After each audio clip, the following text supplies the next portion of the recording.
part of a gigantic predatory system. I saw that its ethical and cultural and artistic features, however sincerely they might be meant by individual clergymen, were nothing but a bait, a device to lure the poor into the trap of submission to their exploiters. And as I went on probing into the secret life of the great metropolis of Mammon, and laying bare its infamies to the world, I saw the attitude of the church to such work. I met, not sympathy and understanding, but sneers and denunciation, until the venerable institution which had once seemed dignified and noble became to me as a sepulchre of corruption. Trinity Corporation. There stands on the corner of Broadway and Wall Street a towering brownstone edifice, one of the most beautiful and most famous churches in America. As a child I have walked through its churchyard and read the quaint and touching inscriptions on its gravestones. When I was a little older, and knew Wall Street, it seemed to me a sublime thing that here in the very heart of the world's infamy there should be raised, like a finger of warning, this symbol of eternity and judgment. Its great bell rang at noon time, and all the traders and their wage slaves had to listen, whether they would or no. Such was Old Trinity to my young soul, and what is it in reality? The story was told some 10 years ago by Charles Edward Russell. Trinity Corporation is the name of the concern, and it is one of the great landlords of New York. In the early days it bought a number of farms, and these it has held, as the city has grown up around them, until in 1908 their value was estimated at anywhere from $40 to $100 million. The true amount has never been made public, to quote Russell's words.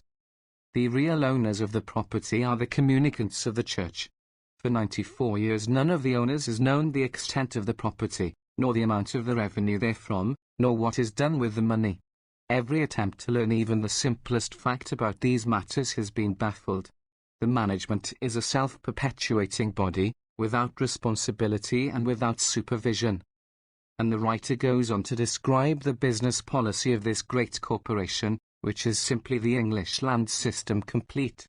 It refuses to sell the land, but rents it for long periods, and the tenant builds the house, and then when the lease expires, the corporation takes over the house for a nominal sum.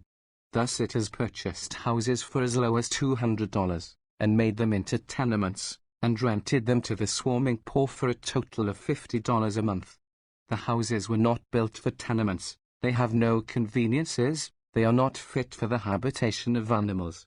The article, in Everybody's Magazine for July, 1908, gives pictures of them, which are horrible beyond belief. To quote the writer again, decay, neglect and squalor seem to brood wherever Trinity is an owner. Gladly would I give to such a charitable and benevolent institution all possible credit for a spirit of improvement manifested anywhere, but I can find no such manifestation. I have tramped the 8th ward day after day with a list of Trinity properties in my hand, and of all the tenement houses that stand there on Trinity land, I have not found one that is not a disgrace to civilization and to the city of New York. It happens that I once knew the stately prelate who presided over this corporation of corruption. I imagine how he would have shivered and turned pale had some angel whispered to him what devilish utterances were some day to proceed from the lips of the little cherub with shining face and shining robes who acted as the bishop's attendant in the stately ceremonials of the church. Truly, even into the goodly company of the elect, even to the most holy places of the temple, Satan makes his treacherous way. Even under the consecrated hands of the bishop. For while the bishop was blessing me and taking me into the company of the sanctified, I was thinking about what the papers had reported, that the bishop's wife had been robbed of $50,000 worth of jewels. It did not seem quite in accordance with the doctrine of Jesus that a bishop's wife should possess $50,000 worth of jewels, or that she should be setting the bloodhounds of the police on the train of a human being. I asked my clergyman friend about it, and remember his patient explanation, that the bishop had to know all classes and conditions of men, his wife had to go among the rich as well as the poor, and must be able to dress so that she would not be embarrassed. The bishop at this time was making it his life work to raise $1 million for the beginning of a great episcopal cathedral, and this of course compelled him to spend much time among the rich. The explanation satisfied me, for of course I thought there had to be cathedrals, despite the fact that both St. Stephen and St. Paul had declared that the Lord dwelleth not in temples made with hands. In the 25 years which have passed since the time the good bishop has passed to his eternal reward, but the mighty structure which is a monument to his visitations among the rich towers over the city from its vantage point on Morningside Heights. It is called the Cathedral of St. John the Divine, and knowing what I know about the men who contributed its funds, and about the general functions of the churches of the metropolis of Mammon, it would not seem to me less holy if it were built, like the monuments of ancient ravagers, out of the skulls of human beings. Spiritual interpretation. There remains to say a few words as to the intellectual functions of the Fifth Avenue clergy. Let us realize at the outset that they do their preaching in the name of a proletarian rebel, who was crucified as a common criminal because, as they said, he stirreth up the people. An embarrassing saviour for the Church of Good Society, you might imagine, but they managed to fix him up and make him respectable. I remember something analogous in my own boyhood. All day Saturday I ran about with the little street rowdies. I stole potatoes and roasted them in vacant lots. I threw mud from the roofs of apartment houses, but on Saturday night I went into a tub and was lathered and scrubbed, and on Sunday I came forth in a newly brushed suit, a clean white collar and a shining tie and a slick derby hat and a pair of tight gloves which made me impotent for mischief. Thus I was taken and paraded up Fifth Avenue, doing my part of the duties of good society. And all church members go through this same performance. The oldest and most venerable of them steal potatoes and throw mud all week, and then take a hot bath of repentance and put on the clean clothing of piety. In this same way the ministers of religion are occupied to scrub and clean and dress up their disreputable founder, to turn him from a proletarian rebel into a stained glass-window divinity. The man who really lived, the carpenter's son, they take out and crucify all over again. As a young poet has phrased it, they nail him to a jeweled cross with cruel nails of gold. Come with me to the new Golgotha and witness this crucifixion. Take the nails of gold in your hands, try the weight of the jeweled sledges.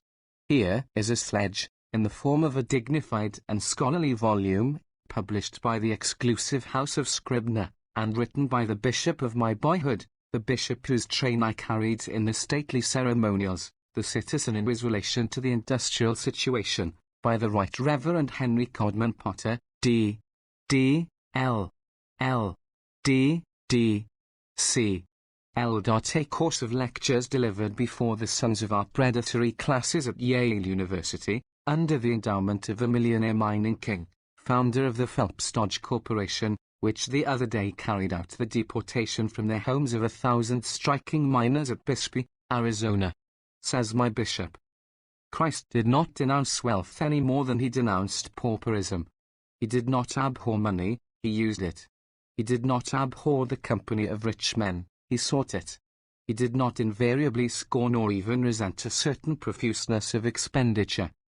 And do you think that the late Bishop of J.P. Morgan and Company stands alone as an utterer of scholarly blasphemy, a driver of golden nails? In the course of this book there will march before us a long line of the clerical retainers of privilege, on their way to the new Golgotha to crucify the carpenter's son, the rector of the Money Trust, the preacher of the Coal Trust, the priest of the Traction Trust, the Archbishop of Tammany, the chaplain of the Millionaires Club, the pastor of the Pennsylvania Railroad, the religious editor of the New Haven, the Sunday school superintendent of Standard Oil. We shall try the weight of their jeweled sledges, books, sermons, newspaper interviews, after-dinner speeches, wherewith they pound their golden nails of sophistry into the bleeding hands and feet of the proletarian Christ. Here, for example, is Reverend F.G. Peabody, Professor of Christian Morals at Harvard University. Professor Peabody has written several books on the social teachings of Jesus. He quotes the most rabid of the carpenter's denunciations of the rich, and says, "Is it possible that so obvious and so limited a message as this, a teaching so slightly distinguished from the curbstone rhetoric of a modern agitator, can be an adequate reproduction of the scope and power of the teaching of Jesus?" The question answers itself, of course not. For Jesus was a gentleman. He is the head of a church attended by gentlemen, of universities where gentlemen are educated.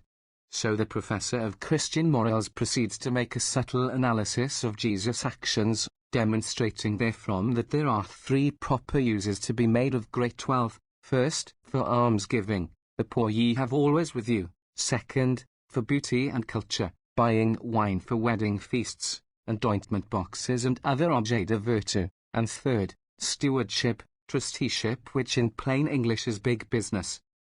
I have used the illustration of soap in hot water. One can imagine he is actually watching the scrubbing process, seeing the proletarian founder emerging all new and respectable under the brush of this capitalist professor. The professor has a rule all his own for reading the scriptures. He tells us that when there are two conflicting sayings, the rule of interpretation is that the more spiritual is to be preferred. Thus, one gospel makes Jesus say, "Blessed are ye poor." Another puts it, "Blessed are the poor in spirit." The first one is crude and literal. Obviously the second must be what Jesus meant. In other words, the professor and his church have made for their economic masters a treacherous imitation virtue to be taught to wage slaves, a quality of submissiveness, impotence and futility, which they call by the name of spirituality. This virtue they exalt above all others, and in its name they cut from the record of Jesus everything which has relation to the realities of life.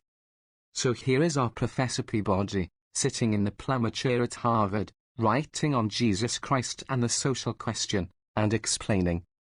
The fallacy of the socialist program is not in its radicalism, but in its externalism. It proposes to accomplish by economic change what can be attained by nothing less than spiritual regeneration. And here is the churchman, organ of the Episcopalians of New York, warning us. It is necessary to remember that something more than material and temporal considerations are involved. There are things of more importance to the purposes of God and to the welfare of humanity than economic readjustments and social amelioration. And again, without doubt there is a strong temptation today, bearing upon clergy and laity alike, to address their religious energies too exclusively to those tasks whereby human life may be made more abundant and wholesome materially. We need constantly to be reminded that spiritual things come first. They come before my mental eye, the elegant ladies and gentlemen for whom these comfortable sayings are prepared, the vestrymen and pillars of the church, with black frock coats and black kid gloves and shiny top hats, the ladies of good society with their Easter costumes in pastel shades, their gracious smiles and their sweet intoxicating odours. I picture them as I have seen them at St. George's, where that aged wild boar, Pierpont Morgan, the elder, used to pass the collection plate, at Holy Trinity, where they drove downtown in old-fashioned carriages with grooms and footmen sitting like twin statues of insolence, at St. Thomas, where you might see all the 400 on exhibition at once, at St. Mary the Virgin's, where the choir paraded through the aisles, swinging costly incense into my childish nostrils, the stout clergyman walking alone with nose upturned, carrying on his back a jeweled robe for which some adoring female had paid $60,000. Spiritual things come first? Ah, yes. Seek first the kingdom of God, and the jeweled robes shall be added unto you. And it is so dreadful about the French and German socialists, who, as the churchman reports, make a greed out of materialism. But then, what is this I find in one issue of the organ of the Church of Good Society? Businessmen contribute to the Y.M.C.A. because they realize that if their employees are well cared for and religiously influenced, they can be of greater service in business. Who let that material cat out of the spiritual bag? Book 3, The Church of the Servant Girls. Was it for this, that prayers like these should spend themselves about thy feet, and with hard, over-labored knees, kneeling, these slaves of men should beat bosoms too lean to suckle sons, and fruitless as their orisons? Was it for this, that men should make thy name a fetter on men's necks, poor men made poorer for thy sake, and women withered out of sex? Was it for this, that slaves should be thy word was passed to set men free? Swinburne. Charity. As everyone knows, the society lady is not an independent and self-sustaining phenomenon. For every one of these exquisite, sweet-smelling creatures that you meet on Fifth Avenue, there must be at home a large number of other women who live sterile and empty lives, and devote themselves to cleaning up after their luckier sisters. But these domestics also are human beings. They have emotions, or, in religious parlance, souls. It is necessary to provide a discipline to keep them from appropriating the property of their mistresses, also to keep them from becoming ensanty. So it comes about that there are two cathedrals in New York, one, St. John the Divine, for the society ladies, and the other, St. Patrick's, for the servant girls. The latter is located on Fifth Avenue, where its towering white spires divide with the homes of the Vanderbilts the interest of the crowds of sightseers. Now, early every Sunday morning, before good society has opened its eyes, you may see the devotees of the Irish snake charmer hurrying to their orisons, each with a little black prayer book in a hand. What is it they do inside? What are they taught about life? This is the question to which we have next to give attention. Some years ago Mr. Thomas Ephraim, traction and insurance magnate of New York, favored me with his justification of his own career and activities. He mentioned his charities, and, speaking as one man of the world to another, he said, "The reason I put them into the hands of Catholics is not religious, but because I find they are efficient in such matters. They don't ask questions, they do what you want them to do, and do it economically." I made no comment. I was absorbed in the implications of the remark, like Agassiz when someone gave him a fossil bone, and his mind set to work to reconstruct the creature. When a man is drunk, the Catholics do not ask if it was long hours and improper working conditions which drove him to desperation. They do not ask if police and politicians are getting a rake off from the saloon, or if traction magnates are using it as an agency for the controlling of votes. They do not plunge into prohibition movements or good government campaigns. They simply take the man in, at a standard price, and the patient slave sisters and attendants get him sober, and then turn him out for society to make him drunk again. That is charity, and it is the special industry of Roman Catholicism. They have been at it for 1,000 years, cleaning up loathsome and unsightly messes, plague, pestilence and famine, battle and murder and sudden death. Yet, puzzling as it would seem to anyone not religious, there were never so many messes, never so many different kinds of messes, as now at the end of the 1,000 years of charitable activity. But the Catholics go on and on, like the patient spider, building and rebuilding his web across a doorway, like soldiers under the command of a ruling class with a muddling through tradition. There's not a reason why. There's but to do and die. And so of course all magnates and managers of industry who have messes to be cleaned up, human garbage heaps to be carted away quickly and without fuss, turn to the Catholic Church for this service, no matter what their personal religious beliefs or lack of beliefs may be. Somewhere in the neighborhood of every steel mill, every coal mine or other place of industrial danger, you will find a Catholic hospital, with its slave sisters and attendants. Once when I was muckraking near Pittsburgh, I went to one of these places to ask information as to the frequency of industrial accidents and the fate of the victims. The Mother Superior received me with a look of polite dismay. "These concerns pay us," she said. "You must see that as a matter of business it would not do for us to talk about them. Obey and keep silence, that is the Catholic law. And precisely as it is with the work of nursing and almsgiving, so it is with the work of vote-getting, the elaborate system of policemen and saloon keepers and ward heelers which the Catholic machine controls. This industry of vote-getting is a comparatively new one, but the Church has been handling the masses for so many centuries that she quickly learned this new way of democracy, and has established her supremacy over all rivals. She has the schools for training the children, the confessional for controlling the women, she has the intellectual machinery, the purgatory and the code of slave ethics. She has the supreme advantage that the rank and file of her mighty host really believe what she teaches. They do not have to listen to table rappings and flounder through swamps of automatic writings in order to bolster their hope of the survival of personality after death. So it comes about that our captains of industry and finance have been driven to a more or less reluctant alliance with the papacy. The Church is here, and her followers are here. Before the war, several 100,000 of them pouring into the country every year. It is no longer possible to do without Catholics in America. Not merely do ditches have to be dug, roads graded, coal mined, and dishes washed, but franchises have to be granted, tariff schedules adjusted, juries and courts manipulated, police trained and strikes crushed. Under our native political system, for these purposes millions of votes are needed, and these votes belong to people of a score of nationalities, Irish and German and Italian and French, Canadian and Bohemian and Mexican and Portuguese and Polish and Hungarian. Who but the Catholic Church can handle these polyglot hordes? Who can furnish teachers and editors and politicians familiar with all these languages? Considering how complex is the service, the price is extremely moderate. The mere actual expenses of the campaign, the cost of red fire and torchlights, of liquor and newspaper advertisements.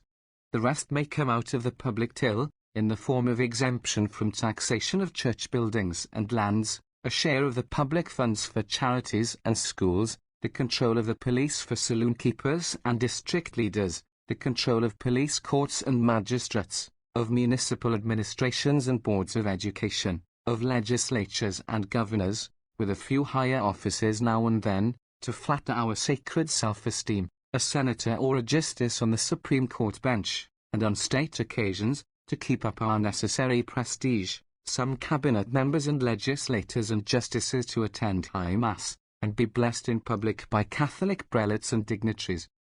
You think this is empty rhetoric, you comfortable, easygoing, ultra-cultured Americans?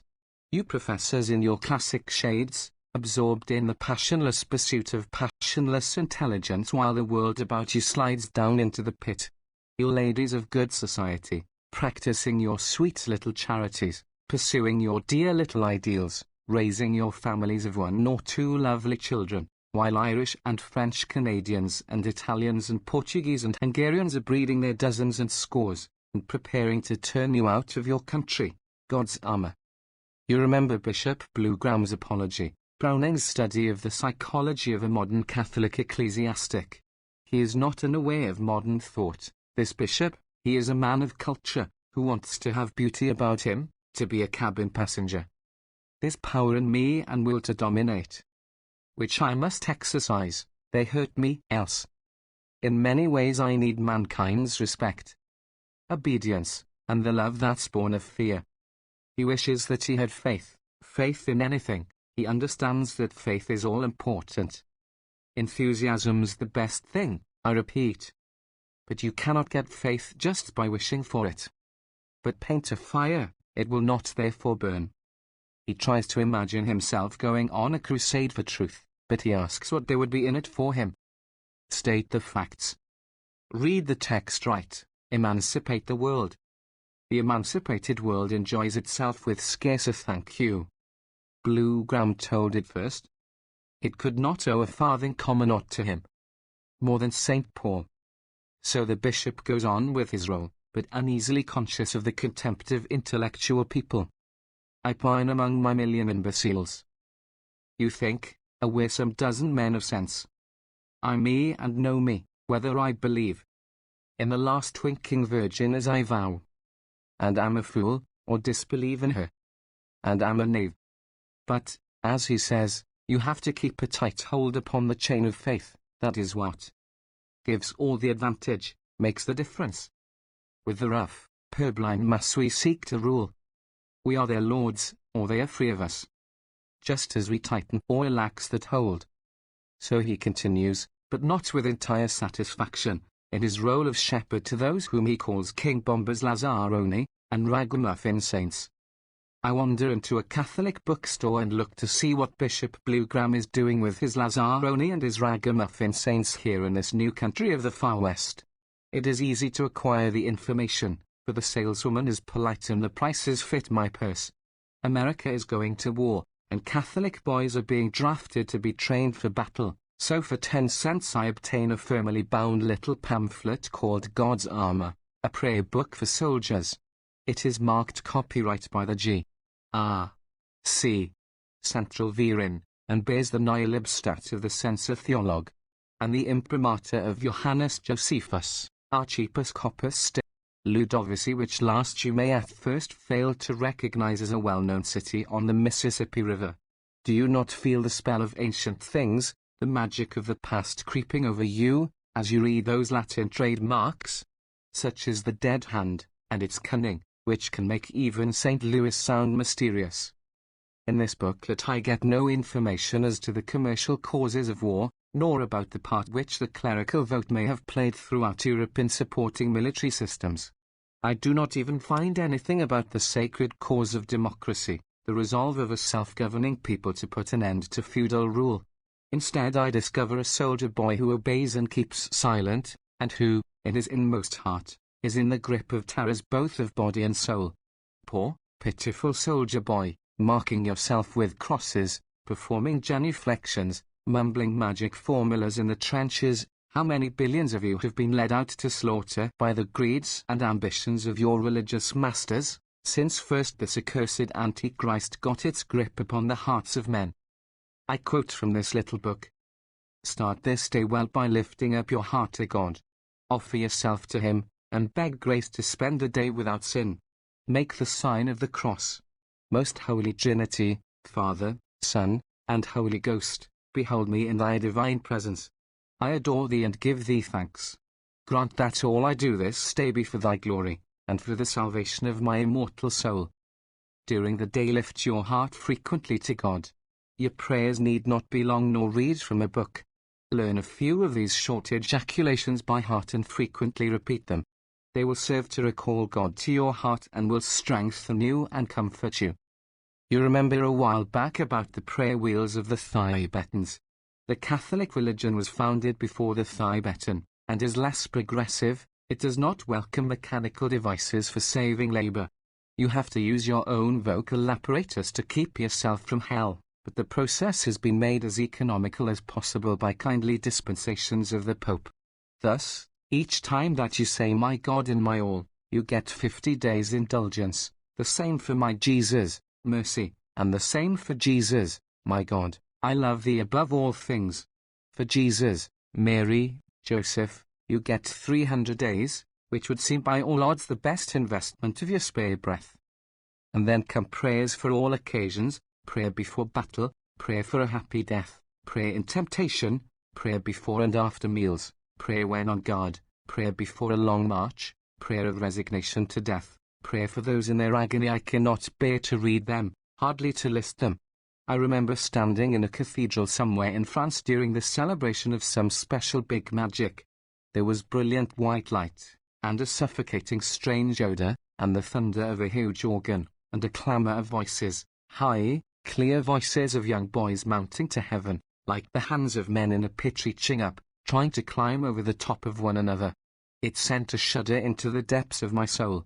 There is nothing left in the modern world which can carry the mind so far back into the ancient nightmare of anguish and terror which was once the mental life of mankind, as these Roman Catholic incantations with their frantic and ceaseless importunity. They have even brought in the sex spell, and the poor, frightened soldier boy, who has perhaps spent the night with a prostitute, now prostrates himself before a holy woman being who is lifted high above the shames of the flesh, and who stirs the thrills of awe and affection which his mother brought to him in early childhood. Read over the phrases of this litany of the Blessed Virgin. Holy Mary, pray for us.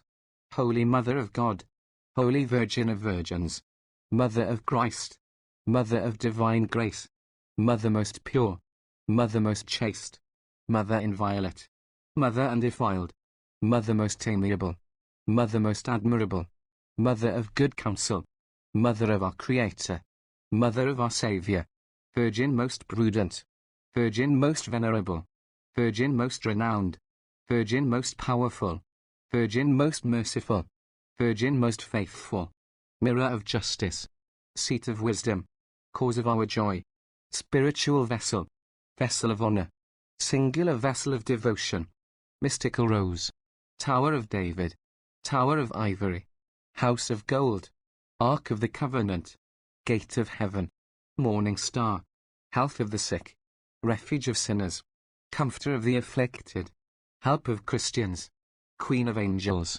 Queen of patriarchs, Queen of prophets, Queen of apostles, Queen of martyrs, Queen of confessors, Queen of virgins, Queen of all saints, Queen conceived without original sin, Queen of the most holy rosary, Queen of peace, pray for us.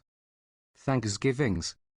For another 5 cents, how cheaply a man of insight can obtain thrills in this fantastic world! I purchase a copy of The Messenger of the Sacred Heart, a magazine published in New York, the issue for October, 1917. There are pages of advertisements of schools and colleges with strange titles: Immaculata Seminary, Holy Cross Academy, Holy Ghost Institute, Lady Dycliffe, Academy of Holy Child Jesus. The leading article is by a Jesuit, on the spread of the apostleship of prayer among the young, and then Sister Clarissa writes a poem telling us what our sorrows, and then we are given a story called Prayer for Daddy, and then another Jesuit father tells us about the hills that Jesus loved. A third father tells us about the Eucharistic propaganda, and we learn that in July, 1917, it distributed 11,699 beads, and caused the expenditure of 57,714 hours of adoration, and then the faithful are given a form of letter which they are to write to the Honourable Baker, Secretary of War, imploring him to intimate to the French government that France should withdraw from one of her advances in civilization, and join with medieval America in exempting priests from being drafted to fight for their country. And then there is a question box just like the Hearst newspapers, only instead of asking whether she should allow him to kiss her before he has told her that he loves her, the reader asks what is the Pauline privilege, and what is the heroic act, and is Robert a saint's name, and if food remains in the teeth from the night before, would it break the fast to swallow it before Holy Communion? No, I am not inventing this. I quoted the Episcopal Book of Common Prayer, and pointed out how deftly the Church has managed to slip in a prayer for worldly prosperity. But the Catholic Church does not show any squeamishness in dealing with its million imbeciles, its rough, purblind mass. There is a department of the little magazine entitled The Thanksgiving, and a statement at the top that the total number of Thanksgivings for the month is 2,143,911. I am suspicious of that, as of German reports of prisoners taken, but I give the statement as it stands, not going through the list and picking out the crudest, but taking them as they come, classified by states. General favors. For many of these favors mass and publication were promised, for others the badge of promoter's cross was used, for others the prayers of the associates had been asked. Alabama, jewelry found, relief from pain, protection during storm. Alaska, safe return, goods found. Arizona, 2 recoveries, suitable boarding place, illness averted, safe delivery. British Honduras, successful operation. California, 17 recoveries, 6 situations, 2 successful examinations, house rented, stocks sold, raise in salary, return to religious duties, sight regained, medal won, baptism, preservation from disease, contract obtained, success in business, hearing restored, Easter duty made, happy death, automobile sold, mind restored, house found, house rented, successful journey, business sold, quarrel averted, return of friends, 2 successful operations, and for all these miraculous performances the Catholic machine is harvesting the price day by day, harvesting with that ancient fervour which the Latin poet described as ore sacra fames. As Christopher Columbus wrote from Jamaica in 1503, gold is a wonderful thing. By means of gold we can even get souls into paradise. The Holy Roman Empire. The system thus self-revealed you admit is appalling in its squalor, but you say that at least it is milder and less perilous than the Church, which burned Giordano Bruno and John Huss. But the very essence of the Catholic Church is that it does not change. Semper Idem is its motto, the same yesterday, today and forever, the same in Washington as in Rome or Madrid, the same in a modern democracy as in the Middle Ages.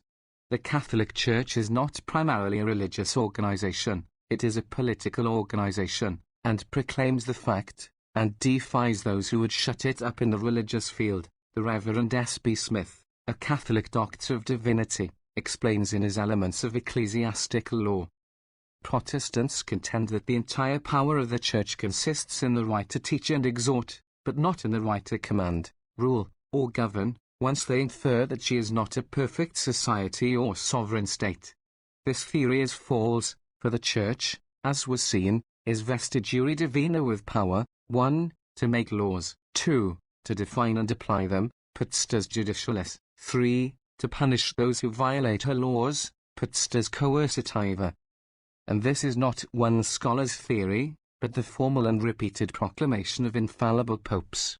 Here is the syllabus of errors, issued by Pope Pius IX, December 8, 1864, declaring in precise language that the state has not the right to leave every man free to profess and embrace whatever religion he shall deem true. It has not the right to enact that the ecclesiastical power shall require the permission of the civil power in order to the exercise of its authority. Then in the same syllabus the rights and powers of the Church are affirmed thus. She has the right to require the state not to leave every man free to profess his own religion. She has the right to exercise her power without the permission or consent of the state. She has the right of perpetuating the union of church and state. She has the right to require that the Catholic religion shall be the only religion of the state, to the exclusion of all others.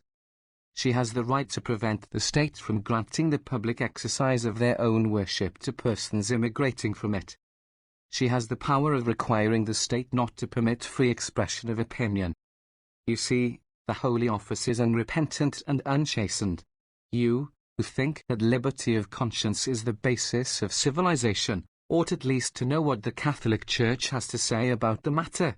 Here is Manager Seger, in his plain talk about Protestantism of today, a book published in Boston and extensively circulated by American Catholics. Freedom of thought is the soul of Protestantism. It is likewise the soul of modern rationalism and philosophy. It is one of those impossibilities which only the levity of a superficial reason can regard as admissible. But a sound mind, that does not feed on empty words, looks upon this freedom of thought only as simply absurd, and, what is more, as sinful.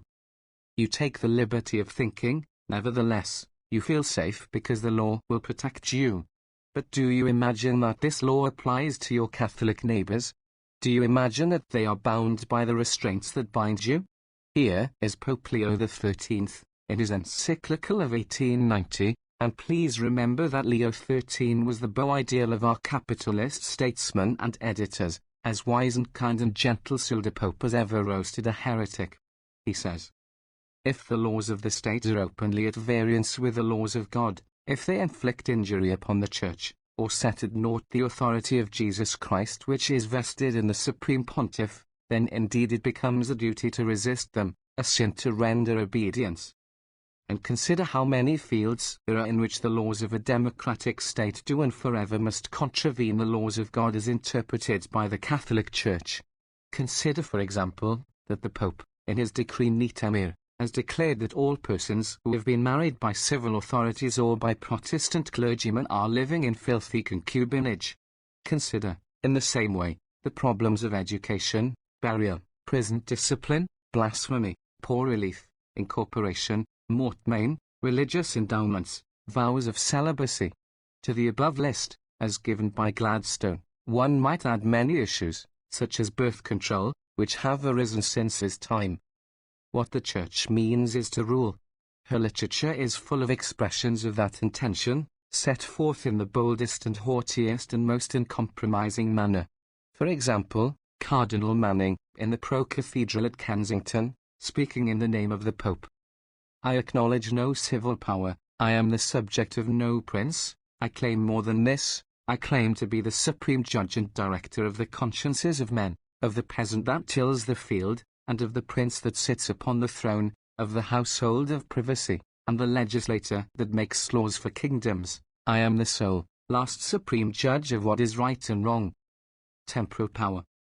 What this means is, that here in our American democracy the Catholic Church is a rebel, a prisoner of war who bides his time, watching for the moment to rise and revolt, and meantime making no secret of his intentions. The pious Leo XIII, addressing all true believers in America, instructed them as to their attitude in captivity. The Church amongst you, unopposed by the constitution and government of your nation, fettered by no hostile legislation, protected against violence by the common laws and the impartiality of the tribunals, is free to live and act without hindrance. Yet, though all this is true, it would be very erroneous to draw the conclusion that in America is to be sought the type of the most desirable status of the Church, or that it would be universally lawful or expedient for state and Church to be, as in America, dissevered and divorced. The fact that Catholicity with you is in good condition, nay, is even enjoying a prosperous growth, is by all means to be attributed to the fecundity with which God has endowed his Church. But she would bring forth more abundant fruits if, in addition to liberty, she enjoyed the favor of the laws and patronage of the public authority. Accordingly, here is Father Fallon of St. Louis, addressing his flock in the Western Watchman, June 27, 1913. Tell us we are Catholics first and Americans or Englishmen afterwards. Of course we are. Tell us, in the conflict between the Church and the civil government we take the side of the Church. Of course we do. Why, if the government of the United States were at war with the Church, we would say tomorrow, to hell with the government of the United States, and if the Church and all the governments of the world were at war, we would say, to hell with all the governments of the world. Why is it that in this country, where we have only 7% of the population, the Catholic Church is so much feared? She is loved by all her children and feared by everybody. Why is it that the Pope has such tremendous power? Why, the Pope is the ruler of the world. All the emperors, all the kings, all the princes, all the presidents of the world, are as these altar boys of mine. The Pope is the ruler of the world. You recall what I said at the outset about power, the ability to control the lives of other men, to give laws and moral codes, to shape fashions and tastes, to be revered and regarded. Here is a man swollen to bursting with this power, dressed in his holy robes, with his holy incense in his nostrils, and the faces of the faithful gazing up at him awe-stricken, hear him proclaim. The Church gives no bonds for her good behavior. She is the judge of her own rights and duties, and of the rights and duties of the state. And lest you think that an extreme example of ultramontanist arrogance, listen to the Boston Pilot, April 6, 1912, speaking for Cardinal O'Connell, whose official organ it is. It must be borne in mind that even though Cardinals Farley, O'Connell and Gibbons are at heart patriotic Americans and members of an American hierarchy, yet there is Cardinals foreign princes of the blood, to whom the United States, as one of the great powers of the world, is under an obligation to concede the same honors that they receive abroad. Thus, were Cardinal Farley to visit an American man of war, he would be entitled to the salutes and to naval honors reserved for a foreign royal personage, and at any official entertainment at Washington the Cardinal will outrank not merely every cabinet officer, the Speaker of the House and the Vice President, but also the foreign ambassadors, coming immediately next to the Chief Magistrate himself. Incidentally, it may be mentioned that when a royal personage not of sovereign rank visits New York, it is his duty to make the first call on Cardinal Farley. Knights of Slavery. Such is the worldly station of these apostles of the lowly Jesus. And what is their attitude towards their brothers in God, the rank and file of the membership, whose pennies grease the wheels of the ecclesiastical machine? His Holiness, the Pope, sent over a delegate to represent him in America, and at the convention of the Federation of Catholic Societies held in New Orleans in November, 1910, this gentleman, Diomede Falconio, delivered himself on the subject of capital and labor. We have heard the slave code of the Anglican disciples of Jesus, the revolutionary carpenter. Now let us hear the slave code of his Roman disciples. Human society has its origin from God and is constituted of two classes of people, the rich and the poor, which respectively represent capital and labor. Hence it follows that according to the ordinance of God, human society is composed of superiors and subjects, masters and servants, learned and unlettered, rich and poor, nobles and plebeians. And lest this should not be clear enough, the Pope sent a second representative, Manager John Bonzano, who, speaking at a general meeting of the German Catholic Central Verein, St. Louis, 1917, declared, "One of the worst evils that may grow out of the European war is the spreading of the doctrine of socialism, and the Catholic Church must be ready to counteract such doctrines. We must be ready to prevent the spread of socialism and to work against it. As I understand, You have a society of wealthy people in St. Louis ready for such a campaign. You have experienced leaders who are masters in their kind of work. They are always insistent to show that this wealth was and is in close touch with the church, and therefore it will not fail. This, you perceive, is the complete thesis of the present book, which therefore no doubt will be entitled to the Neue Liebstadt of the Censor Theolog, and the Imprimatur of Johannes Josephus, Archiepiscopus St. Ludovici. No wonder that the experienced leaders of America, our captains of industry and exploiters of labor, are forced, whatever their own faith may be, to make use of this system of subjection. A few years ago we read in our papers how a Jewish millionaire of Baltimore was presenting a fortune to the Catholic Church, to be used in its war upon socialism. The late Mark Hanna, the shrewdest and most fussing man that big business ever brought into power, said that in 20 years there would be two parties in America, a capitalist and a socialist, and that it would be the Catholic Church that would save the country from socialism. That prophecy was widely quoted, and sank into the souls of our steel and railway and money magnates, from which time you might see, if you watched political events, a new tone of deference to the Roman hierarchy on the part of our ruling classes. Today you cannot get an expression of opinion hostile to Catholicism into any newspaper of importance. The Associated Press does not handle news unfavorable to the Church, and from top to bottom, the politician takes off his hat when the sacred host goes by, said Archbishop Quigley, speaking before the children of the Mary Sodality. I'd like to see the politician who would try to rule against the church in Chicago. His reign would be short indeed. Priests and police. And how is it in our national capital, the palladium of our liberties? As a means of demonstrating the power of the church and the subservience of our politicians, the Catholics have invented what they call the Cardinals de Mass, an elaborate procession of high ecclesiastics, dressed in gorgeous robes and jewels, through the streets of Washington, accompanied by a small army of policemen, paid by non-Catholic taxpayers. The cardinal seats himself upon a throne, and our political rulers make obeisance before him. On Sunday, January 14, 1917, there were present at this political mass the following personages: 4 cabinet members and their wives, the Speaker of the House, a large group of senators and representatives, a general of the army and his wife, an admiral of the navy and his wife, the Chief Justice of the Supreme Court and his wife, and another Justice of the Supreme Court and his wife. And understand that the Church makes no secret of its purpose in conducting such public exhibitions. Here is the pious Pope Leo XIII again, in his encyclical of November 1, 1885. All Catholics must make themselves felt as active elements in daily political life in the countries where they live. They must penetrate, wherever possible, in the administration of civil affairs, must constantly exert the utmost vigilance and energy to prevent the usages of liberty from going beyond the limits fixed by God's law. All Catholics should do all in their power to cause the constitutions of states and legislation to be modelled on the principles of the true Church. And following these instructions, the Catholics are organized for political work. There are the various Catholic societies, such as the Knights of Columbus, secret, oath-bound organizations, the military arm of the papal power. These societies boast some 3 million members, and control not less than that many votes.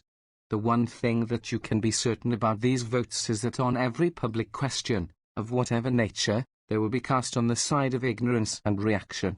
Thus, it was the influence of the Catholic societies which put upon our national statute books the infamous law providing 5 years imprisonment and $5,000 fine for the sending through the mail of information about the prevention of conception.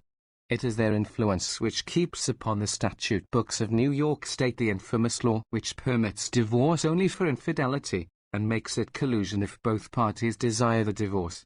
It is these societies which, in every city and town in America, are pushing and plotting to get Catholics upon library boards, so that the public may not have a chance to read scientific books, to get Catholics into the public schools and on school boards, so that children may not hear about Galileo, Bruno, and Ferrer, to have Catholics in control of police and on magistrates' benches, so that priests who are caught in brothels may not be exposed or punished. You are shocked at this, you think it a vulgar jest, perhaps, but during a period of vice raids in New York I was told by a captain of police, himself a Catholic, that it was a common thing for them to get priests in their net. Of course, the official added, good-naturedly, we let them slip out. I understood that he had to do that, for the Pope, in his motu proprio decree, has forbidden Catholics to bring a priest into court for any civil crime whatsoever. He has forbidden Catholic policemen to arrest, Catholic judges to try, and Catholic lawmakers to make laws affecting any priest of the Church of Rome. And of course we know, upon the authority of a cardinal, that the Pope is the sole, last, supreme judge of what is right and wrong. He has held that position for 1,000 years and more, and wherever you consult the police records throughout 1,000 years, you find the same entries concerning Catholic ecclesiastics. I turn to Riley's illustrations of London life from original documents, and I find in the year 1385 a certain chaplain, whose name is considerately suppressed, had a breviary stolen from him by a loose woman, because he has not given her any money, either on that night or the one previous. In 1320 John de Slogter, a priest, is put in the Tower for being found wandering about the city against the peace, and Richard Hayering, a priest, is indicted in the ward of Farringdon and in the ward of Crapelgate as being a bruiser and night-hawker.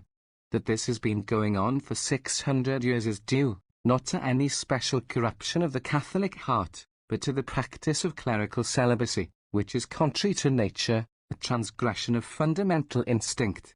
It should be noted that the purpose of this transgression, which pretends to be spiritual, is really economic. It was the means whereby the church machine built up its power through the Middle Ages.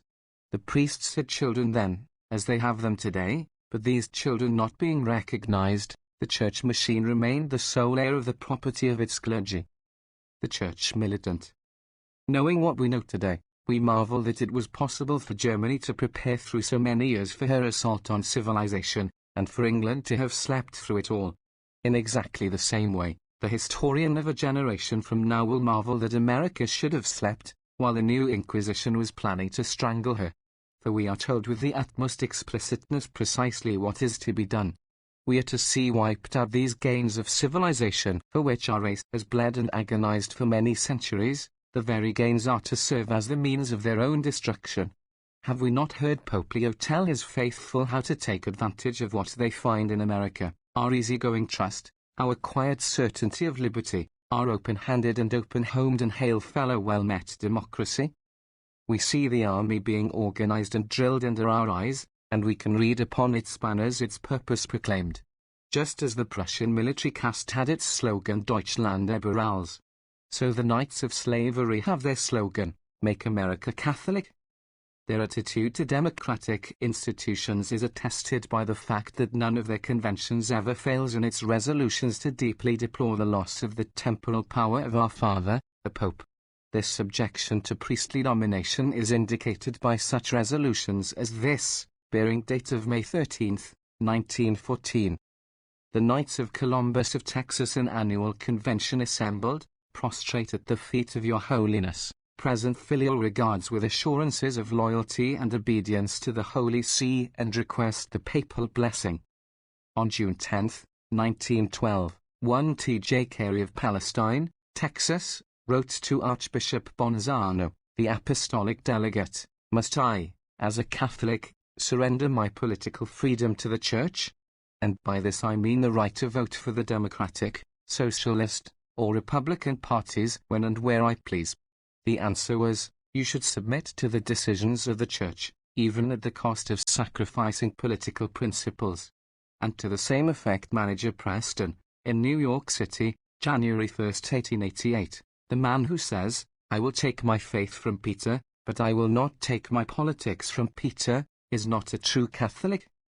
Such is the papal machine, and not a day passes that it does not discover some new scheme to advance the papal glory. A Catholic battleship in the United States Navy, Catholic chaplains on all ships of the Navy, Catholic holidays, such as Columbus Day, to be celebrated by all Protestants in America, $30 million worth of church property exempted from taxation in New York City, mission bells to be set up at the expense of the state of California, state support for parish schools, or, if this cannot be had, exemption of Catholics from taxation for school purposes, so on through the list, which might continue for pages. More than anything else, of course, the papal machine is concerned with education, or rather, with the preventing of education. It was in its childish days that the race fell under the spell of the priestly lie. It is in his childish days that the individual can be most safely snared. Suffer little children to come unto the Catholic priest, and he will make upon their sensitive minds an impression which nothing in afterlife can eradicate. So the mainstay of the new Inquisition is the parish school, and its deadliest enemy is the American school system. Listen to the Reverend James Conway, of the Society of Jesus, in his book, The Rights of Our Little Ones. Catholic parents cannot, in conscience, send their children to American public schools, except for very grave reasons approved by the ecclesiastical authorities. While state education removes illiteracy and puts a limited amount of knowledge within the reach of all, it cannot be said to have a beneficial influence on civilization in general. The state cannot justly enforce compulsory education, even in case of utter illiteracy, so long as the essential physical and moral education are sufficiently provided for. And so, at all times and in all places, the Catholic Church is fighting the public school. Eternal vigilance is necessary, as America, the organ of the Jesuits, explains.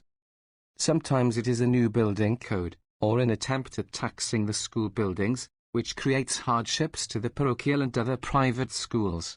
Now it is the free textbook law that puts a double burden on the Catholics. Then again it is the unwise extension of the compulsory school age that forces children to be in school until they are 16 to 18 years old. And if you wish to know the purpose of the Catholic schools, hear Archbishop Quigley of Chicago, speaking before the children of the Mary Sodality in the Holy Name Parish School. Within 20 years this country is going to rule the world. Kings and emperors will pass away, and the democracy of the United States will take their place. The West will dominate the country, and what I have seen of the Western parochial schools has proved that the generation which follows us will be exclusively Catholic. When the United States rules the world, the Catholic Church will rule the world. The Church triumphant. The question may be asked, what of it? What if the Church were to rule? There are not a few Americans who believe that they have to be rich and poor, and that rule by Roman Catholics might be preferable to rule by socialists. Before you decide, at least do not fail to consider what history has to tell about priestly government. We do not have to use our imaginations in the matter, for there was once a golden age such as Archbishop Quigley dreams of, when the power of the Church was complete, when emperors and princes paid homage to her, and the civil authority made haste to carry out her commands. What was the condition of the people in those times? We are told by Lee, in his History of the Inquisition, that the moral condition of the laity was unutterably depraved. Uniformity of faith had been enforced by the Inquisition and its methods, and so long as faith was preserved, crime and sin was comparatively unimportant except as a source of revenue to those who sold absolution. As Theodoric very tersely puts it, hell and purgatory would be emptied if enough money could be found. The artificial standard thus created is seen in a revelation of the Virgin to Street Birgitta, that a pope who was free from heresy, no matter how polluted by sin and vice, is not so wicked but that he has the absolute power to bind and loose souls. There are many wicked popes plunged in hell, but all their lawful acts on earth are accepted and confirmed by God, and all priests who are not heretics administer true sacraments, no matter how depraved they may be. Correctness of belief was thus the sole essential, virtue was a wholly subordinate consideration. How completely under such a system religion and morals came to be dissociated is seen in the remarks of Pius II, that the Franciscans were excellent theologians, but cared nothing about virtue. This, in fact, was the direct result of the system of persecution embodied in the Inquisition. Heretics who were admitted to be patterns of virtue were ruthlessly exterminated in the name of Christ, while in the same holy name the Orthodox could purchase absolution for the vilest of crimes for a few coins. When the only unpardonable offense was persistence in some trifling error of belief, such as the poverty of Christ, When men had before them the example of their spiritual guides as leaders in vice and debauchery and contempt of sacred things, all the sanctions of morality were destroyed and the confusion between right and wrong became hopeless. The world has probably never seen a society more vile than that of Europe in the 14th and 15th centuries.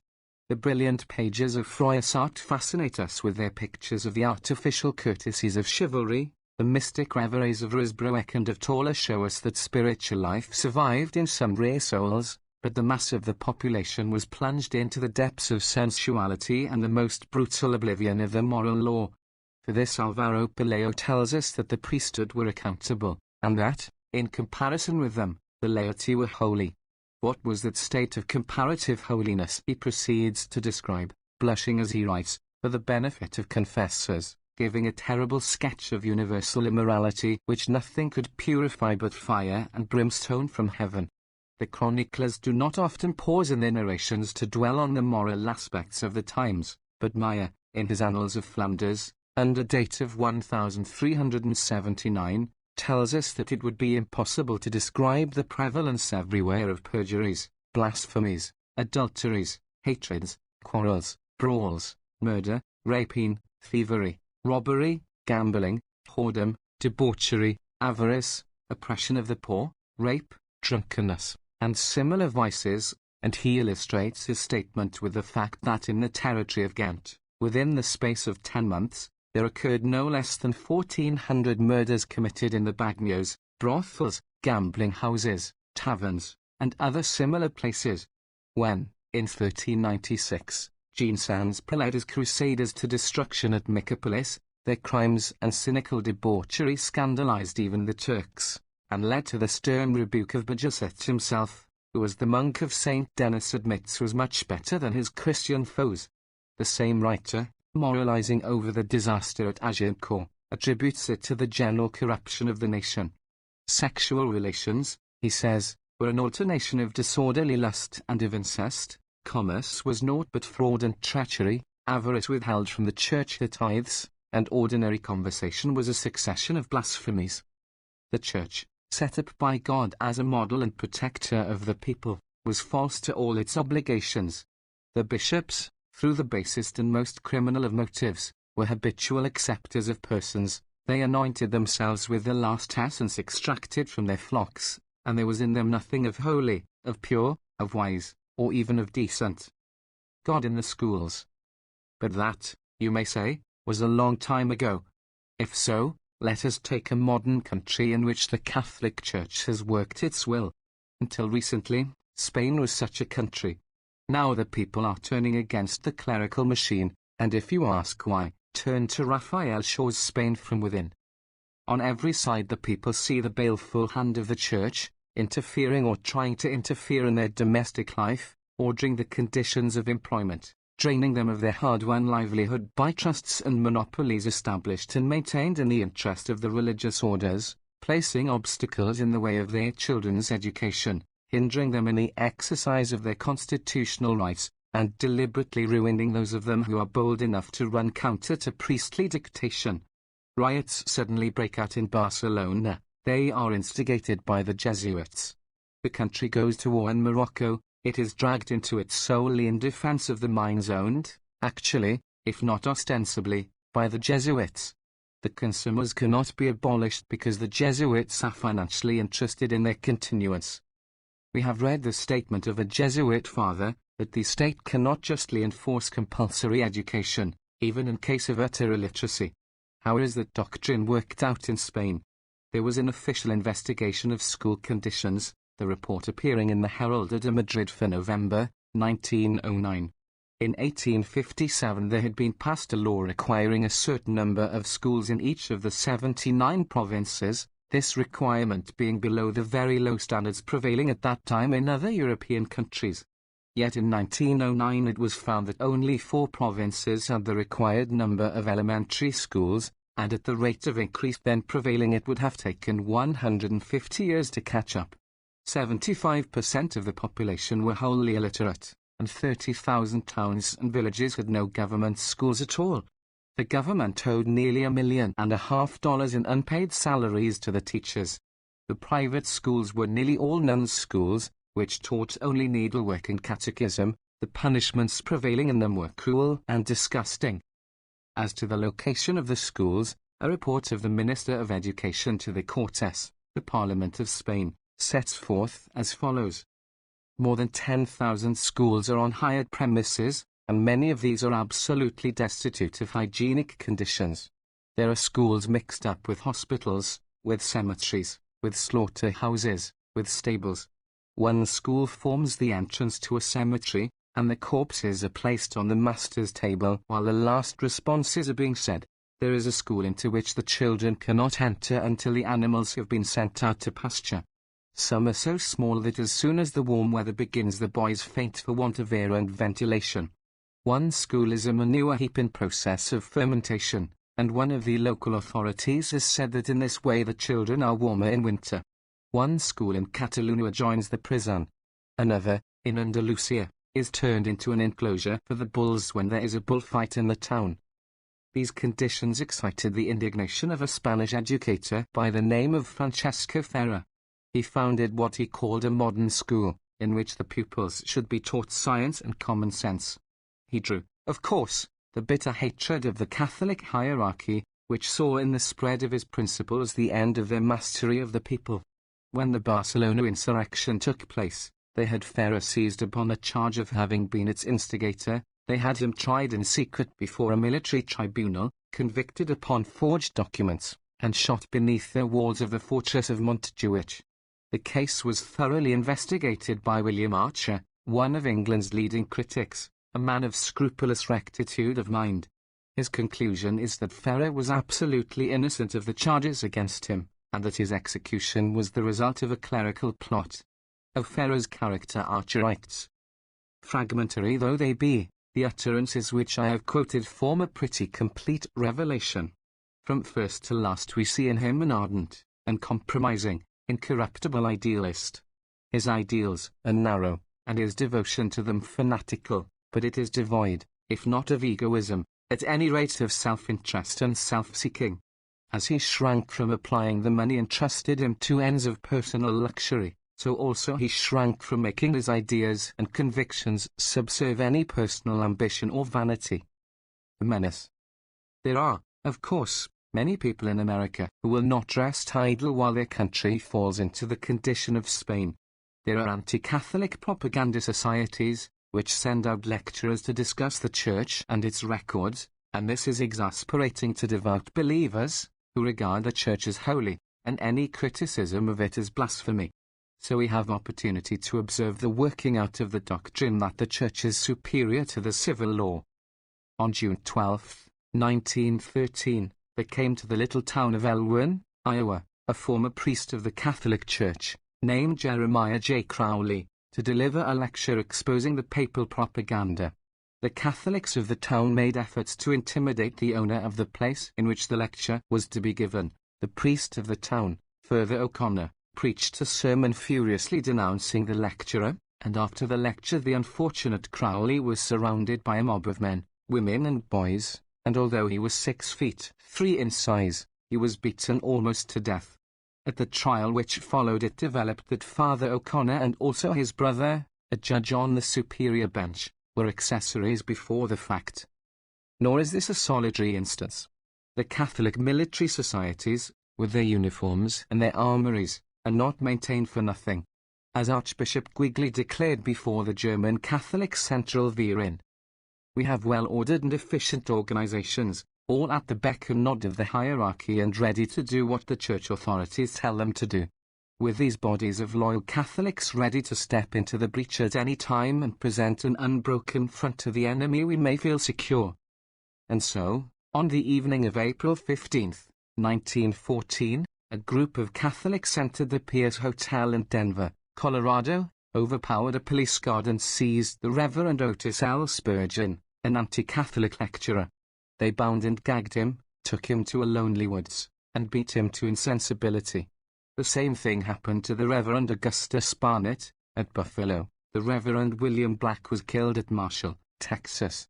In each case the assailants avowed themselves Knights of Columbus, and efforts to punish them failed. because no jury can be got to convict a Catholic, fighting for his Pope against a godless state. The most bias Leo XIII has laid down. It is an impious deed to break the laws of Jesus Christ for the purpose of obeying the magistrates, or to transgress the law of the Church under the pretext of observing the civil law. There are papers published to warn Americans against the plotting of this political church. One of them, The Menace, has a circulation of more than 1 million, and naturally the Knights of Slavery do not enjoy reading it. Year after year they have marshaled their power to have this paper barred from the mails, so far, in vain. They caused an obscenity prosecution, which failed, so finally the press rooms of the paper were blown up with dynamite.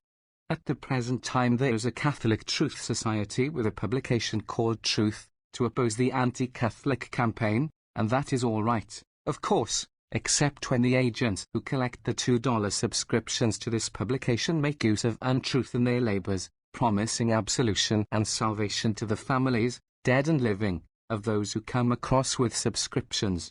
In the Bulletin of the American Federation of Catholic Societies for September 1915, I find a record of the ceaseless plotting to bar criticism of the Catholic Church from the mails.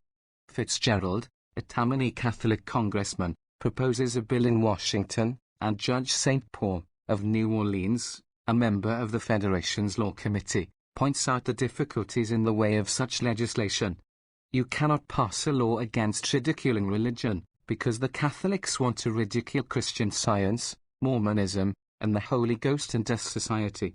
The judge thinks the purpose of the papal plotters will be accomplished if they can slip into the present law the words scurrilous and slanderous. He hopes that this much can be done without the American people catching on. You read these things for the first time, perhaps, and you want to start an American culture camp. I make haste, therefore, to restate the main thesis of this book. It is not the new Inquisition which is our enemy today, it is hereditary privilege. It is not superstition, but big business which makes use of superstition as a wolf makes use of sheep's clothing. You remember how, when Americans first awakened to the universal corruption of our politics, we used to attribute it to the ignorant foreign vote. Turn to Lecky's Democracy and Liberty and you will see how reformers 20 years ago explained our political depravity. But we probed deeper, and discovered that the purely American communities, such as Rhode Island, were the most corrupt of all. It dawned upon us that wherever there was a political boss paying bribes on election day, there was a captain of industry furnishing the money for the bribes, and taking some public privilege in return. So we came to realize that political corruption is merely a byproduct of big business. And when we come to probe this problem of the spread of superstition in America, this amazing renaissance of Romanism in a democracy, we find precisely the same phenomenon. It is not the poor foreigner who troubles us. Our human magic would win him, our easygoing trust, our quiet certainty of liberty, our open-handed and open-homed and hail-fellow well-met democracy. We should break down the Catholic machine, and not all the priests in the hierarchy could stop us, were it not for the Steel Trust and the Coal Trust and the Beef Trust, the Liquor Trust and the Traction Trust and the Money Trust, those masters of America who do not want citizens, free and intelligent and self-governing, but who want the slave hordes as they come, ignorant, inert, physically, mentally and morally helpless. No, do not let yourself be lured into a culture camp. It is not the pennies of the servant girls which build the towering cathedrals. It is not the $2 contributions for the salvation of souls which support the Catholic Truth Society and the Knights of Columbus and the Holy Name Society and the Mary Sodality and the National Shrine of the Immaculate Conception and all the rest of the machinery of the papal propaganda. These help, of course, but the main sources of growth are, first, the subsidies of industrial exploiters, the majority of whom are non-Catholic, and second, the privilege of public plunder granted as payment for votes by politicians who are creatures and puppets of big business. King Cole. The proof of these statements is written all over the industrial life of America. I will stop long enough to present an account of one industry, asking the reader to accept my statement that if space permitted I could present the same sort of proof for a dozen other industries which I have studied: the steel mills of western Pennsylvania, the meat factories of Chicago, the glass works of southern Jersey, the silk mills of Paterson, the cotton mills of North Carolina, the woolen mills of Massachusetts, the lumber camps of Louisiana, the copper mines of Michigan, the sweatshops of New York. In a lonely part of the Rocky Mountains lies a group of enormously valuable coal mines owned by the Rockefellers and other Protestant exploiters. The men who work these mines, some 12 or 15,000 in number, come from all the nations of Europe and Asia, and their fate is that of the average wage slave. I do not ask anyone to take my word, but present sworn testimony, taken by the United States Commission on Industrial Relations in 1914. Here is the way the Italian miners live, as described in a doctor's report. Houses up the canyon, so-called, of which 8 are habitable, and 46 simply awful. They are disreputably disgraceful. I have had to remove a mother in labor from one part of the shack to another to keep dry. And here is the testimony of the Reverend Eugene Escadis, former superintendent of the sociological department of the Colorado Fuel and Iron Company. The C. F. and I. Company now own and rent hovels, shacks and dugouts that are unfit for the habitation of human beings and a little removed from the pigsty make of dwellings. And the people in them live on the very level of a pigsty.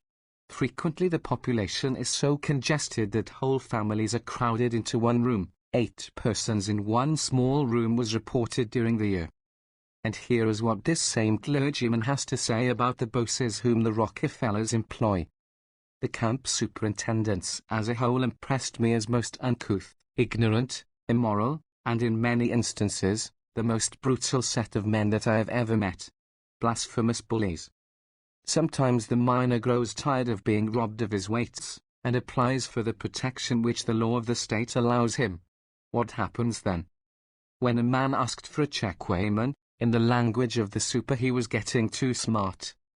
And he got what? He got it in the neck, generally. And when these wage slaves, goaded beyond endurance, went on strike, in the words of the Commission's report, 5 strikers, 1 boy, and 13 women and children in the strikers' tent colony were shot to death by militiamen and guards employed by the coal companies, or suffocated and burned to death when these militiamen and guards set fire to the tents in which they made their homes. And now, what is the position of education in such camps? The Reverend James MacDonald, a Methodist preacher, testified that the school building was dilapidated and unfit. One year there were 4 teachers, the next 3, and the next only 2. The teacher of the primary grade had 120 children enrolled, 90% of whom could not speak a word of English. Every little bench was seated with 2 or 3. It was overcrowded entirely, and she could hardly get walking room around there. And as to the political use made of this deliberately cultivated ignorance, former United States Senator Paterson testified that the companies controlled all elections and all nominations. Election returns from the 2 or 3 counties in which the large companies operate show that in the precincts in which the mining camps are located the returns are nearly unanimous in favor of the men or measures approved by the companies, regardless of party. And now comes the all-important question. What of the Catholic Church and these evils? The majority of these mine slaves are Catholics. It is this church which is charged with their protection. There are priests in every town, and in nearly every camp. And do we find them lifting their voices in behalf of the miners, protesting against the starving and torturing of 30 or 40,000 human beings? Do we find Catholic papers printing accounts of the Ludlow massacre? Do we find Catholic journalists on the scene reporting it, Catholic lawyers defending the strikers, Catholic novelists writing books about their troubles? We do not. Through the long agony of the 14-month strike, I know of just one Catholic priest, Father Lefebvre, who had a word to say for the strikers. One of the first stories I heard when I reached the strike field was of a priest who had preached on the text that idleness is the root of all evil, and had been reported as a scab and made to shut up. Who made him? I asked, naively, thinking of his church superiors. My informant, a union miner, laughed. We made him, he said. I talked with another priest who was prudently saving souls and could not be interested in questions of worldly greed. Max Eastman, reporting the strike in the masses, tells of an interview with a Catholic sister. Has the church done anything to try to help these people, or to bring about peace? We asked. I consider it the most useless thing in the world to attempt it, she replied. The investigating committee of Congress came to the scene, and several clergymen of the Protestant Church appeared and bore testimony to the outrages which were being committed against the strikers, but of all the Catholic priests in the district not one appeared, not one. Several Protestant clergymen testified that they had been driven from the coal camps, not because they favored the unions, but because the companies objected to having their workers educated at all, but no one ever heard of the Catholic Church having trouble with the operators. To make sure on this point, I wrote to a former clergyman of Trinidad who watched the whole strike, and is now a first lieutenant in the 1st New Mexico Infantry. He answered, "The Catholic Church seemed to get along with the companies very cordially.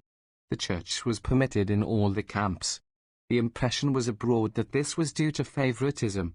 I honor what good the church does, but I know of no instance, during the Colorado coal strike or at any other time or place, when the Catholic Church has taken any special interest in the cause of the laboring men.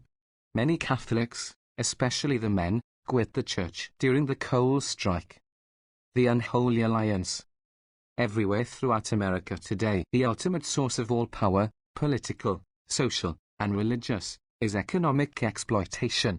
To all other powers and all other organizations it speaks in these words: help us, and you will thrive; oppose us, and you will be destroyed. It has spoken to the Catholic Church, for 1600 years the friend and servant of every ruling class, and the Church has hastened to fit itself into the situation, continuing its pastoral role as shepherd to the wage slave vote. In New York and Boston and Chicago the Church is democratic, so in the Blaine campaign it was possible for a Republican clergyman to describe the issue as Romanism and rebellion. But the Holy Office was shrewd and socially ambitious, and the Grand Old Party was desperately in need of votes, so under the regime of Mark Hanna, the president-maker, there began a rapprochement between big business and the new Inquisition.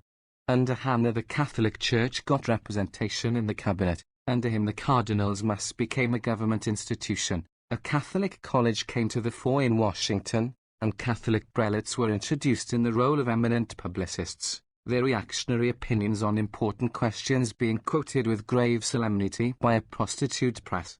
It was Mark Hanna himself who founded the National Civic Federation, upon whose executive committee Catholic cardinals and archbishops might work hand in glove with Catholic labor leaders for the chloroforming of the American working class. Hanna's biographer naively calls attention to the president-maker's popularity among Catholics, high and low, and the support they gave him. Archbishop Ireland was in frequent correspondence with him, and used his influence in Mr. Hanna's behalf.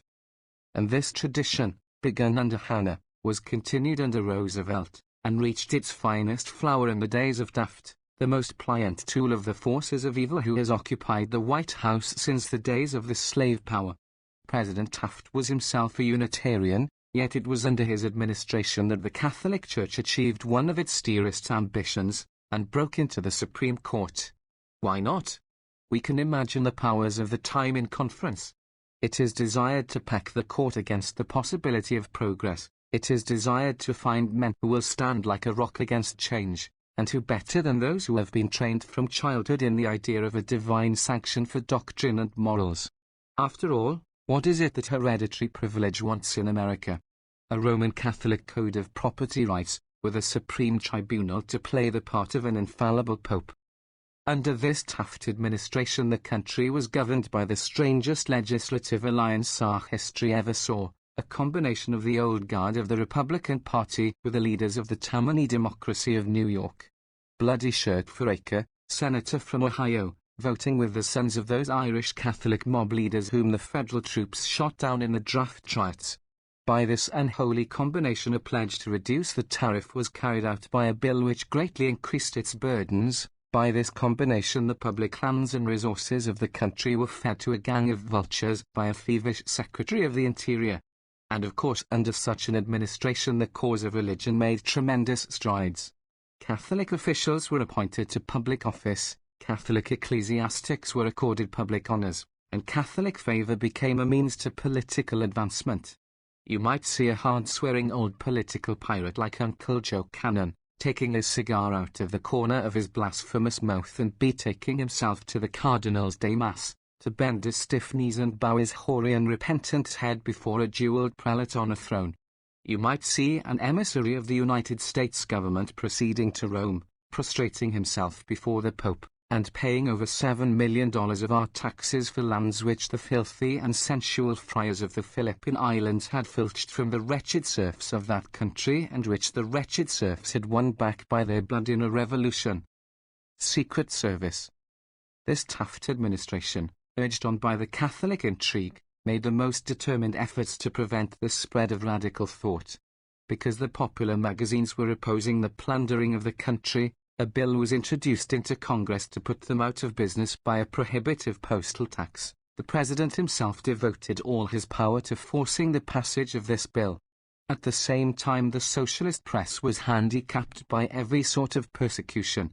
I was at that time in intimate touch with the appeal to reason, and I know that scarcely a month passed that the Post Office Department did not invent some new regulation especially designed to limit its circulation.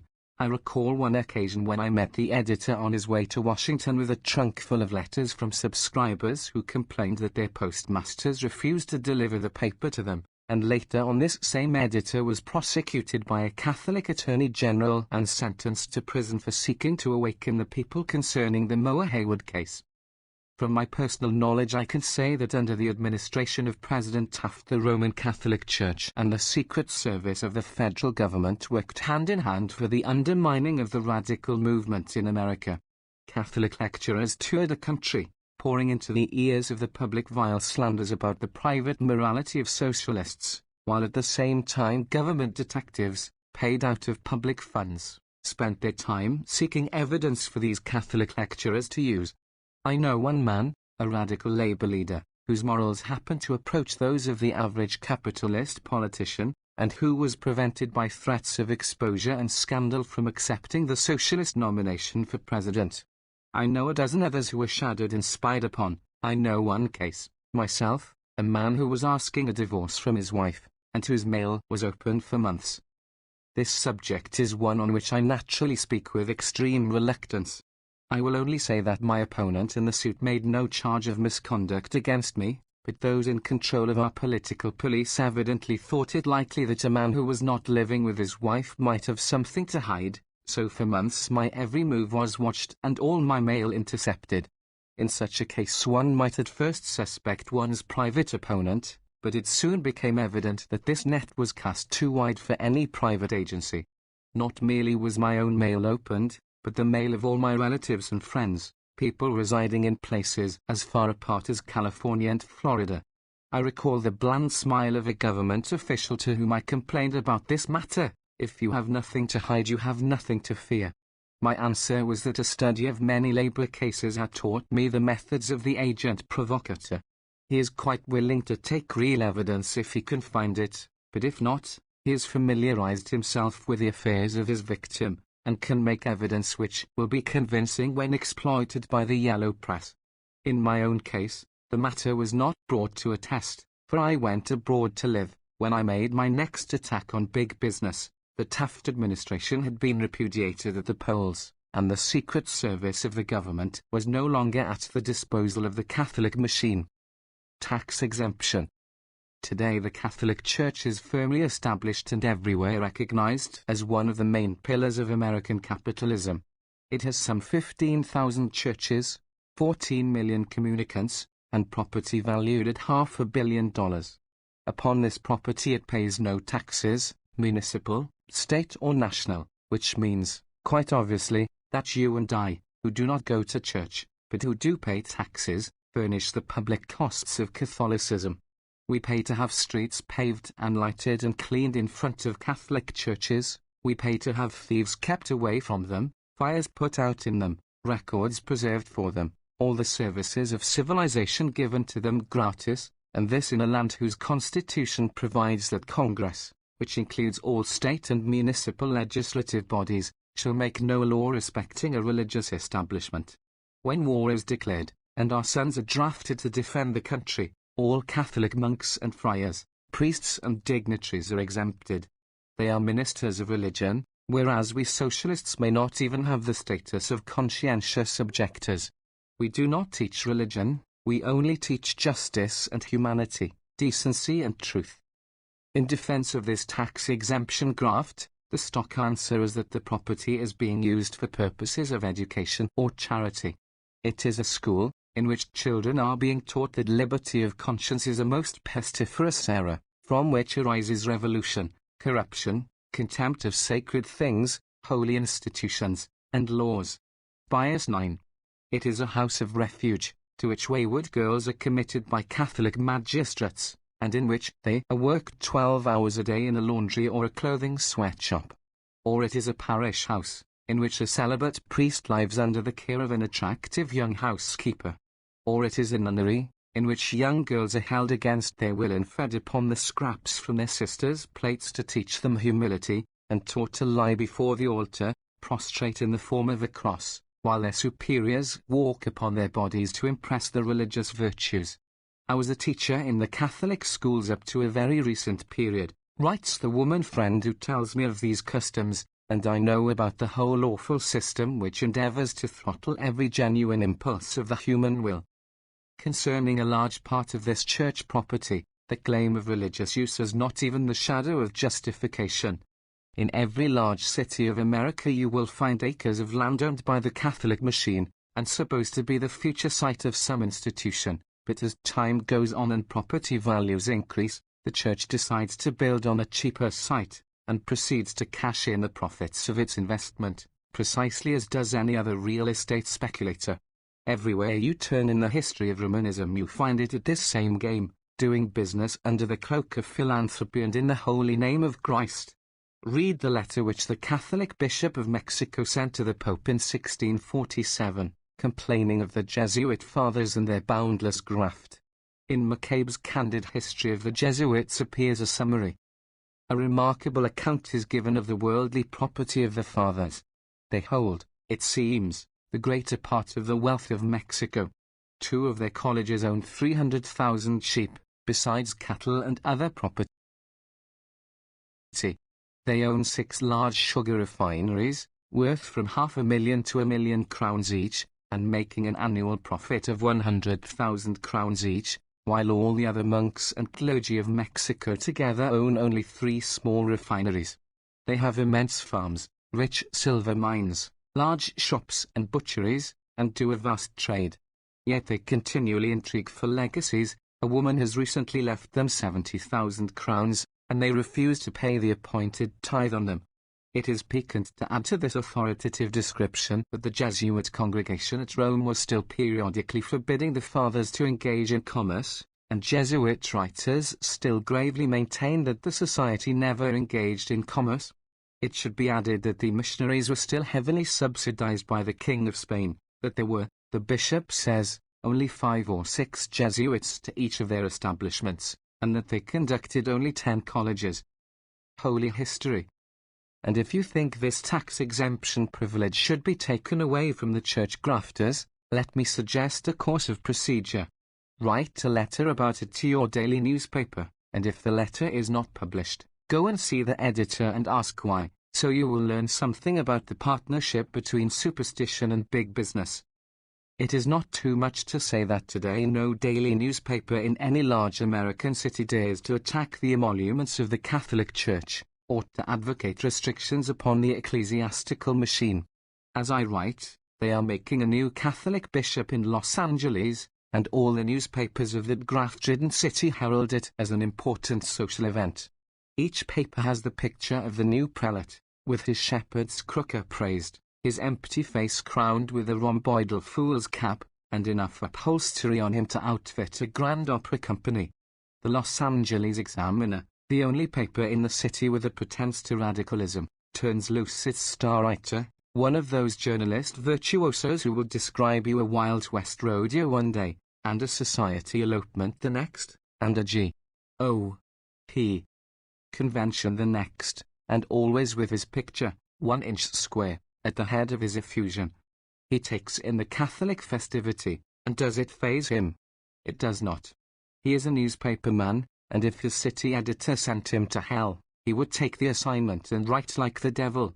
To read him now you might think he had been reared in a convent. His soul is uplifted, and he bursts forth in pure spontaneous ecstasy. Solemnly magnificent, every brilliant detail symbolically picturing the holy history of the Roman Catholic Church in the inexorable progress of its immense structure, which rises from the rock of Peter, with its beacons of faith and devotion piercing the fog of doubt and fear which surround the world and the worldly, was the ceremony yesterday at the Cathedral of St. Vibiana, whereby Bishop John J. Cantwell was installed in his Diocese of Monterey in Los Angeles. And then, a month later, comes another occasion of state, the 23rd annual banquet of the Merchants and Manufacturers Association of Los Angeles. I should have to write a little essay to make clear the sociological significance of that function, explaining first, a nationwide organization which has been proven by congressional investigation and by the publication of its secret documents to be a machine for the corruption of our political life, and then exhibiting our city of the angels, from which all angels have long since fled, a city in the first crude stage of land speculation, without order, dignity or charm, a city of real estate agents, who exist by selling climate to new arrivals from the East, a city whose intellectual life is boosting, whose standards of truth are those of the horse trade. Its newspapers publish a table of temperatures, showing the daily contrast between Southern California and the East. This device is effective in the winter time, but last June, when for 5 days and nights the temperature was over 110, and several times 114, the Los Angeles space was left empty. In the same way, there is a rule that our earthquake shocks are never mentioned, unless they destroy whole towns. On the afternoon of January 26, 1918, a cyclone hit Pasadena, of violence sufficient to lift a barn over a church steeple and deposit it in the pastor's front yard.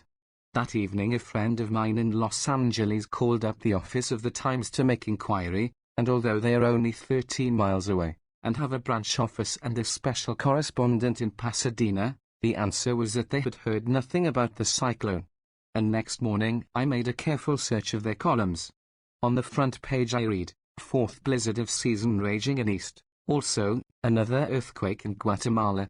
But not a line about the Pasadena cyclone. That there was plenty of space in that issue, you may judge from the fact that there were 20 headlines like the following, many of them representing full-page and half-page illustrated write-ups.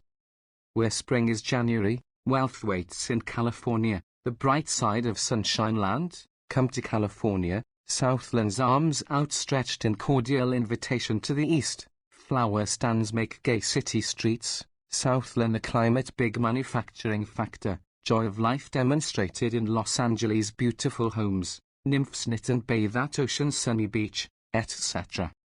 Now we are in the war and our business is booming, we are making money hand over fist. It is all the more delightful, because we are putting our souls into it, we are lending our money to the government and saving the world for democracy. Our labor unionists have been driven to other cities, and our Mexican agitators and I.W.S. are in jail, so, in the gilt ballroom of our palatial $6 a day hotel the 400 masters of our prosperity meet to pat themselves on the back, and they invite the new Catholic bishop to come and confer the grace of God upon their eating.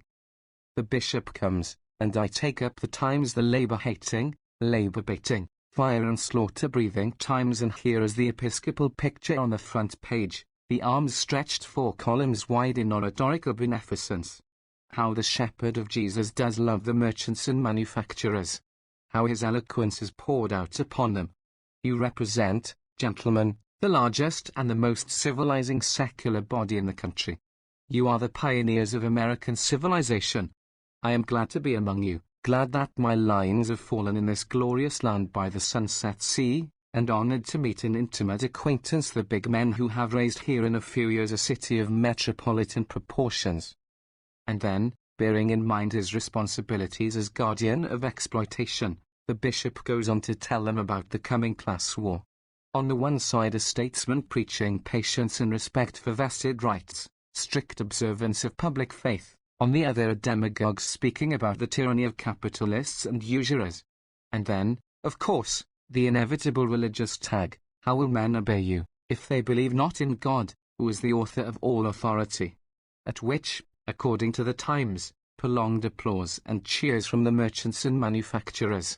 The editor of the Times goes back to his office, and inspired by this episcopal eloquence writes a leader with the statement that, "We have no proletariat in America. Das Zentrum." In order to see clearly the ultimate purpose of this unholy alliance, this union of superstition and the Merchants and Manufacturers Association, we have to go to Europe, where the arrangement has been working for 1,000 years.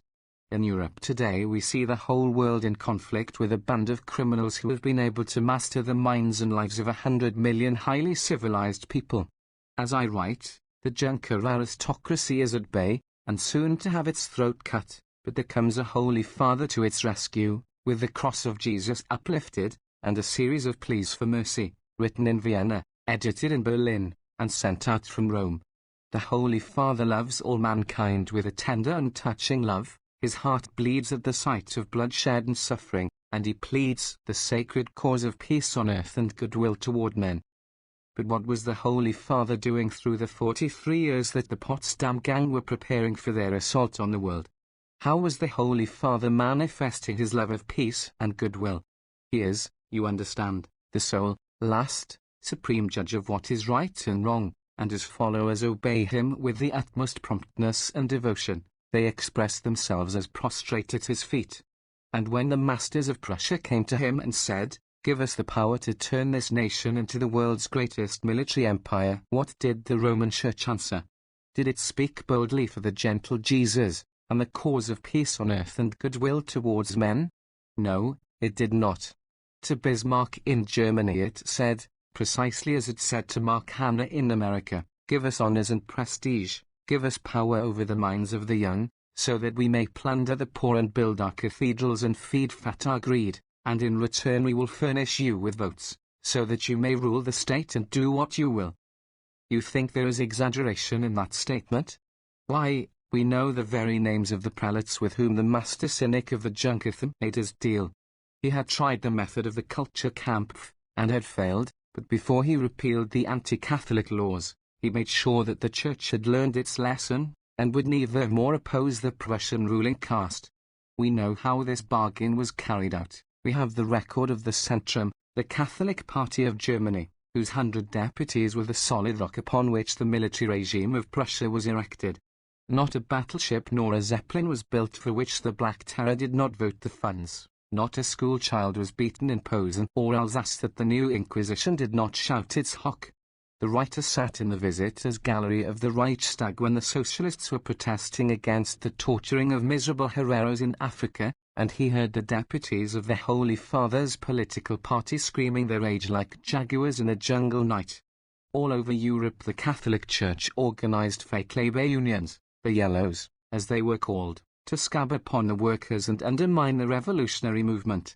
The Holy Father himself issued precise instructions for the management of these agencies of betrayal. Here the most pious and benevolent Leo XIII. They must pay special and principal attention to piety and morality, and their internal discipline must be directed precisely by these considerations, otherwise they entirely lose their special character, and came to be very little better than those societies which take no account of religion at all. It is so hard, you see, to keep a man thinking about piety and morality while he is starving.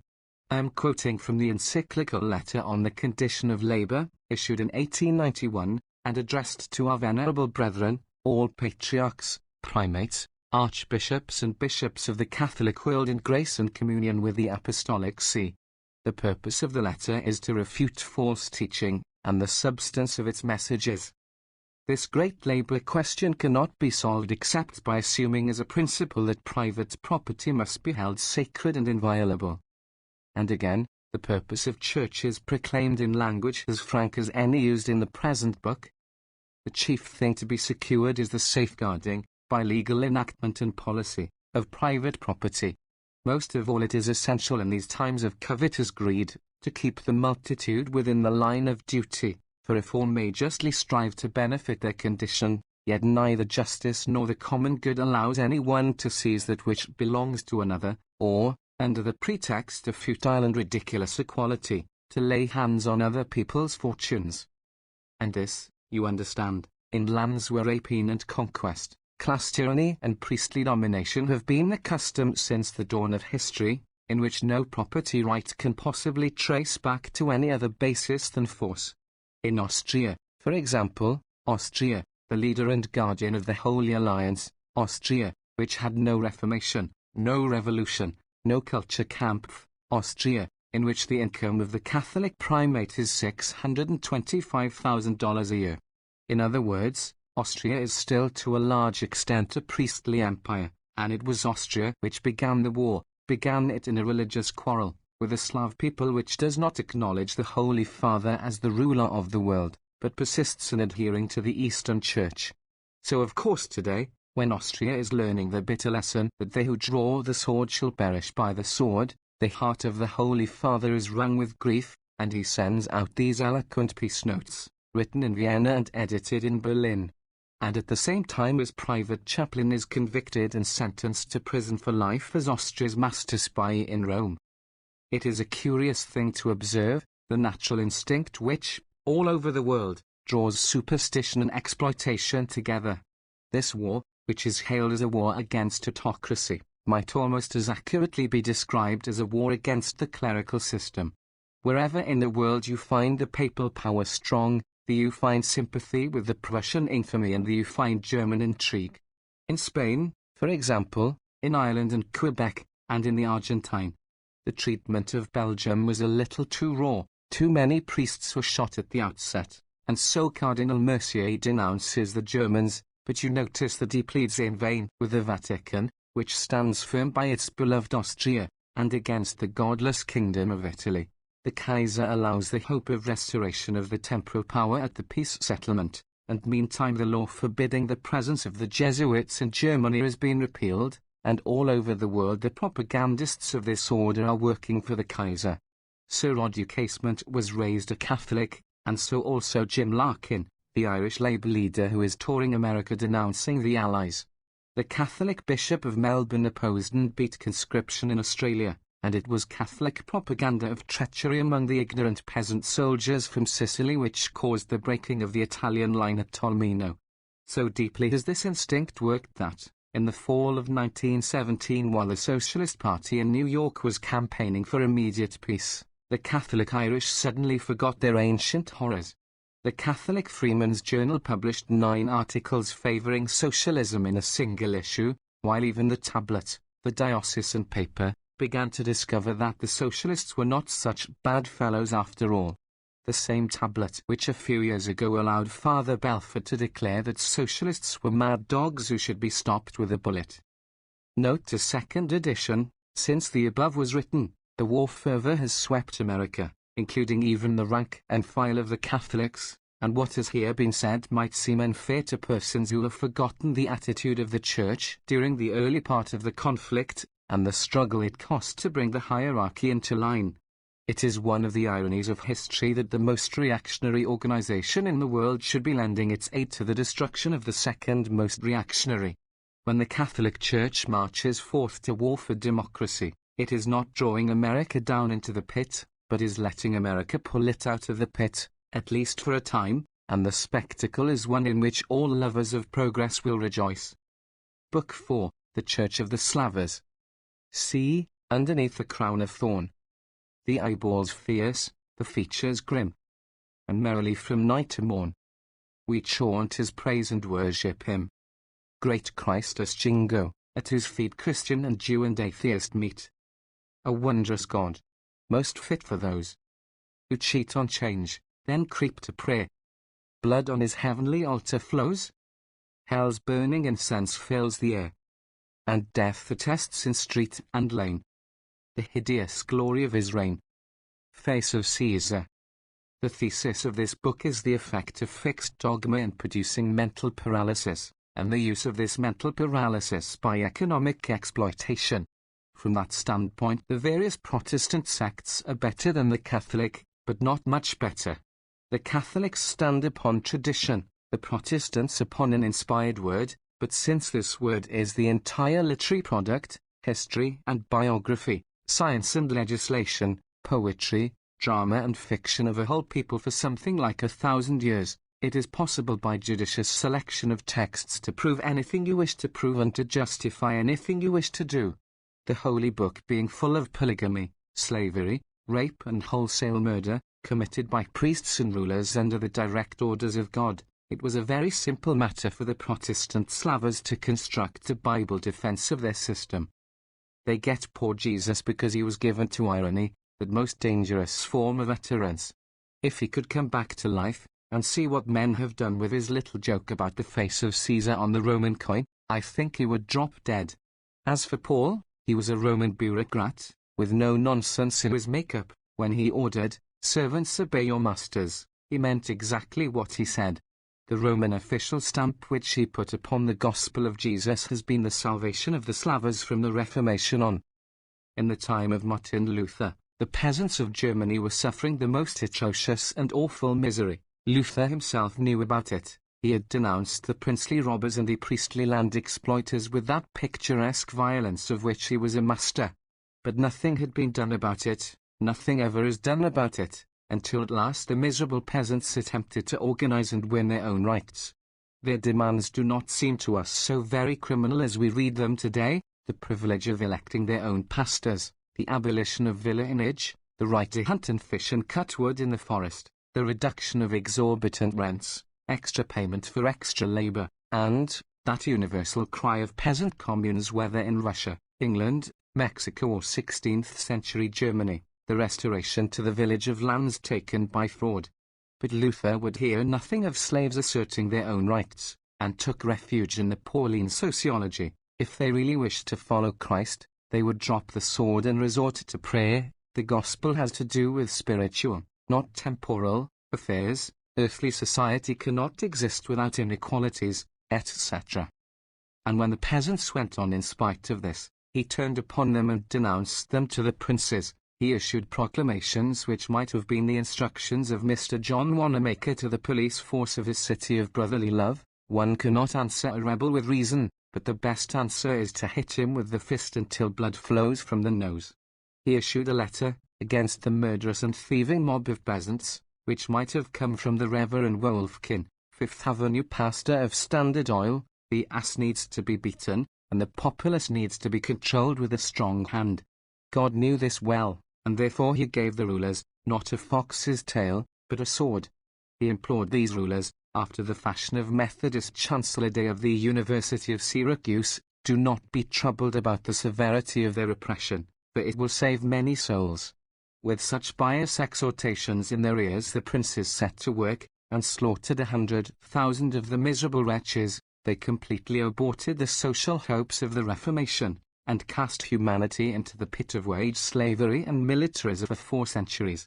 As a church scholar, Professor Rauskenbusch puts it, the glorious years of the Lutheran Reformation were from 1517 to 1525, when the whole nation was in commotion, and a great revolutionary tidal wave seemed to be sweeping every class and every higher interest one step nearer to its ideal of life. The Lutheran Reformation had been most truly religious and creative when it embraced the whole of human life and enlisted the enthusiasm of all ideal men and movements. When it became religious in the narrow sense, it grew scholastic and spiny, quarrelsome, and impotent to awaken high enthusiasm and noble life. Deutschland Liberals. As a result of Luther's treason to humanity, his church became the state church of Prussia, and Bible worship and devil terror played their part, along with the Mass and the confessional, in building up the Junker dream. A court official, the Oberhofprediger, was set up, and from that time on the Hohenzollerns were the most pious criminals in Europe. Frederick the Great, the ancestral genius, was an atheist and a scoffer, but he believed devoutly in religion for his subjects. He said, "If my soldiers were to begin to think, not one would remain in the ranks." And Carlyle, instinctive friend of autocrats, tells with jocular approval how he kept them from thinking. He recognizes the uses of religion, takes a good deal of pains with his preaching clergy, will suggest texts to them, and for the rest expects to be obeyed by them, as by his sergeants and corporals. Indeed, the reverend men feel themselves to be a body of spiritual sergeants, corporals, and captains, to whom obedience is the rule, and discontent a thing not to be indulged in by any means. So the soldiers stayed in the ranks, and Frederick raided Silesia and Poland. His successors ordered all the Protestant sects into one, so that they might be more easily controlled, from which time the Lutheran Church has been a department of the Prussian state, in some cases a branch of the municipal authority. In 1848, when the people of various German states demanded their liberty, it was an ultra-pious king of Prussia who sent his troops and shot them down, precisely as Luther had advised to shoot down the peasants. At this time the future maker of the German Empire rose in the Landtag and made his bow before the world, a young Prussian land magnate, Otto von Bismarck by name. He shook his fist in the face of the new German liberalism, and incidentally of the new German infidelity. Christianity is the solid basis of Prussia, and no state erected upon any other foundation can permanently exist. The present Hohenzollern has diligently maintained this tradition of his line. It was his custom to tour the empire in a train of blue and white cars, carrying as many costumes as any stage favorite, most of them military. With him on the train went the Prussian god, and there was scarcely a performance at which this god did not appear, also in military costume. After the failure of the Kulturkampf, the official Lutheran religion was ordered to make friends with its ancient enemy, the Catholic Church. Said the Kaiser, "I make no difference between the adherents of the Catholic and Protestant creeds. Let them both stand upon the foundation of Christianity, and they are both bound to be true citizens and obedient subjects. Then the German people will be the rock of granite upon which our Lord God can build and complete his work of culture in the world." And here is the oath required of the Catholic clergy, upon their admission to equality of trustworthiness with their Protestant confreres. "I will be submissive, faithful and obedient to His Royal Majesty, and his lawful successors in the government, as my most gracious King and Sovereign, promote his welfare according to my ability, prevent injury and detriment to him, and particularly endeavor carefully to cultivate in the minds of the people under my care a sense of reverence and fidelity towards the King, love for the fatherland, obedience to the laws, and all those virtues which in a Christian denote a good citizen. And I will not suffer any man to teach or act in a contrary spirit. In particular I vow that I will not support any society or association, either at home or abroad, which might endanger the public security, and will inform His Majesty of any proposal made, either in my diocese or elsewhere, which might prove injurious to the state." And later on this heaven-guided ruler conceived the scheme of a Berlin-Baghdad railway, for which he needed one religion more. He paid a visit to Constantinople, and made another debut and produced another god, with the result that millions of Turks are fighting under the belief that the Kaiser is a convert to the faith of Muhammad. Der Tag. All this was, of course, in preparation for the great event to which all good Germans looked forward, to which all German officers drank their toasts at banquets, the day. This glorious day came, and the field grey armies marched forth, and the Pauline Lutheran God marched with them. The Kaiser, as usual, acted as spokesman. Remember that the German people are the chosen of God. On me, the German Emperor, the Spirit of God has descended. I am his sword, his weapon and his viceregent. Woe to the disobedient and death to cowards and unbelievers. As to the Prussian state religion, its attitude to the war is set forth in a little book written by a high clerical personage, the Herr Consistorial Rat Dietrich Vorwerk, containing prayers and hymns for the soldiers, and for the congregations at home. Here is an appeal to the Lord God of battles. Though the warrior's bread be scanty, do thou work daily death and tenfold woe unto the enemy. Forgive in merciful long-suffering each bullet and each blow which misses its mark. Lead us not into the temptation of letting our wrath be too tame in carrying out thy divine judgment. Deliver us and our ally from the infernal enemy and his servants on earth. Thine is the kingdom, the German land. May we, by the aid of thy steel-clad hand, achieve the fame and the glory. It is this Herr Consistorial Rat who has perpetrated the great masterpiece of humor of the war, the hymn in which he appeals to that God who keeps guard over cherubim, seraphim, and zeppelins. You have to say over the German form of these words in order to get the effect of their delicious melody, cherubim, seraphim, zeppelin.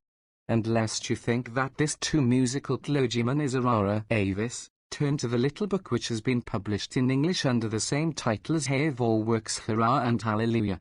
Here is the Reverend S. Lehman. Germany is the center of God's plans for the world. Germany's fight against the whole world is in reality the battle of the spirit against the whole world's infamy, falsehood and devilish cunning. And here is Pastor K. Koenig. It was God's will that we should win the war. And Pastor J. Rump. Our defeat would mean the defeat of his Son in humanity. We fight for the cause of Jesus within mankind. And here is an eminent theological professor. The deepest and most thought-inspiring result of the war is the German God.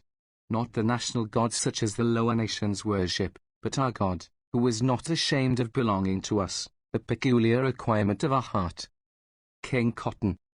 It is a cheap way to gain applause in these days, to denounce the Prussian system. My only purpose is to show that Bible worship, precisely as saint worship or totem worship, delivers the worshipper up to the slavers. This truth has held in America, precisely as in Prussia. During the middle of the last century there was fought out a mighty issue in our free republic, and what was the part played in this struggle by the Bible cults? Hear the testimony of William Lloyd Garrison. American Christianity is the main pillar of American slavery. Hear Parker Pillsbury. We had almost to abolish the church before we could reach the dreadful institution at all. In the year 1818 the Presbyterian General Assembly, which represented the churches of the South as well as of the North, passed by a unanimous vote a resolution to the effect that slavery is utterly inconsistent with the law of God, which requires us to love our neighbor as ourselves. But in a generation the views of the entire South, including the Presbyterian Church, had changed entirely. What was the reason? Had the law of God been altered? Had some new revelation been handed down? Nothing of the kind. It was merely that a Yankee by the name of Eli Whitney had perfected a machine to take the seeds out of short staple cotton. The cotton crop of the South increased from 4,000 bales in 1791 to 450,000 in 1820 and 5,400,000 in 1860. There was a new monarch, King Cotton, and his empire depended upon slaves. According to the custom of monarchs since the dawn of history, he hired the ministers of God to teach that what he wanted was right and holy. From one end of the South to the other the pulpits rang with the text, "Cursed be Canaan, a servant to servants shall he be to his brethren." The learned Bishop Hopkins, in his Bible view of slavery, gave the standard interpretation of this text. The Almighty, foreseeing the total degradation of the Negro race, ordained them to servitude or slavery under the descendants of Shem and Japheth, doubtless because he judged it to be their fittest condition. I might fill the balance of this volume with citations from defenses of the peculiar institution in the name of Jesus Christ, and not only from the South, but from the North. For it must be understood that leading families of Massachusetts and New York owed their power to slavery. Their fathers had brought molasses from New Orleans and made it into rum, and taken it to the coast of Africa to be exchanged for slaves for the southern planters. And after this trade was outlawed, the slave-grown cotton had still to be shipped to the North and spun, so the traders of the North must have divine sanction for the fugitive slave law. Here is the Bishop of Vermont declaring, "The slavery of the Negro race appears to me to be fully authorized both in the Old and New Testaments." Here in the True Presbyterian, of New York, giving the decision of a clerical man of the world, there is no debasement in it. It might have existed in paradise, and it may continue through the millennium. And when the slave-holding oligarchy of the South rose in arms against those who presumed to interfere with this divine institution, the men of God of the South called down blessings upon their armies in words which, with the proper change of names, might have been spoken in Berlin in August, 1914. Thus Dr. Thornwell, one of the leading Presbyterian divines of the South, the triumph of Lincoln's principles is the death knell of slavery. Let us crush the serpent in the egg. And the Reverend Dr. Smythe of Charleston, the war is a war against slavery, and is therefore treasonable rebellion against the word, providence and government of God. I read in the papers, as I am writing, how the clergy of Germany are thundering against President Wilson's declaration that that country must become democratic. Here is a manifesto of the German Evangelical League, made public on the 400th anniversary of the Reformation. We especially warn against the heresy, promulgated from America, that Christianity enjoins democratic institutions, and that they are an essential condition of the kingdom of God on earth. In exactly the same way the religious bodies of the entire South united in an address to Christians throughout the world, early in the year 1863. The recent proclamation of the President of the United States, seeking the emancipation of the slaves of the South, is in our judgment occasion of solemn protest on the part of the people of God. Witches and women. To whatever part of the world you travel, to whatever page of history you turn, you find the endowed and established clergy using the word of God in defense of whatever form of slave driving may then be popular and profitable. 200 or 300 years ago it was the custom of Protestant divines in England and America to burn poor old women as witches. Only 150 years ago we find John Wesley, founder of Methodism, declaring that the giving up of witchcraft is in effect the giving up of the Bible. And if you investigate this witch burning, you will find that it is only one aspect of a blot upon civilization, the Christian misogyny. You see, there were two Hebrew legends, one that woman was made out of a man's rib, and the other that she ate an apple. Therefore in modern England a wife must be content with a legal status lower than a domestic servant. Perhaps the most comical of the clerical claims is this, that Christianity has promoted chivalry and respect for womanhood. In ancient Greece and Rome the woman was the equal and helpmate of man. We read in Tacitus about the splendid women of the Germans, who took part in public councils, and even fought in battles. 2,000 years before the Christian era we are told by Maspero that the Egyptian woman was the mistress of a house, she could inherit equally with her brothers, and had full control of her property. We are told by Paturite that she was juridically the equal of man, having the same rights and being treated in the same fashion. But in present-day England, under the common law, woman can hold no office of trust or power, and her husband has the sole custody of her person, and of her children while minors. He can steal her children, rob her of her clothing, and beat her with a stick provided it is no thicker than his thumb. While I was in London the highest court handed down a decision on the law which does not permit a woman to divorce her husband for infidelity, unless it has been accompanied by cruelty. A man had brought his mistress into his home and compelled his wife to work for and wait upon her, and the decision was that this was not cruelty in the meaning of the law. And if you say that this enslavement of woman has nothing to do with religion, that ancient Hebrew fables do not control modern English customs, then listen to the Vicar of Grantuck, preaching at Street Grantucks, London, August 27, 1905, and explaining why women must cover their heads in church. 1. Man's priority of creation. Adam was first formed, then Eve. 2. The manner of creation. The man is not of the woman, but the woman of the man. 3. The purport of creation. The man was not created for the woman, but the woman for the man. 4. Results in creation. The man is the image of the glory of God, but woman is the glory of man. 5. Woman's priority in the fall. Adam was not deceived, but the woman, being deceived, was in the transgression. 6. The marriage relation. As the church is subject to Christ, so let the wives be to their husbands. 7. The headship of man and woman. The head of every man is Christ, but the head of the woman is man. I say there is no modern evil which cannot be justified by these ancient texts, and there is nowhere in Christendom a clergy which cannot be persuaded to cite them at the demand of ruling classes.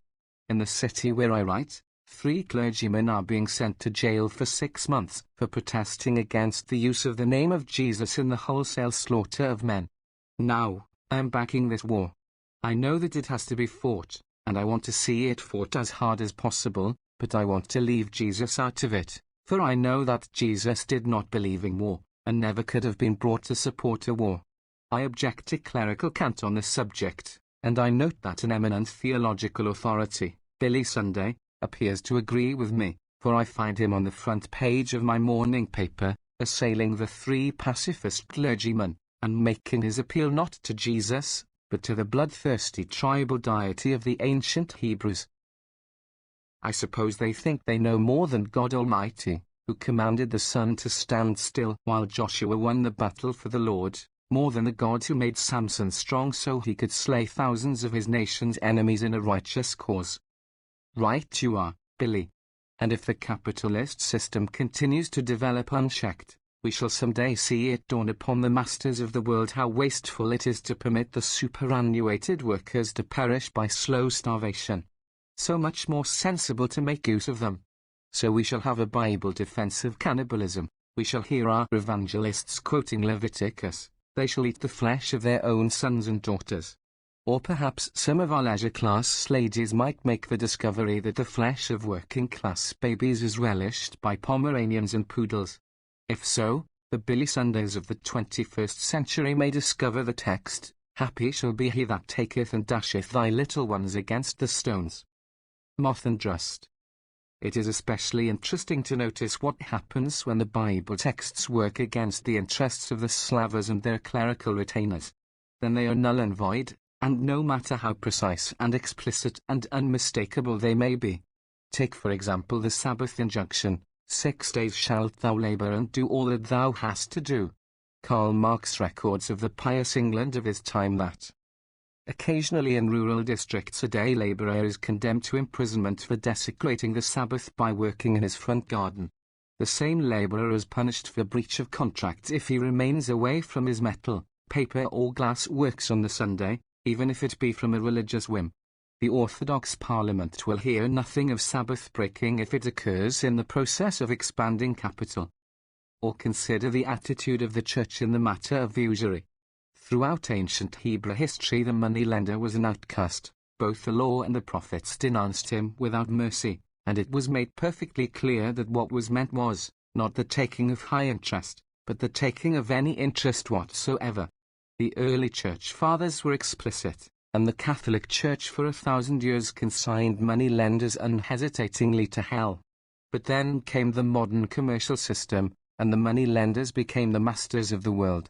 There is no more amusing illustration of the perversion of human thought than the efforts of the Jesuit casuists to escape from the dilemma into which their heavenly guides had trapped them. Here, for example, is Alfonso Liguori, a Spanish Jesuit of the 18th century, a doctor of the Church, now worshipped as Saint Alphonsus, presenting a long and elaborate theory of mental usury, concluding that, if the borrower pay interest of his own free will, the lender may keep it. In answer to the question whether the lender may keep what the borrower pays, not out of gratitude, but out of fear that otherwise loans will be refused to him in future, Liguori says that to be usury, it must be paid by reason of a contract, or as justly due. Payment by reason of such a fear does not cause interest to be paid as an actual price. Again, the great saint and doctor tells us that it is not usury to exact something in return for the danger and expense of regaining the principal. Could the house of J.P. Morgan and Company ask more of their ecclesiastical department? The reader may think that such sophistications are now out of date, but he will find precisely the same knavery in the efforts of present-day slavers to fit Jesus Christ into the system of competitive commercialism. Jesus, as we have pointed out, was a carpenter's son, a thoroughly class-conscious proletarian. He denounced the exploiters of his own time with ferocious bitterness. He drove the money changers out of the temple with whips, and he finally died the death of a common criminal. If he had foreseen the whole modern cycle of capitalism and wage slavery, he could hardly have been more precise in his exhortations to his followers to stand apart from it. But did all this avail him? Not in the least. I place upon the witness stand an exponent of Bible Christianity whom all readers of our newspapers know well, a scholar of learning, a publicist of renown, once pastor of the most famous church in Brooklyn, now editor of our most influential religious weekly, a liberal both in theology and politics, a modernist, an advocate of what he calls industrial democracy. His name is Lyman Abbott, and he is writing under his own signature in his own magazine, his subject being the ethical teachings of Jesus. Several times I have tried to persuade people that the words I am about to quote were actually written and published by this eminent doctor of divinity, and people have almost refused to believe me. Therefore I specify that the article may be found in the Outlook, the bound volumes of which are in all large libraries, volume 94, page 576. The words are as follows, the boldface being Dr. Abbott's, not mine. My radical friend declares that the teachings of Jesus are not practicable, that we cannot carry them out in life, and that we do not pretend to do so. Jesus, he reminds us, said, "Lay not up for yourself treasures upon earth," and Christians do universally lay up for themselves treasures upon earth. Every man that owns a house and lot, or a share of stock in a corporation, or a life insurance policy, or money in a savings bank, has laid up for himself treasure upon earth. But Jesus did not say, "Lay not up for yourselves treasures upon earth." He said, "Lay not up for yourselves treasures upon earth where moth and rust doth corrupt and where thieves break through and steal." And no sensible American does. Moth and rust do not get at Mr. Rockefeller's oil wells, nor at the Sugar Trust's sugar, and thieves do not often break through and steal a railway or an insurance company or a savings bank. What Jesus condemned was hoarding wealth. Strange as it may sound to some of the readers of this book, I count myself among the followers of Jesus of Nazareth. His example has meant more to me than that of any other man, and all the experiences of my revolutionary life have brought me nearer to him. Living in the great metropolis of Mammon, I have felt the power of privilege, its scourge upon my back, its crown of thorns upon my head. When I read that article in the Outlook, I felt just as Jesus himself would have felt, and I sat down and wrote a letter to Lyman Abbott. This discovery of a new method of interpreting the Bible is one of such very great interest and importance that I cannot forbear to ask space to comment upon it. May I suggest that Dr. Abbott elaborate this exceedingly fruitful idea, and write us another article upon the extent to which the teachings of the inspired word are modified by modern conditions, by the progress of invention and the scientific arts? The point of view which Dr. Abbott takes is one which had never occurred to me before, and I had therefore been completely mistaken as to the attitude of Jesus on the question. Also I have, like Dr. Abbott, many radical friends who are still laboring under error. Jesus goes on to bid his hearers, "Consider the lilies of the field, how they grow, they toil not, neither do they spin." What an apt simile is this for the great mass of American wealth, in Dr. Abbott's portrayal of it. It is serving the community, he tells us. It is building a railway to open a new country to settlement by the homeless. It is operating a railway to carry grain from the harvests of the West to the unfed millions of the East, etc. Incidentally, it is piling up dividends for its bias owners, and so everybody is happy, and Jesus, if he should come back to earth, could never know that he had left the abodes of bliss above. Truly, there should be a new school of Bible interpretation founded upon this brilliant idea. Jesus says, "Therefore when thou doest thine alms, do not sound a trumpet before thee, as the hypocrites do in the synagogues and in the streets, that they may have glory of men. Verily not, for of what avail are trumpets, compared with the millions of copies of newspapers which daily go forth to tell of Mr. Rockefeller's benefactions? How transitory are they, compared with the grave in marble or granite which Mr. Carnegie sets upon the front of each of his libraries?" There is the paragraph, "Neither shalt thou swear by thy head, because thou canst not make one hair white or black." I have several among my friends who are Quakers, presumably Dr. Abbott is also, and he should not fail to point out to them the changes which scientific discovery has wrought in the significance of this command against swearing. We can now make our hair either white or black, or a combination of both. We can make it a brilliant peroxide golden. We could, if pushed to an extreme, make it purple or green. So we are clearly entitled to swear all we please by our head. Nor should we forget to examine other portions of the Bible according to this method. Look not upon the wine when it is red, we are told.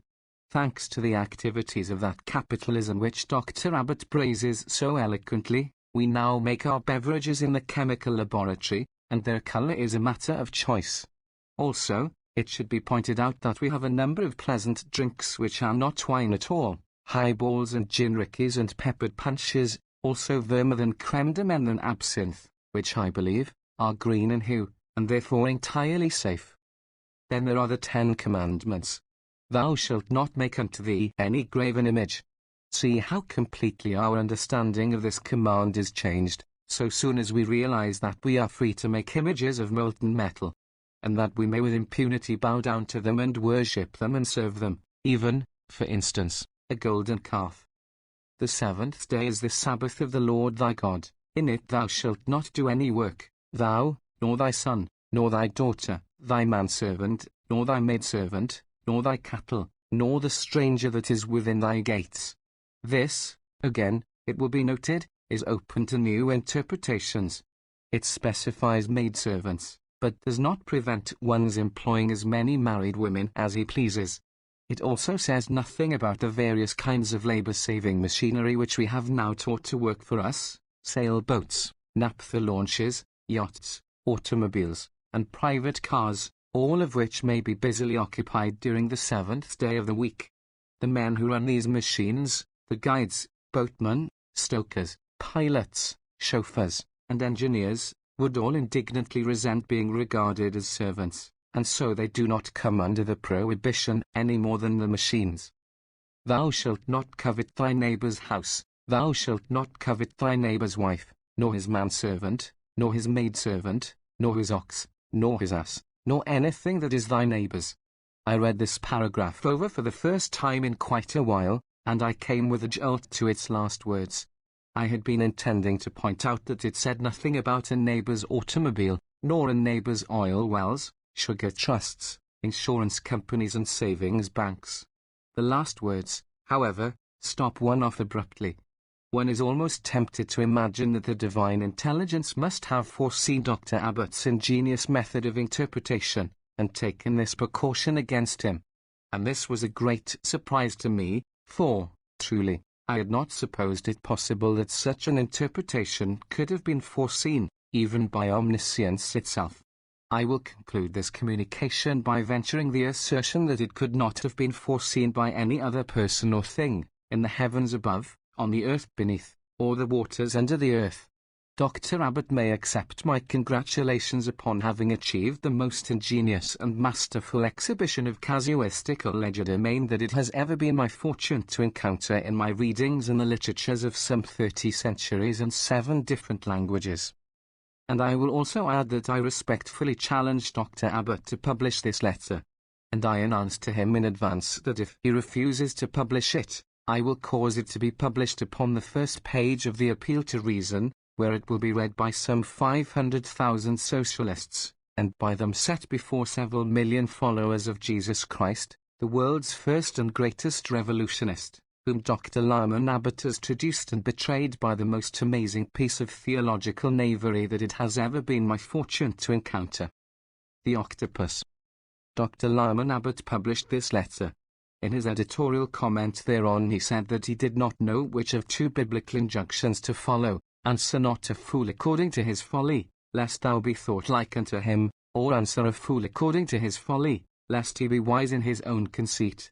I replied by pointing out a 3rd text which the Reverend Doctor had possibly overlooked: he that calleth his neighbour a fool shall be in danger of hellfire.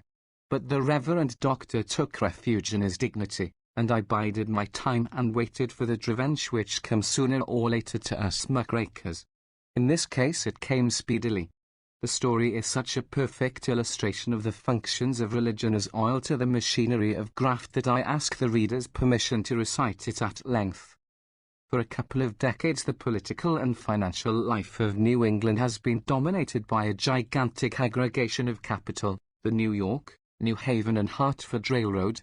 It is a Morgan concern. Its popular name, the New Haven, stands for all the railroads of 6 states, nearly all the trolley lines and steamship lines, and a group of the most powerful banks of Boston and New York. It is controlled by a little group of insiders, who followed the custom of railroad wrecking familiar to students of American industrial life, buying up new lines, capitalizing them at fabulous sums, and unloading them on the investing public, paying dividends out of capital, passing dividends as a means of stock manipulation, accumulating surpluses and cutting melons for the insiders, while at the same time crushing labor unions, squeezing wages, and permitting rolling stock and equipment to go to wreck. All these facts were perfectly well known in Wall Street, and could not have escaped the knowledge of any magazine editor dealing with current events. In 8 years the New Haven had increased its capitalization 1,501%, and what that meant, any office boy in the street could have told. What attitude should a magazine editor take to the matter? At that time there were still 2 or 3 free magazines in America. One of them was Hampton's, and the story of its wrecking by the New Haven criminals will someday serve in school textbooks as the classic illustration of that financial piracy which brought on the American social revolution. Ben Hampton had bought the old derelict Broadway magazine, with 12,000 subscribers, and in 4 years, by the simple process of straight truth-telling, had built up for it a circulation of 440,000. In 2 years more he would have had 1 million, but in May 1911, he announced a series of articles dealing with the New Haven management. The articles, written by Charles Edward Russell, were so exact that they read today like the reports of the Interstate Commerce Commission, dated 3 years later. A representative of the New Haven called upon the editor of Hampton's with the proof of the first article, obtained from the printer by bribery, and was invited to specify the statements to which he took exception. In the presence of witnesses he went over the article line by line, and specified 2 minor errors, which were at once corrected. At the end of the conference he announced that if the articles were published, Hampton's magazine would be on the rocks in 90 days. Which threat was carried out to the letter. First came a campaign among the advertisers of the magazine, which lost an income of thousands of dollars a month, almost overnight. And then came a campaign among the banks. The magazine could not get credit. Anyone familiar with the publishing business will understand that a magazine which is growing rapidly has to have advances to meet each month's business. Hampton undertook to raise the money by selling stock, whereupon a spy was introduced into his office as bookkeeper. His list of subscribers was stolen, and a campaign was begun to destroy their confidence. It happened that I was in Hampton's office in the summer of 1911, when the crisis came. Money had to pay for a huge new edition, and upon a property worth $2 million, with endorsements worth as much again, it was impossible to borrow $30,000 in the city of New York. Bankers, personal friends of the publisher, stated quite openly that word had gone out that anyone who loaned money to him would be broken. I myself sent telegrams to everyone I knew who might by any chance be able to help, but there was no help, and Hampton retired without a dollar to his name, and the magazine was sold under the hammer to a concern which immediately wrecked it and discontinued publication. The Industrial Shelley. Such was the fate of an editor who opposed the New Haven. And now, what of those editors who supported it? Turn to the Outlook, a weekly journal of current events, edited by Lyman Abbott. The issue of December 25, 1909, years after Christ came down to bring peace on earth and goodwill toward Wall Street. You will find an article by Sylvester Baxter entitled The Upbuilding of a Great Railroad. It is the familiar slush article which we professional writers learn to know at a glance. Prodigious, Mr. Baxter tells us, has been the progress of the New Haven. This was a master stroke that was characteristically sagacious. The road had made prodigious expenditures, and to a noble end, transportation efficiency epitomizes the broad aim that animated these expenditures and other constructive activities. There are photographs of bridges and stations, vast terminal improvements, a masterpiece of modern engineering, the highest, greatest and most architectural of bridges. Of the official under whom these miracles were being wrought, President Millen, we read, nervously organized, of delicate sensibility, impulsive in utterance, yet with an extraordinarily convincing power for vividly logical presentation. An industrial Shelley, or a Milton, you perceive, and all this prodigious genius poured out for the general welfare, to study out the sort of transportation service best adapted to these ends, and then to provide it in the most efficient form possible. That is the life task that President Millen has set himself. There was no less than 16 pages of these raptures, quite a section of a small magazine like the Outlook. The New Haven ramifies to every spot where industry flourishes, where business thrives. As a purveyor of transportation it supplies the public with just the sort desired. Here we have the new efficiency in a nutshell. In short, Here we have what Dr. Lyman Abbott means when he glorifies the great mass of American wealth. It is serving the community. It is building a railway to open a new country to settlement by the homeless. It is operating a railway to carry grain from the harvests of the West to the unfed millions of the East, etc. The unfed millions. My typewriter started to write, and the fed millions are humbly grateful for these services, and hasten to buy copies of the Bias Weekly which tells about them. The Outlook runs a column of current events in which it tells what is happening in the world, and sometimes it is compelled to tell of happenings against the interests of the great mass of American wealth.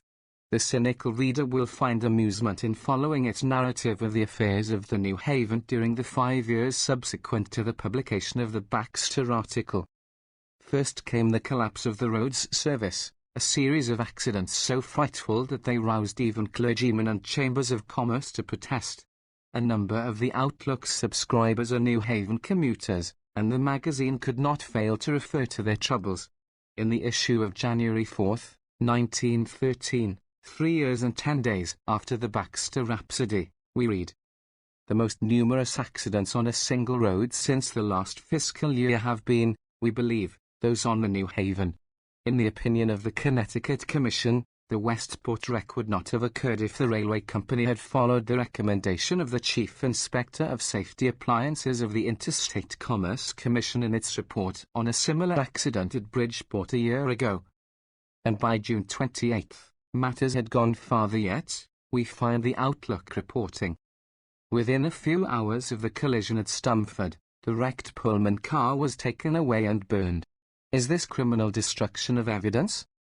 This collapse of the railroad service started a clamor for investigation by the Interstate Commerce Commission, which of course brought terror to the bosoms of the plunderers.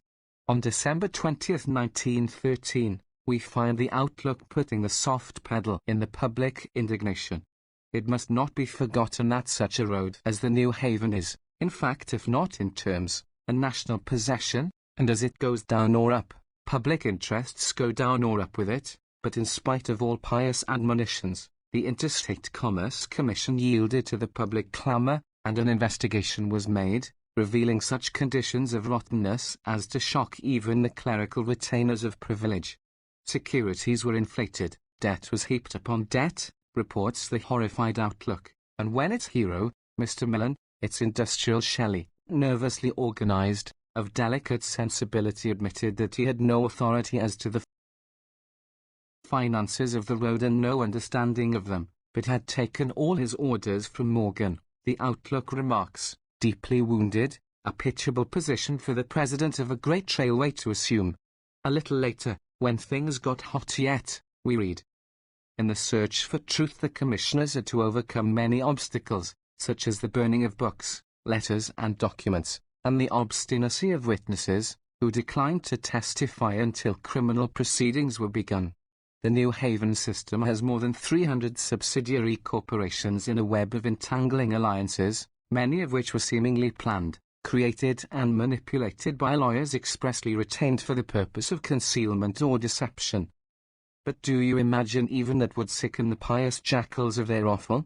If so, you do not know the sturdiness of the buyer's stomach.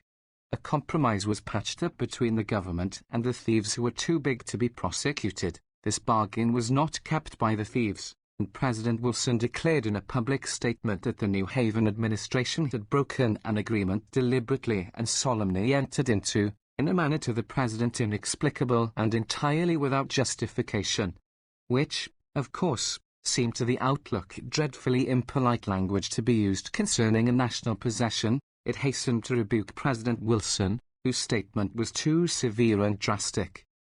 A new compromise was made between the government and the thieves who were too big to be prosecuted, and the stealing went on. Now, as I work over this book, the president takes the railroads for wars, and reads to Congress a message proposing that the securities based upon the New Haven swindles, together with all the mass of other railroad swindles, shall be sanctified and secured by dividends paid out of the public purse. New Haven securities take a big jump, and the Outlook, needless to say, is enthusiastic for the president's policy. Here is a chance for the big thieves to baptize themselves, or shall we say to have the water in their stocks made holy? Says our pious editor, for the government to take property without full compensation would be contrary to the whole spirit of America. The outlook for graft. Anyone familiar with the magazine world will understand that such crooked work as this, continued over a long period, is not done for nothing. Any magazine writer would know, the instant he saw the Baxter article, that Baxter was paid by the New Haven, and that the Outlook also was paid by the New Haven. Generally he has no way of proving such facts, and has to sit in silence, but when his board bill falls due and his landlady is persistent, he experiences a direct and earnest hatred of the crooks of journalism who thrive at his expense. If he is a socialist, he looks forward to the day when he may sit on a publications graft commission, with access to all magazine books which have not yet been burned. In the case of the New Haven, we know a part of the price, thanks to the labors of the Interstate Commerce Commission. Needless to say, you will not find the facts recorded in the columns of the Outlook. You might have read it line by line from the palmy days of Mellon to our own, and you would have got no hint of what the Commission revealed about magazine and newspaper graft. Nor would you have got much more from the great metropolitan dailies, which systematically played down the expose, omitting all the really damaging details. You would have to go to the reports of the Commission, or to the files of Pearson's magazine, which is out of print and not found in libraries. According to the New Haven's books, and by the admission of its own officials, the road was spending more than $400,000 a year to influence newspapers and magazines in favor of its policies. President Mellon stated that this was relatively less than any other railroad in the country was spending. There was a professor of the Harvard Law School, going about lecturing to boards of trade, urging in the name of economic science the repeal of laws against railroad monopolies, and being paid for his speeches out of railroad funds. There was a swarm of newspaper reporters, writing on railroad affairs for the leading papers of New England, and getting $25 weekly, or $200 or $300 on special occasions.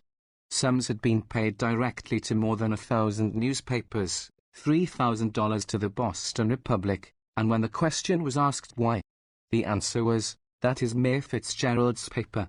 Even the ultra-respectable Evening Transcript, organ of the Brahmins of culture, was down for $144 for typing, mimeographing and sending out dope to the country press.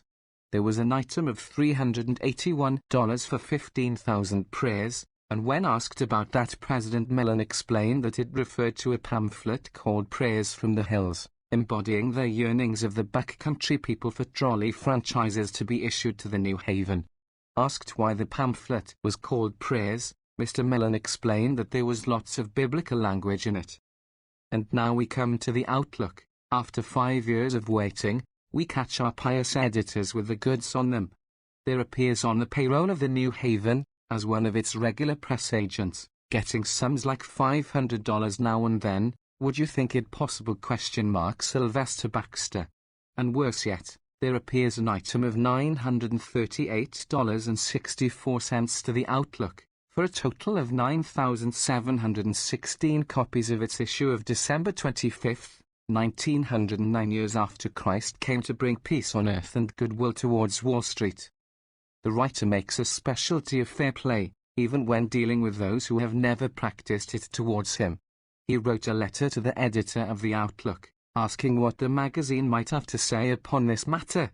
The reply, signed by Lawrence F. Abbott, president of the Outlook Company, was that the Outlook did not know that Mr. Baxter had any salaried connection with the New Haven, and that they had paid him for the article at the usual rates. Against this statement must be set one made under oath by the official of the New Haven who had the disbursing of the corruption fund, that the various papers which used the railroad material paid nothing for it, and they all knew where it came from.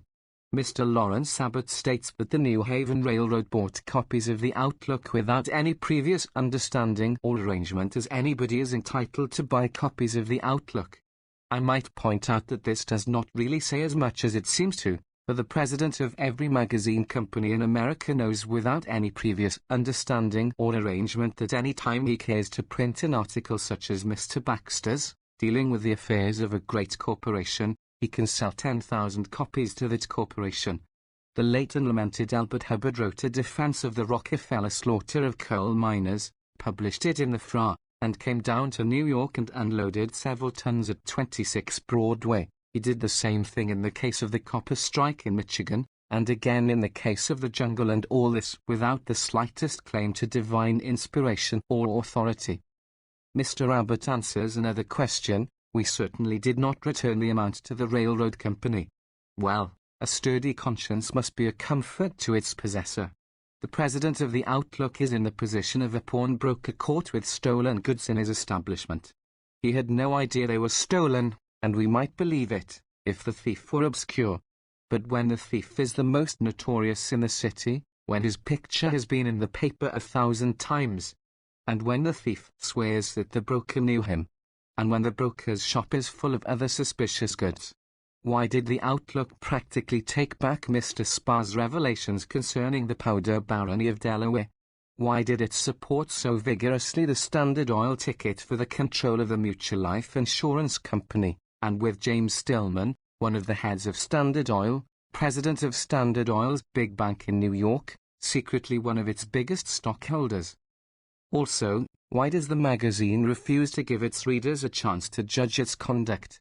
Why is it that a search of its columns reveals no mention of the revelations concerning Mr. Baxter, not even any mention of the $400,000 slush fund of its paragon of transportation virtues? I asked that question in my letter, and the president of the Outlook Company for some reason failed to notice it. I wrote a second time, courteously reminding him of the omission, and also of another, equally significant. He had not informed me whether any of the editors of the Outlook, or the officers or directors of the company, were stockholders in the New Haven.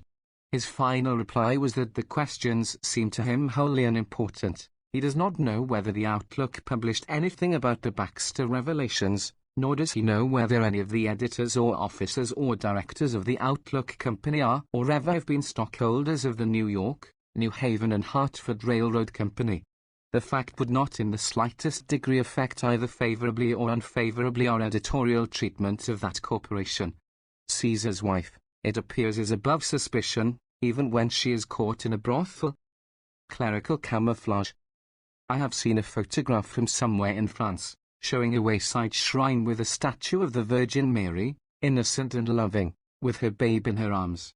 If you were a hostile aviator, you might sail over and take pictures to your heart's content, and you would see nothing but a saintly image. You would have to be on the enemy's side, and behind the lines, to make the discovery that under the image had been dug a hole for a machine gun. When I saw that picture, I thought to myself, there is capitalist religion. You see, if cannon and machine guns are out in the open, they are almost instantly spotted and put out of action, and so with magazines like Leslie's Weekly, or Munsey's, or the North American Review, which are frankly and wholly in the interest of big business. If an editor wishes really to be effective in holding back progress, he must protect himself with a camouflage of piety and philanthropy. He must have at his tongue's end the phrases of brotherhood and justice. He must be liberal and progressive, going a certain cautious distance with the reformers, indulging in carefully measured fair play, giving a dime with one hand, while taking back a dollar with the other. Let us have an illustration of this clerical camouflage. Here are the wives and children of the Colorado coal miners being shot and burned in their beds by Rockefeller gunmen, and the press of the entire country in a conspiracy of silence concerning the matter. In the effort to break down this conspiracy, Book White, Congregational clergyman, author of The Call of the Carpenter, goes to the Fifth Avenue Church of Standard Oil and makes a protest in the name of Jesus. I do not wish to make extreme statements, but I have read history pretty thoroughly, and I really do not know where in 1900 years you can find an action more completely in the spirit and manner of Jesus than that of Book White. The only difference was that whereas Jesus took a real whip and lashed the money changers, White politely asked the pastor to discuss with him the question whether or not Jesus condemned the holding of wealth. He even took the precaution to write a letter to the clergyman announcing in advance what he intended to do. And how did the clergyman prepare for him? With the sword of truth and the armor of the Spirit? No, but with 2 or 3 dozen strong-armed men, who flung themselves upon the socialist author and hurled him out of the church. So violent were they that several of White's friends, also 1 or 2 casual spectators, were moved to protest. What happened then? Let us read in the New York Sun, the most bitterly hostile to radicalism of all the metropolitan newspapers. Says the Sun's report. A police billy came crunching against the bones of Lopez's legs. It struck him as hard as a man could swing it 8 times. A fist planted on Lopez's jaw knocked out 2 teeth. His lip was torn open. A blow in the eye made it swell and blacken instantly. A minute later Lopez was leaning against the church with blood running to the doorsill. And now, what has the clerical camouflage to say on this proceeding? Does it approve it? Oh no. It was a mistake. The Outlook protests. It intensifies the hatred which these extremists feel for the church. The proper course would have been to turn the disturber aside with a soft answer, to give him some place, say in a park, where he could talk his head off to people of his own sort, while good and decent Christians continue to worship by themselves in peace, and to have the children of their mind slaves shot and burned in their beds. Says our pious editor. The true way to repress cranks is not to suppress them, it is to give them an opportunity to air their theories before any who wish to learn, while forbidding them to compel those to listen who do not wish to do so. Or take another case. 12 years ago, the writer made an effort to interest the American people in the conditions of labor in their packing plants. It happened that incidentally I gave some facts about the bedevilment of the public's meat supply, and the public really did care about that. As I phrased it at the time, I aimed at the public's heart, and by accident I hit it in the stomach. There was a terrible clamor, and Congress was forced to pass a bill to remedy the evils. As a matter of fact, this bill was a fuss, but the public was satisfied, and soon forgot the matter entirely. The point to be noted here is that so far as concerned the atrocious miseries of the working people, it was not necessary even to pretend to do anything.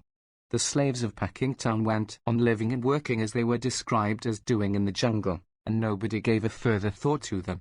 Only the other day I read in my paper, while we are all making sacrifices in a war for democracy, that Armour and Company had paid a dividend of 21%, and Swift and Company a dividend of 35%. This prosperity they owe in good part to their clerical camouflage. Listen to our bias Outlook, engaged in countermining the jungle. The Outlook has no doubt that there are genuine evils in the packing plants. The conditions of the workers ought of course to be improved, but to disgust the reader by dragging him through every conceivable horror, physical and moral, to depict with lurid excitement and with offensive minuteness the life in jail and brothel, all this is to overreach the object. Even things actually terrible may become distorted when a writer screams them out in a sensational way and in a high-pitched key. More convincing if it were less hysterical. Don't you see what these clerical crooks are for? The jungle. A 4-year war was fought in America, 1 million men were killed and half a continent was devastated, in order to abolish chattel slavery and put wage slavery in its place. I have made a thorough study of both these industrial systems, and I freely admit that there is one respect in which the lot of the wage slave is better than that of the chattel slave. The wage slave is free to think, and by squeezing a few drops of blood from his starving body, he may possess himself of machinery for the distribution of his ideas. Taking his chances of the policeman's club and a jail, he may found revolutionary organizations, and so he has the candle of hope to light him to his deathbed. But accepting this consideration, and taking the circumstances of the wage slave from the material point of view alone, I hold it beyond question that the average lot of the chattel slave of 1860 was preferable to that of the modern slave of the Beef Trust, the Steel Trust, or the Coal Trust. It was the Southern master's real concern, his business interest, that the chattel slave should be kept physically sound, but it is nobody's business to care anything about the wage slave.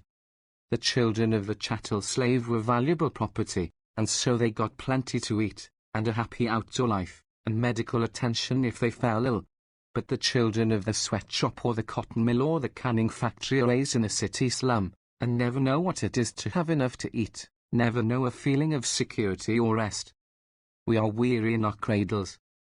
From our mother's toil and told. We are born to hoarded weariness, as some to hoarded gold.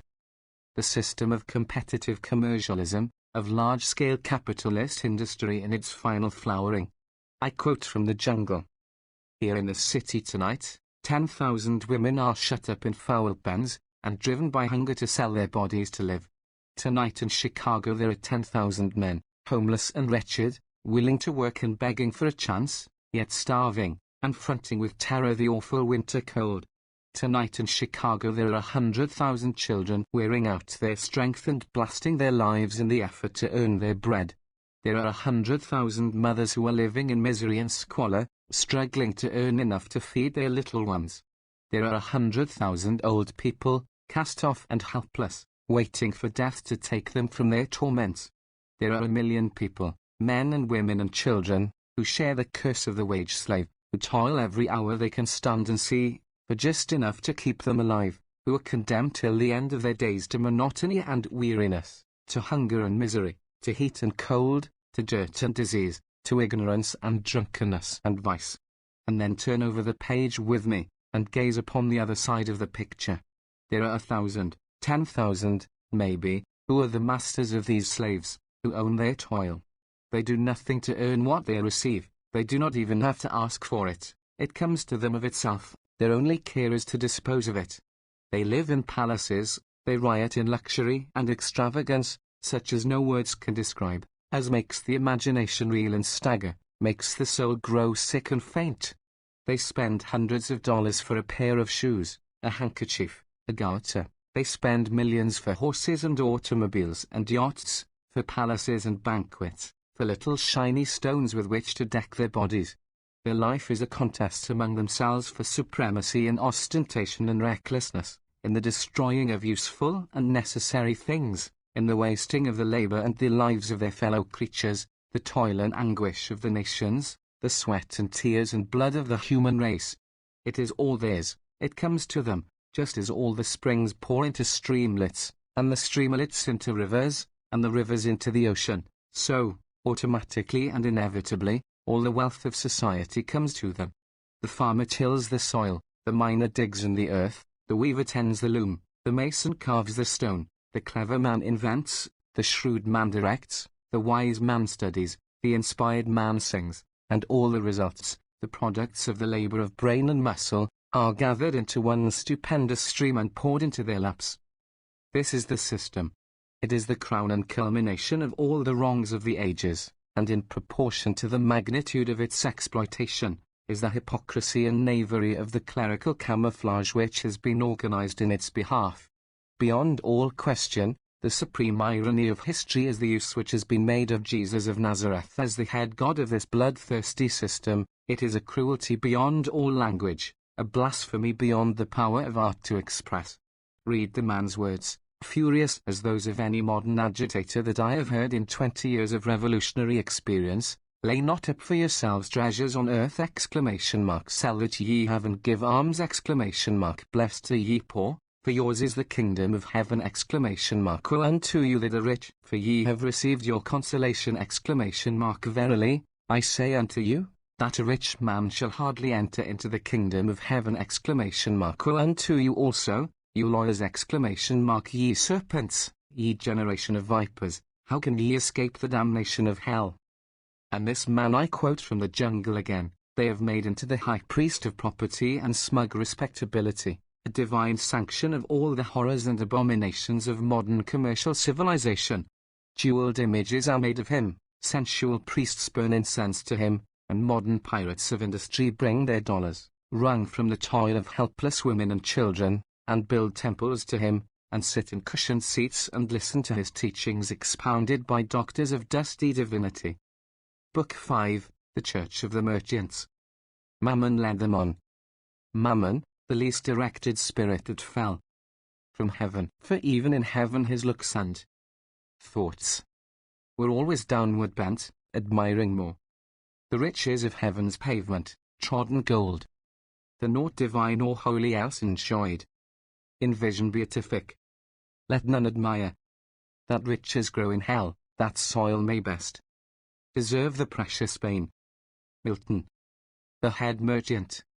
Ours is the era of commerce, as its propagandists never weary of telling us.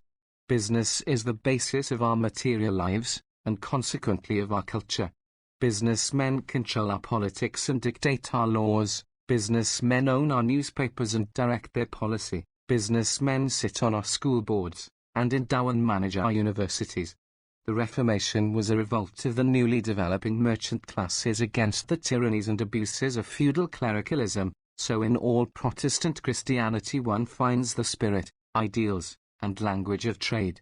We have shown how the symbolism of the Anglican Church is of the palace and the throne, in the same way that of the nonconformist sects may be shown to be of the counting house. In the view of the middle-class Britisher, the nexus between man and man is cent%, and so in their Sunday services the worshippers sing such hymns as this: "Whatever, Lord, we'll enter thee. Repaid 1,000-fold shall be. Then gladly will we give to thee, who givest all." The first duty of every man under the competitive system is to secure survival of his own business, so on the Sabbath, when he comes to deal with eternity, he is practical and explicit. Nothing is worth a thought beneath. But how I may escape the death that never, never dies. How make mine own election sure, and when I fail on earth secure a mansion in the skies. Just as the priest of the aristocratic caste figures God as a mighty conqueror, marching as to war, with the cross of Jesus going on before, so the preacher to the trader figures the divinity as a glorified merchant keeping books. This head merchant has a monopoly in his line, he knows all his rivals' secrets, so there is no getting ahead of him, and nothing to do but obey his word, as revealed through his clerical staff. The system is only with protestations of divine love, but when you read the comments of Luther upon Calvin and of Calvin upon Luther, you understand that this love is confined to the inside of each denomination. And even so restricted, there is not always enough to go around. Recently I met a Presbyterian clergyman, to whom I remarked, "I see by the papers that you have just finished a church building." "Yes," he answered, "and I have had 3 offers of a new church." I did not see the connection, and asked, "Because you were so successful with this one?" The reply was, "They always take it for granted that you want to change when you've finished a new building, because you make so many enemies." The businessman puts up the money to build the church, he puts up the money to keep it going, and the first rule of a businessman is that when he puts up the money for a thing, he runs that thing. Of course he sees that it spreads his own views of life, it helps to maintain his tradition. In the days of Anu and Baal we heard the proclamation of the divine right of kings. In these days of Mammon we hear the proclamation of the divine right of merchants. Some 15 years ago the head of our coal trust announced during a great strike that the question would be settled by the Christian men to whom God in his infinite wisdom has given control of the property interests of this country. And on that declaration all pious merchants stand, whatever their denominations, Catholic, Episcopalian, Baptist, Methodist, Presbyterian or Hebrew. Their Sabbath doctrines are alike, as their weekday practices are alike, whether it is Rockefeller shooting his Bayonne oil workers and burning alive the little children of his miners, or Smooth John Wanamaker, paying starvation wages to department store girls and driving them to the streets, or the clergyman who, at a gathering of society ladies, members of the Law and Order League of Denver, declared in my hearing that if he could have his way he would blow up the home of every coal striker with dynamite, or the Reverend R. H. Ray, Dean of the Bible Institute of Los Angeles, who refused to employ union labor on the $1 million building of the institute, declaring that the church cannot afford to have any dealings with a band of firebugs and murderers. Herr Biebel. The business of the clerical department of the Merchants and Manufacturers Association is to justify the processes of trade, and to preach to clerks and employees the slave virtues of frugality, humility, and loyalty to the profit system. The depths of sociological depravity to which some of the agents of this association have sunk is difficult of belief. 12 years ago I was invited to address the booksellers of New York, in company with a well-known clergyman of the city, the Reverend Madison C. Peters. This gentleman's address made such an impression upon me that I recall it even at this distance, a string of jokes spoken with an effect of rapid-fire smartness, and simply reeking with commercialism. I could not describe it better than to say that it was on the ethical level of the letters of a self-made merchant to his son. Again, I attended a debate on socialism, in which the capitalist end was taken by another famous clergyman, pastor of the Metropolitan Temple, the Reverend J. Wesley Hill. He was so ignorant that when he wished to prove that socialism means free love, he quoted a writer by the name of Herr Bebel. He was so dishonest that he garbled the writings of this Herr Bebel, making him say something quite different from what he had meant to say. I could name several clergymen of various denominations who have stooped to that device against the socialists, including the Catholic Father Belford, who says that we are mad dogs and should be stopped with bullets. Or consider the Reverend Thomas Dixon. This gentleman's pulpit slang used to be the talk of New York when I was a boy, and when I grew up, and came into the socialist movement, behold, here he was, Chief Inquisitor of the Capitalist Holy Office. I had a friend, a man who saved my life at a time when I was practically starving, and to whom therefore I owe my survival as a writer. This friend had been a clergyman in a Middle Western state, and had preached Jesus as he really was, and so was hated and feared like Jesus. It happened that he was unhappily married, and permitted his wife to divorce him so that he might marry the woman he loved, for which unheard of crime the organized hypocrisy of America fell upon him like 1,000 devils with poisoned whips. The Reverend Dixon's holy rage was fired. He applied his imagination to my friend's story, producing a novel under the title of The One Woman, and it is as if you were reading the story of Jesus and the Magdalene transmitted through the personality of a goat. Of late years this clerical author has turned his energies to negrophobia and militarism, making millions out of motion picture incitements to hatred and terror. The pictures were made here in Southern California, and friends in the business have described to me the bias propagandist in the position of St. Anthony surrounded by swarms of cute and playful little movie girls. Or take the Reverend James Roscoe Day, D. S. T. D. L. L. D. D. C. L. L. H. D. a leading light of the Methodist Episcopal Church, who offers himself as comic relief in our clerical vaudeville. Dr. Day is Chancellor of Syracuse University, a branch of the Mental Munitions Department of the Standard Oil Company, his function being to manufacture intellectual weapons and explosives to be used in defense of the Rockefeller fortune. It is generally not expected that the makers of ruling-class munitions should face the dirty and perilous work of the trenches, but 10 years ago, during a raid by an active squad of muckrake men, Chancellor Day astonished the world by rushing to the front with both arms full of star shells and bombs. He afterwards put the history of this gallant action into a volume, The Raid on Prosperity, and if you want the real thrill of the class war, here is where to get it.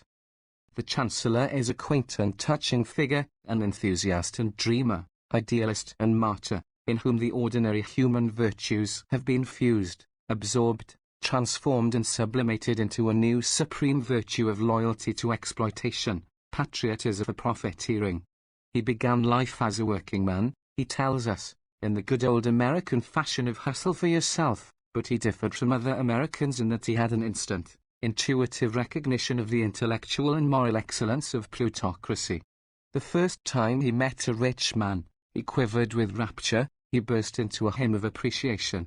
So very quickly he was recognized as a proper person to have charge of a mental munition works, and the ruling classes proceeded to pin medals upon the bosom of his academic robes. D. S. T. D. L. L. D. D. C. L. L. H. D.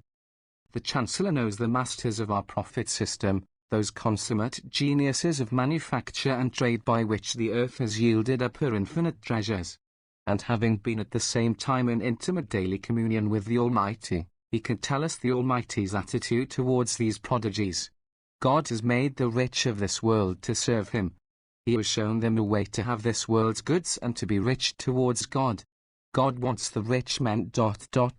Christ's doctrines have made the world rich, and provide adequate uses for its riches.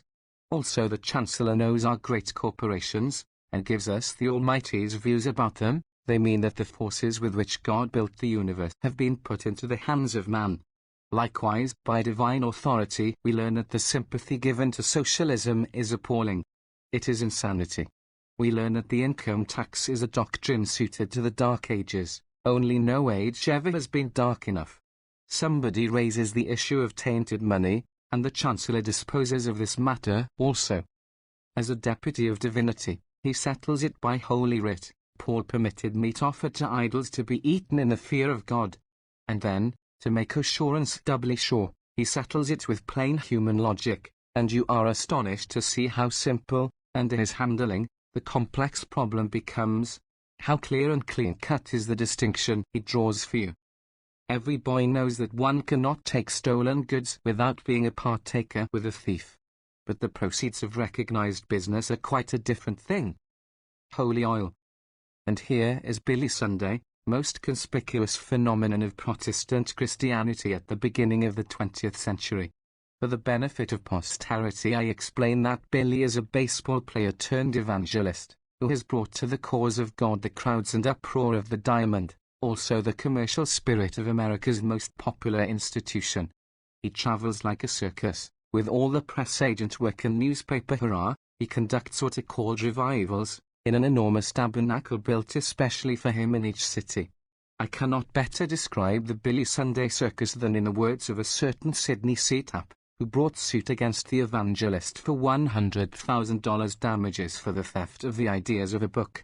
Says Mr. Tapp in his complaint, the so-called religious awakening or trail-hitting is produced by an appeal to the emotions and in stirring up the senses by a combination of carrying the United States flag in one hand and the Bible in the other, singing, trumpeting, organ playing, garrulous and acrobatic feats of defendant. By defendant it was talk leaping from the rostrum to the top of the pulpit, lying prone on the floor of the rostrum on his stomach in the presence of the vast audience, and from thence into a pit to shake hands with the so-called trail-hitters, and the vulgar use of plaintiff's thoughts contained in said books, said harangues and vulgarisms of said defendant, and horns, drums, organs and singing by said choir and vast audience, which are assembled by means of said newspaper advertisements for the purpose of inducing a habit of free and copious flow of money through religious and patriotic excitement produced by and through the vulgarisms, scurrility, buffoonery, obscenity and profanity of defendant, pretending to be in the interest of the cause of religion through what he denominates hitting the trail, the real object being to induce a religious frenzy and enthusiasm which he announces in advance is to result in large audiences composed of thousands of people generously contributing vast sums of money on the last day and night of the so-called revival, which is invariably appropriated by the defendant, and through which scheme and device defendant has become enormously wealthy. As I write, the evangelist is in Los Angeles, and twice each day he holds forth to a crowd of 10 or 15,000. In addition, the newspapers print literally pages of his utterances. The entire Protestant clergy for a score of miles around has been hitched to his triumphal chariot, and driven captive through the streets. Here in this dignified city of Pasadena, home of millionaire brewers and chewing gum kings, all the churches have been plastered for weeks with cloth signs. This church is cooperating in the Sunday campaign. To give a sample of the intellectual level of the performance, here is what Billy has to say about modern thought. All this blasphemy against God and Jesus Christ, all this sneering, highbrow, rotten, loathsome, higher criticism, wriggling its dirty, filthy, stinking carcass out of a beer mug in Leipzig or Heidelberg. Whether willingly or reluctantly, the preachers sit upon the platform and smile while Billy thus slangs the devil, and being themselves, poor fellows, at their wits' end to draw the crowd, they watch and see how he does it, and then return to their own churches and try the same stunt. So the manners of the baseball diamond spread like a contagion. I open my morning paper, and find a picture of an intense-looking clerical gentleman, the Reverend J. Whitcomb Brawfer, pastor of the Baptist Temple. He is discussing certain slanderous rumors which he has heard about Billy Sunday, and he offers $10,000 reward to anyone who can prove these things, though, as he says, the dirty, low-down, contemptible, weazen-brained, impure-hearted, shriveled-issued, gossiping devils do not deserve to be noticed. Scandal-mongers, gossip lovers, reputation destroyers, hypocritical, black-hearted, green-eyed slanderers, corrupt, devil-possessed, vile debauchers, immoral, sin-loving, vice-practicing, underhanded sneaks, carrion-loving buzzards and foul-smelling skunks. You will be prepared after this to hear that when the socialists were near to carrying Los Angeles, this clergyman preached a sermon in support of the candidate of booze, gas and railroads, insofar as Billy Sunday is trying to keep the neglected youth of our streets from drinking, gambling and whoring. No one could wish him anything but success, but his besotted ignorance, his childish crudity of mind, make it impossible that he could have any success except of a delusive nature. He is utterly devoid of a social sense, utterly unaware of the existence of the forces of capitalism which are causing depravity 10 times as fast as all the evangelists in creation can remedy it. So he is precisely like the Catholics with their charity, cleaning up loathsome and unsightly messes for 1,000 years, and never stopping to ask why such messes continue to come into existence. More than that, I question whether the spirit of commercialism which he fosters does not help the development of evil more than his preaching hinders it. The newspapers always report the cost of the tabernacle, of the free will offering, which amounts to hundreds of thousands of dollars in each campaign. In each city the expenses are guaranteed by men who are generally the most sinister exploiting forces of the community. They welcome and fete him, and he visits their homes, and is in every way one of the crowd. After the big strike in Patterson, N.J., the employers, Jews and Catholics included, all subscribed a fund to bring Billy Sunday to that city, and it was freely proclaimed that the purpose was to undermine the radical union movement. This was never denied by Sunday himself, and his whole campaign was conducted on that basis. Later Billy came to New York, where he met a certain rich young man, perhaps 1,000 times as rich as any that lived in Palestine. This young man came to Billy and said, "What shall I do to inherit eternal life?" And Billy told him to keep the commandments: do not commit adultery, do not kill, do not steal, do not bear false witness, honor thy father and thy mother. The young man answered, "All these have I kept from my youth up."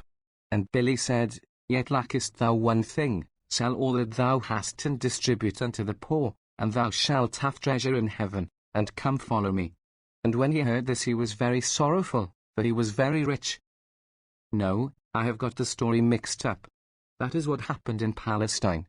What happened in New York is that Billy said, "I am delighted to meet you, Mr. Rockefeller."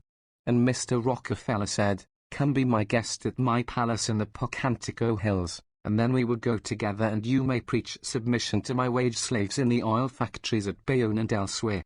And Billy went to the palace, and went and preached to the wage slaves, telling them to beware the stinking socialists, and to concentrate their attention on the saving of their souls. So the rich young man was delighted, and he sent for all the newspaper reporters to come to his office at 26 Broadway, and told them what a great and useful man Billy Sunday is, as the New York Times tells about it. Mr. Rockefeller seldom gives interviews, and certainly he has never been charged with having an excessive verbally expressed enthusiasm on any subject. But he talked for an hour and a half about the evangelist. He was full of the subject of Billy Sunday. Billy did New York a lot of good, he said. He went on to tell of 187 meetings held in 100 different factories, attended by 50,000 men. That's good work. And he expressed his satisfaction with Sunday's theology. He believes the Bible from cover to cover, and that is good enough for me. The Sunday campaign had cost $200,000, and if it had stopped here, if it was not kept up, it would be poor business, a poor dividend on the $200,000 in the work invested. But we expect to get dividends in the next year. Again you note the symbolism of the counting house. Rhetorical black hanging. It is the duty of the clergy, not merely to defend large-scale merchants while they live, but to bury them when they die, and to place the seal of sanctity upon their careers. Concerning this aspect of bootstrap lifting I quote the opinion of an earnest hater of shams, William Makepeace Thackeray. "I think the part which pulpits play in the death of kings is the most ghastly of all the ceremonial, the lying eulogies, the blinking of disagreeable truths, the sickening flatteries, the simulated grief, the falsehood and sacrifices, all uttered in the name of heaven in our state churches, these monstrous threnodies which have been sung from time immemorial over kings and queens, good, bad, wicked, licentious. The state parson must bring out his commonplaces, his apparatus of rhetorical black-hanging. And this, of course, applies not merely to kings of England, but to kings of steel, kings of coal, kings of oil, kings of Wall Street.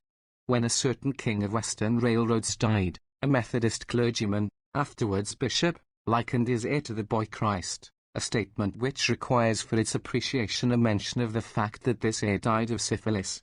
In the year 1904 there passed from his earthly reward in Pennsylvania United States Senator who had been throughout his lifetime a notorious and unblushing corruptionist. Matthew Stanley Key was his name, and the New York Nation, having no clerical connections, was free to state the facts about him. He bought the organization, bribed or intimidated the press, got his grip on the public service, including even the courts, imposed his will on Congress and Cabinet, and upon the last three presidents, making the latter provide for the offal of his political machine, which even Pennsylvania could no longer stomach, and all without identifying his name with a single measure of public good, without making a speech or uttering a party watchword, without even pretending to be honest, but solely because, like Judas, he carried the bag and could buy whom he would. Such was the lay opinion, and now for the clerical. It was expressed by a Presbyterian divine, the Reverend Dr. J.S. Ramsey, who stood over the coffin of Matt, and without cracking a smile declared that he had been a statesman who was always on the right side of every moral question. In that same year of 1904 died the high priest of our political corruption, Mark Hanna. He had belonged to no church, but he had backed them all, understanding the main thesis of this book as clearly as the writer of it. In his home city of Cleveland the eulogy upon him was pronounced by Bishop Leonard, in St. Paul's Episcopal Church, while in the United States Senate the service was performed by the chaplain, the Reverend Edward Everett Hale. This is a name well known in American letters, as in American religious life. It was borne by a benevolent old gentleman, a Unitarian and a liberal, who organized lend-a-hand clubs and such like amiabilities. Do you love this old man? The signs in the street cars used to ask when I was a boy, and I promptly answered yes, for my mother took the Ladies' Home Journal, and I swallowed the sentimental dishwater set out for me. But when I read the Reverend Edward's funeral oration over the heir of Mark, I loved neither of them any longer. This wholesale child of God, cried the Reverend Edward, who believed in success, and knew how to succeed by using the infinite powers. You perceive that the chaplain of the Millionaires Club agrees with this book, that the infinite powers in America are the powers that prey. The Great American Fraud. Among the most loathsome products of our native commercial greed is the patent medicine industry, the Great American Fraud, as its historian has called it. In 1907 this historian wrote, "Gullible America will spend this year some $75 millions in the purchase of patent medicines.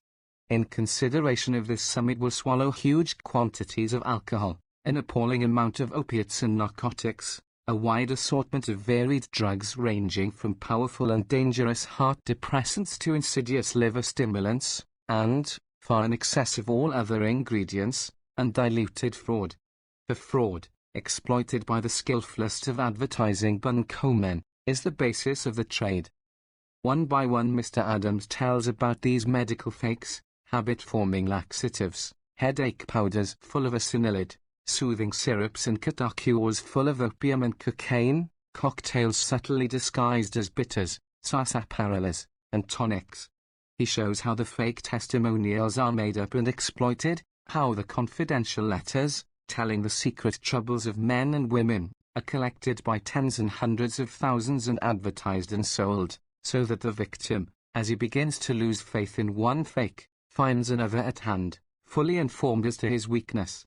He quotes the amazing red clause in the contracts which the patent medicine makers have with thousands of daily and weekly papers, whereby the makers are able to control the press of the country and prevent legislation against the Great American Fraud.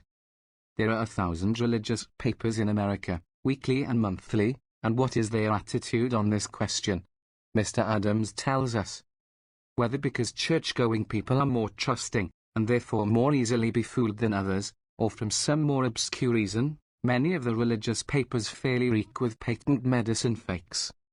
He gives us many pages of specific instances. Dr. Smith belongs to the brood of cancer vampires. He is a patron and prop of religious journalism. It is his theory that the easiest prey is to be found among readers of church papers. Moreover, he has learned from his father-in-law, who built a small church out of blood money, to capitalize his own sectarian associations, and when confronted recently with a formal accusation, he replied, with an air of injured innocence, that he was a regular attendant at church, and could produce an endorsement from his minister. And here is the Church Advocate, of Harrisburg, Pa, which publishes quack advertisements disguised as editorials. One of them Mr. Adams paraphrases. As Dr. Smith is, on the face of his own statements, a self-branded swindler and rascal, you run no risk in assuming that the Reverend C.H. Forney, D.D., L.L.D., in acting as his journalistic supporter for pay, is just such another as himself. And again, will the editor of the Baptist Watchman of Boston explain by what phenomenon of logic or elasticity of ethics he accepts the lucubrations of Dr. Bai, of Ananiel, of Lickazone, of Actina, that marvelous two-ended mechanical appliance which cures deafness at one terminus and blindness at the other, and all with a little oil of mustard? And again, the Christian Observer of Louisville replied to a protesting subscriber, suggesting that the Collier articles were written in a spirit of revenge, because Collier's could not get patent medicine advertising. When I asked the Reverend F. Bartlett Converse for his foundation for the charge, he said that one of the typewriters must have written the letter. Doubtless also the same highly responsible typewriter imitated the signature with startling fidelity to Dr. Converse's handwriting. And here is, would you think it possible ? Our Church of Good Society. It has an organ in Chicago called the Living Church, most dignified and decorous. You have to study quite a while to ascertain what denomination it belongs to. It will not tell you directly, for the Anglus supposes that it is the Church. Elect from every nation. Yet one o'er all the earth. Her charter of salvation. One Lord, one faith, one birth. One holy name she blesses. Partakes one holy food. And toward one hope she presses. With every grace endued. And this one holy institution was found setting at its peak the black flag of the trader, the Jolly Roger of the modern commercial pirate, caveat emptor. To quote the precise words. The editors and publishers of the Living Church assume no responsibility for the assertions of advertisers. And so it threw open its columns to the claims of America's champion labor baiter, the late C.W. Post, that his grape nuts would prevent appendicitis, and obviate the need of operations in such cases. And here is the Christian Endeavor World, organ of one of the most powerful non-sectarian religious bodies in the country.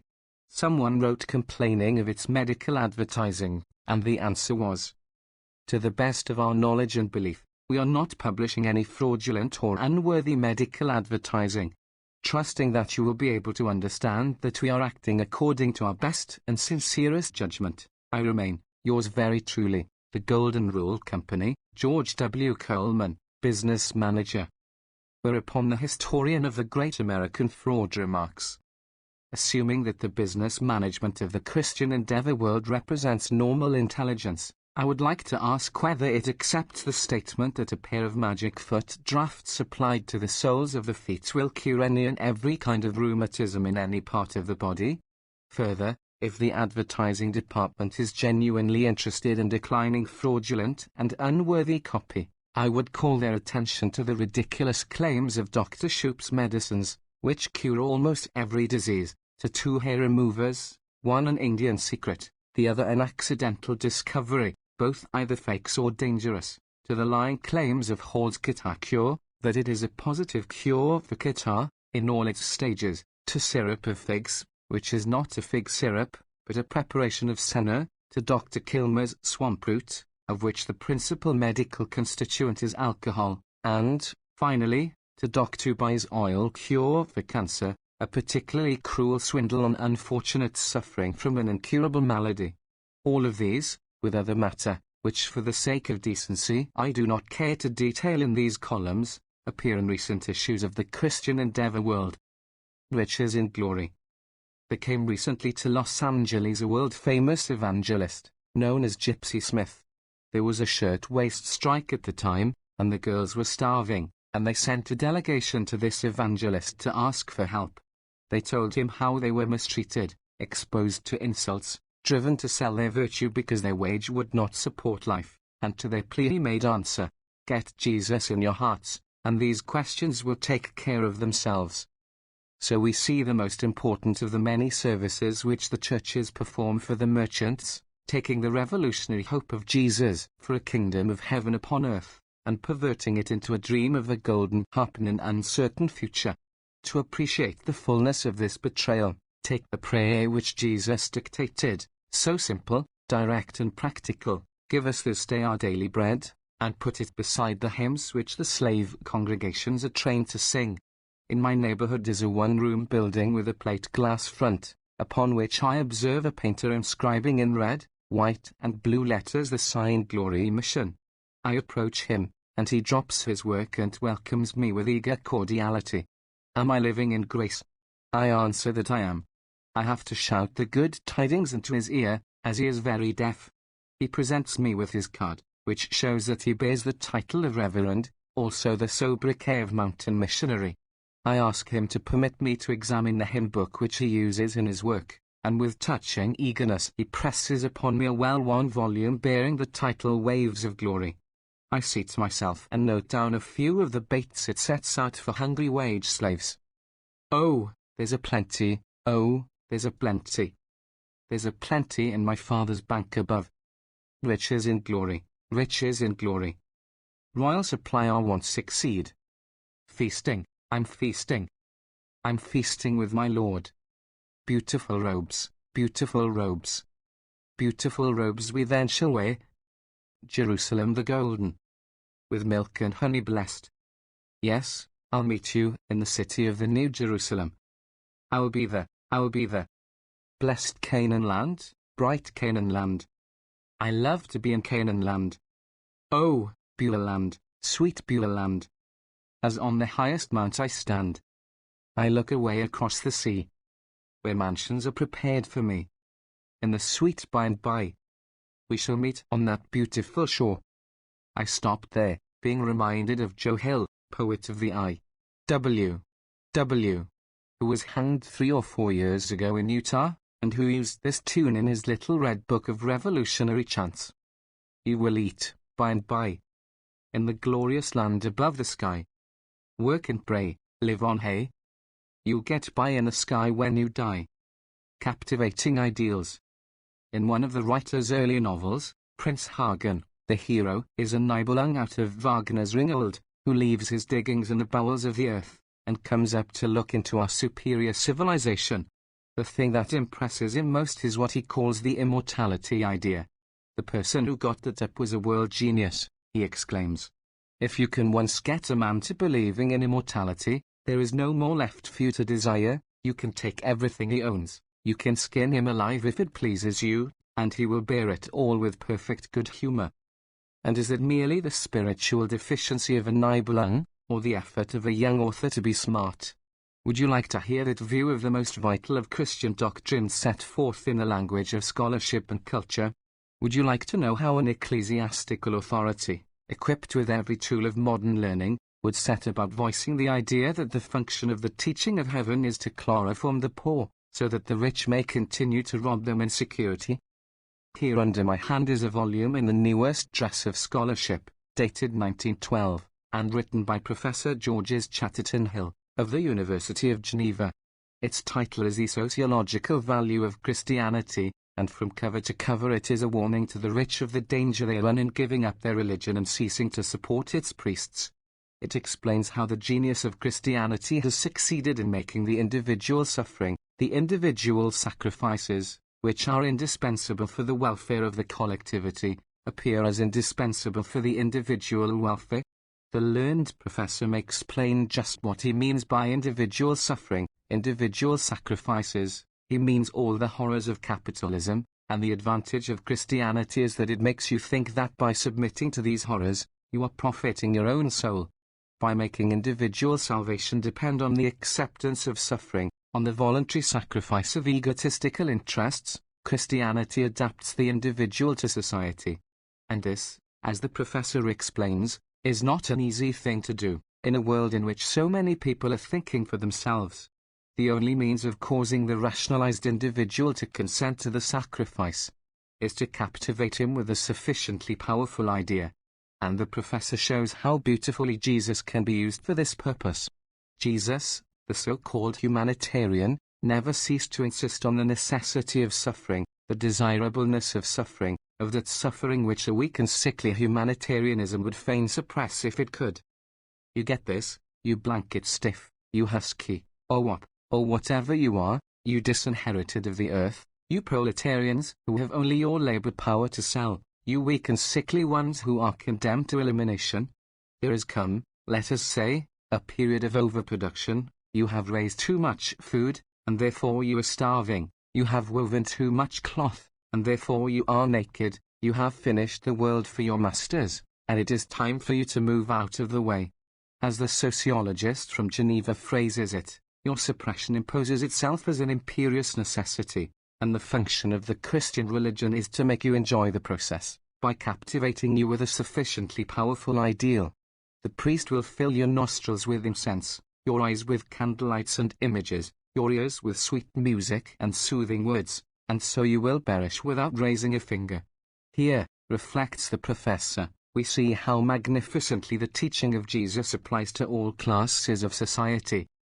Somebody has evidently put up to our Christian sociologist the embarrassing fact that so many of those who survive under the capitalist system are godless scoundrels. But do you think that troubles him? Not for long. Like all religious thinkers, he carries with his scholar's equipment a pair of metaphysical wings, wherewith at any moment he may soar into the empyrean, out of reach of vulgar materialists, like you and me. Inequality signifies inequality of capacity, he explains, but the standard whereby we judge this capacity cannot be the standard of the moral law. The laws which govern the biological evolution of man are known, but those which govern his moral nature cannot be known. The moral nature appertains to the absolute, and hence is not subject to the law of inequality. As an exhibition of metaphysical wing power, that is almost as wonderful as the flight of Cardinal Newman when confronted with the fact that his divinely guided church had burned men for teaching the Copernican view of the universe, that infallible popes had again and again condemned this heresy ex cathedra. Said the eloquent cardinal. Scripture says that the sun moves and the earth is stationary, and science that the earth moves and the sun is comparatively at rest. How can we determine which of these opposite statements is the very truth till we know what motion is? Spook hunting. Do not imagine that it is only in Geneva that Christian professors realize this peril from the loss of faith. It is never far from the thoughts of any of them, for, of course, no man can look at the present system and not wonder how the poor stand it, and more especially why they stand it. There have been many thinking men who have given up the miracle business quite cheerfully, but have stood appalled at the idea of letting the lower classes find out the truth. You note that idea continually in the writings of Professor Goldwin Smith, who was a free thinker, but also a bourgeois publicist, with a deep sense of responsibility to the money masters of the world. He was about as honest a man as the capitalist system can produce. He was the beau ideal of the New York Evening Post, which indicates his point of view. He wrote, "It can hardly be doubted that hope of compensation in a future state, for a short measure of happiness here, has materially helped to reconcile the less favored members of the community to the inequalities of the existing order of things. When I was a student in Columbia University, I took a course called Practical Ethics, under a professor by the name of Hislop. The course differed from most of the 40 that I tried, in that it gave evidence that the professor was accustomed to read the morning paper.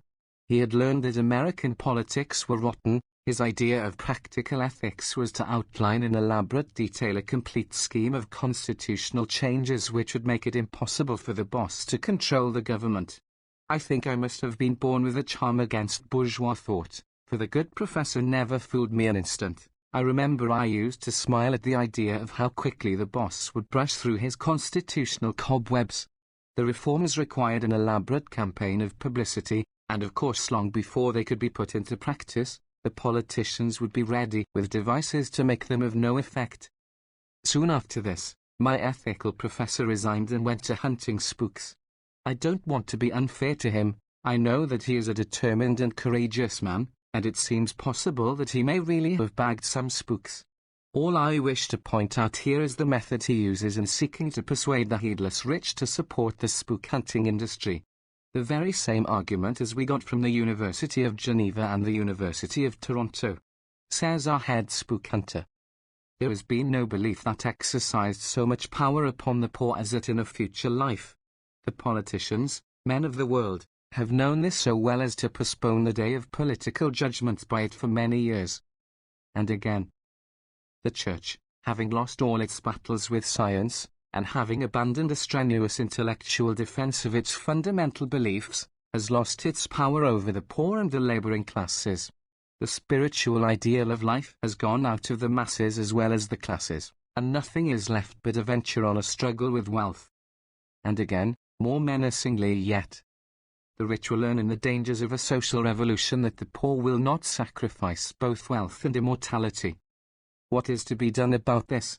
The question answers itself. Step up, ladies and gentlemen, and empty your purses into the psychical research hat, so that we may accumulate statistics as to the cost of milk and honey in Jerusalem the Golden. You read what I had to say about bootstrap lifters, and the Wholesale Pickpockets Association making use of their incantations. You admired my ability to sling language, but not my taste, and you certainly did not think that I would back my rhetoric with facts. But what do these quotations mean, unless they mean what I have said? Are not these three professors men of culture? Are they not as spiritual as any men of learning you can find in our present-day society?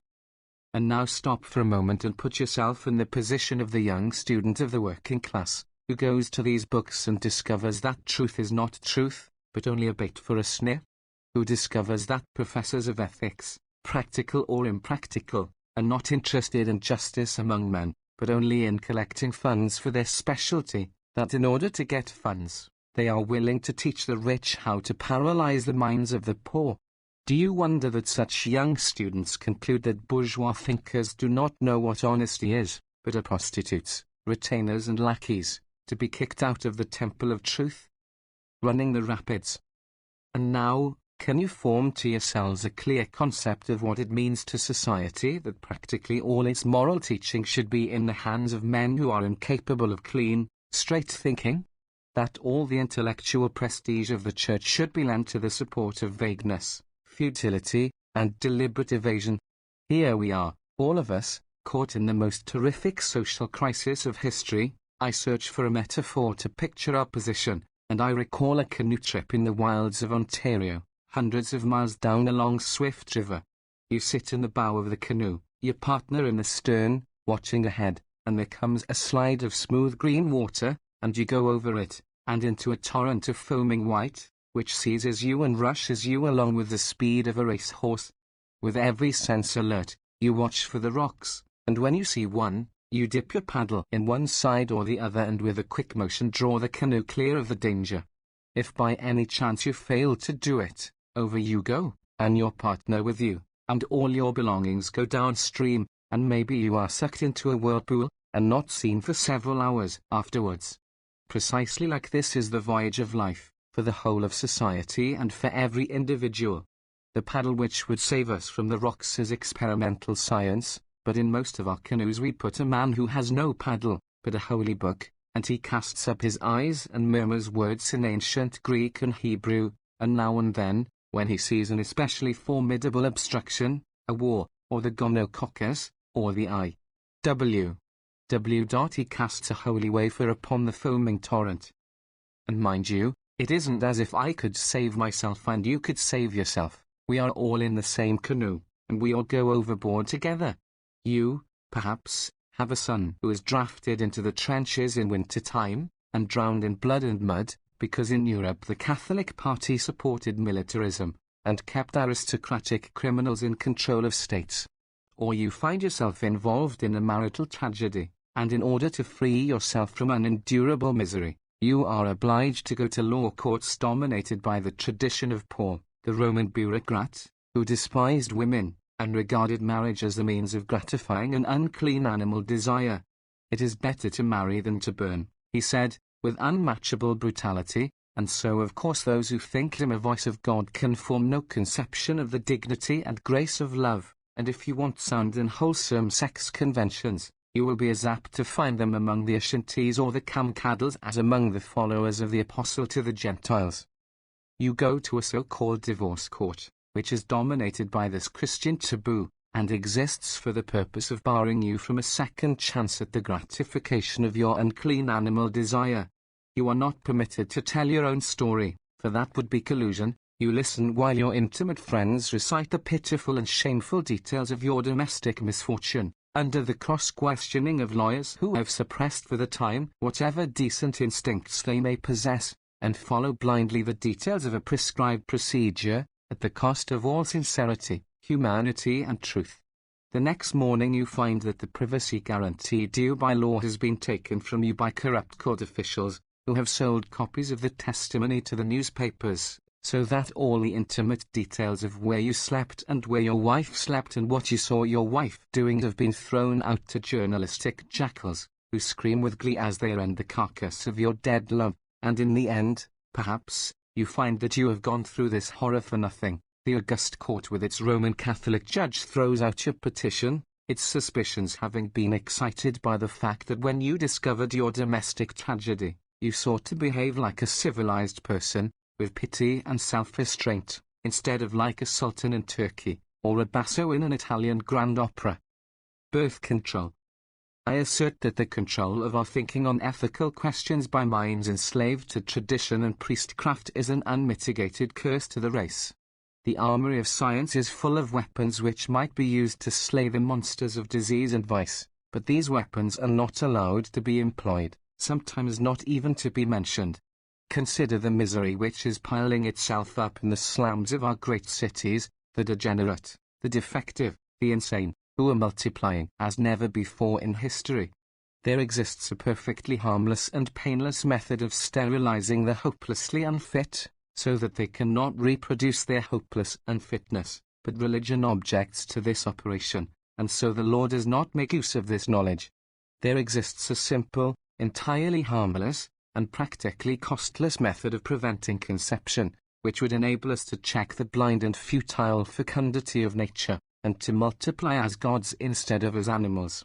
Consider the festering mass of misery in the slums of our great cities, consider the millions of terrified, poverty-hounded women, bearing one half-nurtured infant after another, struggling desperately to feed and care for them, and seeing them drop into the grave as fast as they are born until finally the mother, worn out with the Sisyphean labor, gives up and follows her misbegotten offspring. Consider how many women, in their agony and despair, make use of the methods of the primitive savage, to escape from nature's curse of fecundity. Dr. William J. Robinson has estimated that in the United States alone there are 1 million abortions every year, and consider that all this hideous mass of suffering, a bloody European war going on continually, unheeded by any newspaper correspondent, might be avoided by the use of a simple sterilizing formula, which we are not permitted to give. The Federation of Catholic Societies have placed a law upon the statute books of the nation, and of all the states as well. The whole power of police and courts and jails is at the service of religious bigots, and a young girl is sent to prison and forcibly fed with a tube through the nose for telling poverty-ridden, slum women how to keep from becoming pregnant. And go among the sleek, cynical men of the world, the judges and district attorneys, the commissioners of correction and doctors who perpetrated this infamy under a so-called reform administration in New York City, and what do you find? The first thing you find is that they themselves, one and all, practice birth control with their wives or their mistresses. The second thing you find is that the statute books are crowded with other laws which they make no pretense of enforcing. For example, the law which forbids the saloons to be open on Sunday, which law they take the liberty of understanding to mean that the saloons shall not have their front doors open on Sunday. You will find that they're not at all afraid of the religious taboos, They are afraid of the religious vote, and even more they are afraid of the campaign contributions of sweatshop manufacturers and landlords, who cannot see what would become of prosperity if the women of the slums were to cease to breed. So once more we discover the wolf in sheep's clothing, the trader, making use of tradition worship, hiding behind the skirts of devout old maiden aunts and grandmothers, who repeat the instructions which God gave to Adam and Eve, be fruitful and multiply and replenish the earth. As if God were as blind as a Fifth Avenue preacher, and could see no difference between the Garden of Eden, full of all fruits that grow and all creatures that run and fly and swim, and a modern East Side tenement room, with an oil stove and no windows and no water closet, and the price of cabbage 7 cents a pound. Sheep. There are more than 100,000 Protestant churches in America. They own more than $1 billion worth of property, and in the West and South they dominate the intellectual life of the country. I do not wish to be unfair in what I say of them. They are far more democratic than the Catholic Church. They fight valiantly against the liquor traffic and those forms of graft which are obvious, or directly derived from vice. There are among their clergy many men who are honestly seeking light, and trying to make their institutions a factor for progress. But they are caught in the spirit of Lutheran scholasticism, narrow and ignorant, dogmatic and jealous, and they cannot help it, because they are pledged by their creeds and foundations to tradition worship. They have to believe certain things because their ancestors believed them. They have to act in certain ways, because of certain facts which existed in the world 3,000 years ago, but which now are known only to historians. You are familiar with the habit of a herd of sheep to follow the example of their leader. If this leader leaps over a stick, all the rest will leap when they come to that spot, even though the stick may have been taken away in the meantime. The scientist explains this seeming foolishness by the fact that sheep once lived in high mountains, and fled from their enemies in swiftly rushing herds. When the leader leapt across an abyss, the others had to leap, without waiting to see in the dust and confusion. Now there are no mountains and no enemies, but the sheep still jump. And in exactly the same way the tailor still sews buttons at the back of your dress coat, because a couple of 100 years ago all gentlemen wore swords. In the same way our railroad builders make cars narrow and uncomfortable and liable to overturn, because 100 years ago all cars were hauled by mules.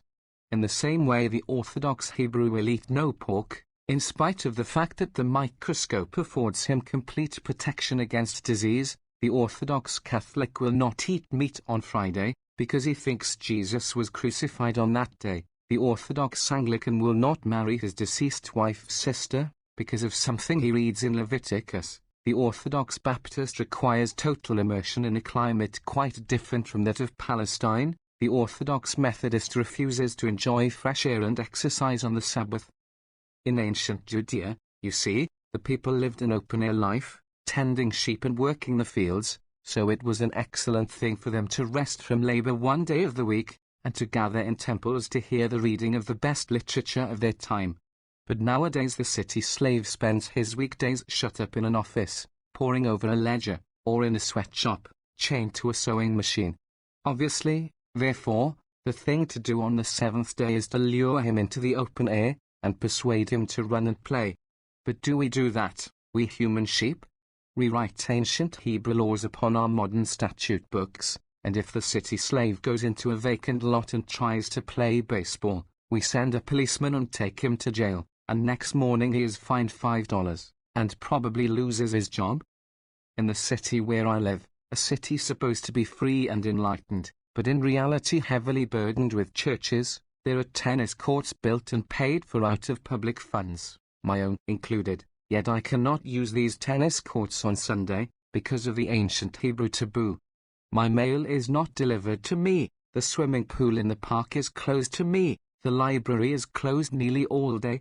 If I inquire about it, I am told that it is desirable that city employees should have 1 day's rest a week, but when I ask why it might not be possible to relay the employees, so that they might all have 1, or even 2 days rest a week, and still give the public their rights on Sunday, there is no answer.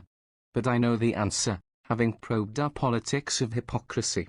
There is a church vote at which all politicians tremble. There are clergymen, humanly jealous when their peculiar graft is threatened, and hoping that if the law enforces a general boredom, the public may be more disposed to endure boredom of sermons. In New York City the theaters are closed on Sunday, but moving pictures having come into being since the days of Puritan rule, the picture shows are free to keep open. The law permits sacred concerts which, under the benevolent sway of Tammany, has come to mean any sort of vaudeville, so what we have is a free rein to the imbecilities of Mutt and Jeff and the obscenities of Anna Held and Gabby Disleys, while we bar the greatest moralists of our times, such as Ibsen and Breaux. I speaks with some crossness of this Sabbath taboo, because of an experience which once befell me. In the second decade of this century of enlightenment and progress, in our free American democracy, whose constitution proclaims religious toleration, and forbids the establishment by the state of any form of worship, I was made to serve a sentence of 18 hours in the state prison of Delaware for playing a game of tennis on the Sabbath. I was duly arrested upon a warrant, duly sentenced by a magistrate, duly clad in a prison costume, duly set to work upon a stone pile, duly locked up overnight in a steel-barred cell full of vermin, in a building housing some 500 wretches, black and white, 30 of them serving life terms under circumstances which never permitted them a breath of fresh air nor a glimpse of the sunshine nor the sky. They had no exercise court to their prison, and the inmates were not permitted to speak to one another, but ate their meals in dead silence, and walked back to their cells with folded arms, and had their only occupation working for a sweatshop contractor, this on the outskirts of the capital city of Wilmington, with no less than 91 churches. The writer was informed that he would return to this institution regularly every week unless he abandoned his godless habit of playing tennis on a private club court on Sunday. He only escaped the painful punishment by making the discovery that at the Wilmington Country Club it was the custom of the leading officials of the city and state to play golf every Sunday, and by threatening to employ detectives and have these mighty ones arrested and sent to their own prison. Which shows again the importance of understanding the relationship of superstition and big business. Book 6, The Church of the Quacks. They may talk as they please about what they call pelf, and how one ought never to think of one's self, and how pleasures of thought surpass eating and drinking. My pleasure of thought is the pleasure of thinking. How pleasant it is to have money, hey-ho. How pleasant it is to have money. Clough. Tabula rasa. Nature has given us a virgin continent, a clean slate upon which to write what we will. And what are we writing? What is our intellectual life? I came to the far west, which I had been taught by novelists and poets to think of as a place of freedom. I came, because I like freedom. I am staying because I like the climate. I find that what freedom means in the West is the ability of ignorant and fanatical persons to start some new, fantastical quirk of scriptural interpretation, to build a new cult around it, and earn a living out of it. My first contact with that sort of thing was when I went to the Battle Creek Sanitarium to investigate hydrotherapy, and found myself in a nest of Seventh-day Adventists. 3 generations or so ago some odd character hit upon the discovery that the Christian churches had let the devil snare them into resting on the first day of the week, whereas the Bible states distinctly that the Lord rested on the 7th day. So here is $1 million establishment, with 1,000 or 2 patients and employees, and on Friday at sundown the silence of death settles upon the place, and stays settled until sundown of Saturday, when everything comes suddenly to life again, and there is a little celebration, like Easter or New Year's, with what I used to call sterilized dancing, the men bearing with men and the women with women. They are decent and kindly people, and you learn to put up with their eccentricities. It is really convenient in some ways, because, as not all the city shares their delusions, there are some stores open every day of the week. But then you discover that the sanitarium is training medical missionaries to send to Africa, and is teaching these supposed-to-be scientists that evolution is a doctrine of the devil, and not proven anyhow. You get the shrewd little doctor who is running this establishment alone in his office, and he will smile and admit that of course it is not necessary to take all Bible phrases literally, but you know how it is, there are different levels of intelligence, and so on. Yes, I know how it is. You have an institution founded upon a certain dogma, and run by means of that dogma, and it is hard to change without smashing things. It is especially convenient when servants and nurses have a religious upbringing, and do not steal the pocketbooks of the patients. People will come from all over the country, and pay high prices to stay in such a sanitarium. You can make vegetarians of them, which you think more important than teaching abstract notions about their being descended from monkeys. Also, you can manufacture vegetarian foods for them, and build up an enormous business, so obtaining that power which is the thing desired of men. This is but one illustration of a sort of thing of which I could cite 100. The city in which I live is headquarters of another sect, the Pentecostal Church of the Nazarene, Primitive Methodists, Bible worshippers not content with the King James Version, but going back to the Syntic Miss. They have a university, located in one of the most beautiful spots that nature ever made, an institution with 75 students. A couple of years ago, I happened to meet the president, who was a preacher with grease on the ample expanse of his black broadcloth waistcoat, and a speech full of the commonest grammatical errors, such as you was and I seen. The past year witnessed a split, and the founding of a brand new church and university, because one of the preachers insisted upon preaching so much that the students got no chance to study, also because he sent home a rich man's daughter whose shirt waists revealed too much of her fleshly nature. And there is an even stranger phenomenon in the locality, taking you back to the Libyan desert in the time of tithe. A lady friend of mine, generously blessed with this world's goods, asks me, have I seen the hermit? Hermit? I say, and she replies, didn't you know there was a hermit? He lives on a mountain, in a cave, and never has anything to do with the world. He has no books, he contemplates spiritually. I picture my friend with her large limousine, a rolling palace full of ladies, drawing up at the door of this hermit's cave. He received you? I ask. Yes, he was quite polite. And what was your impression of him? Oh, how he stank. I answer that this is the odor of sanctity, and my friend thinks that I am enormously witty. I have to explain to her that I am not jesting, but that there are definite physiological phenomena incidental to the ecstatic life. The Book of Mormon. Or let us take a trip to Salt Lake City, the headquarters of a still stranger cult. On the morning of the 22nd of September, 1827, the angel of the Lord delivered unto Joseph Smith, Jr., an ignorant farmer youth in a backwoods part of New York State, some plates which had the appearance of gold. As we know from the Scriptures, it is the habit of the angel of the Lord to appear in unexpected places and to make miraculous revelations to men in humble walks of life. So, as devout believers, we hold ourselves in readiness. In this case the plates were written in Reformed Egyptian, but the angel thoughtfully provided Joseph Smith, Jr., with Urim and Thummim, 2 magic stones with which to read the records. They proved to deal with a mystery which has haunted the minds of Bible students for centuries, the fate of the lost 10 tribes of Israel, who were now revealed to have been the ancestors of the American Indians. The angel told Smith to found a new religion, and gave him prophecies concerning things in general. So, on the 6th of April, 1830, in the town of Manchester, N.Y., there was formally launched the Church of the Latter-day Saints.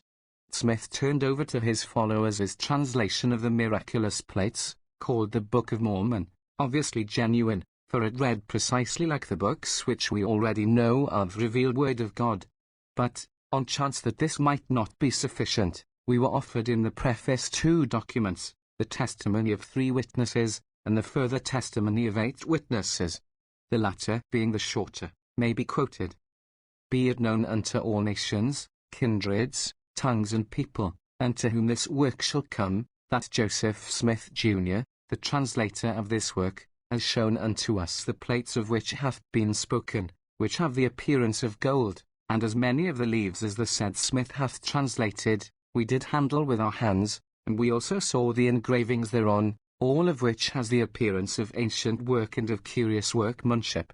And this we bear record with words of soberness, that the said Smith has shown unto us, for we have seen and hefted, and know of a surety that the said Smith hath got the plates of which we have spoken. And we give our names unto the world, to witness that which we have seen, and we lie not, God bearing witness of it. Christian Whitmer. Jacob Whitmer, Peter Whitmer, Jr., John Whitmer, Hiram Page, Joseph Smith, Sr., Hiram Smith, Samuel H. Smith. The subsequent career of the Church of the Latter-day Saints bore out the angel's prophecies and proved conclusively its divine origin. It was persecuted as the saints of old were persecuted, and its followers proceeded to massacre the nearby unbelieving populations, just as the divinely guided Hebrews had done. Driven from place to place, they built at Nauvoo, a beautiful temple, according to plans revealed in a vision, exactly like Solomon. Finally they settled in Utah, where they have a magnificent marble tabernacle, and some 300,000 followers. The United States government, not being entirely biblical, objected to their practice of allowing the patriarchs of the tribe to have as many wives as they could support. The government confiscated the church's property, and forced it to conceal the practice of polygamy, as is done by elderly church members in other parts of the country. Recently the head of the church, who bears the title of prophet, seer and revelator, was persuaded to permit an examination of one of its secret plates, the Book of Abraham, by Egyptologists, who found that it was ordinary Egyptian hieroglyphics, not reformed, but containing praise to the sun god. But this will of course make no difference to the devout followers of Joseph, any more than it has made to devout Catholics and Episcopalians that German scholars have proven that the Bible legends and ritual have come from the Babylonians, and that the four Gospels date from the 2nd and 3rd centuries after Christ. Holy rolling. All over America you will find these weird Bible cults, some of them pathetic, some of them dangerous, some of them merely grotesque. Thus, for example, there was John Alexander Dowie, who founded the Christian Catholic Church in Zion and dressed himself up in scarlet and purple robes with stars on. Through his Zion City Bank and Zion City Realty Company he became enormously wealthy. He finally announced himself as Elijah the Restorer. I remember as a boy how he brought his gospel to New York, and P.T. Barnum with Tom Thumb and the White Elephant never made such a sensation. The ridicule of the metropolis overwhelmed the old prophet, and he died and passed on his robes and his tabernacle and his bank to his son. Straightway, according to the rule of all religions, the followers fell to quarreling and splitting up, and suing one another in the law courts. Also there are the holy rollers and holy jumpers, ghastly sects which cultivate the religious hysterias, and have spread like a plague among the women of our lonely prairie farms and desert ranches. The holy rollers, who call themselves the Apostolic Church, have a meeting place here in Pasadena, and any Sunday evening at 9 o'clock you may see the Spirit of the Lord taking possession of the worshippers, causing moans and shrieks and convulsions. You may see a woman holding her hands aloft for 17 minutes by the watch, making chattering sounds like an ape. This is called talking in tongues and is a sign of the presence of the Holy Spirit. If you come back at 11 in the evening, you will find the entire congregation, men and women, prostrate on the floor, or hanging over the benches, and maybe a child moaning in terror, having a devil cast out. You may be interested, perhaps, to know how to throw yourself into these convulsions. Here is a paper called Trust, which is published monthly, D.V., in the interests of Elam Faith Work and Bible Training School. Elizabeth Sisson writes on the Pentecostal baptism, and tells the story of her experiences. She camped on the Word of God, she declares. I went up to Calgary in Canada, and the leader of the mission told me, you can go down to the mission and stay there all day. There is plenty of wood, and you can stay there all night. I went down, and there was plenty of let go in me. I cried, and prayed all I knew, and got wonderfully loosed. Then the Lord said to me, now, no more praying. God told me it was mine. What was there left for me to pray about? He spoiled my praying and I took up praising. I praised God that he who worked in the upper room was working the same in me. I praised, and I praised, and I praised. The devil said to me, that's mechanical. I said, I'll praise you, Lord, and if you want real praise, you'll have to put the wind in the sails. That's the way I came through. One morning I was just getting out of bed, this gibberish, this jargon as the enemy likes to call it, began to come. The Lord said, let it babble. I let. The babble increased, and by night I was up to my neck. I let. I still let. That's all. Someone else does the work, and it does not tire you. And here is another paper. Meet in due season, published monthly, or as often as the Lord leads. The editor quotes the Bible, call upon the name of the Lord, and explains that call means call. The word appears to have a special meaning to these Pentecostal persons. It means working yourself into a frenzy of agitation. As the editor puts it, you must lay hold of the horns of the altar. He goes on to exhort, a bold face being his. Pray as if your very life depended upon it. The first few minutes seemingly all the powers of hell will contend every word, the next few, relief in a measure will come, more liberty and calling.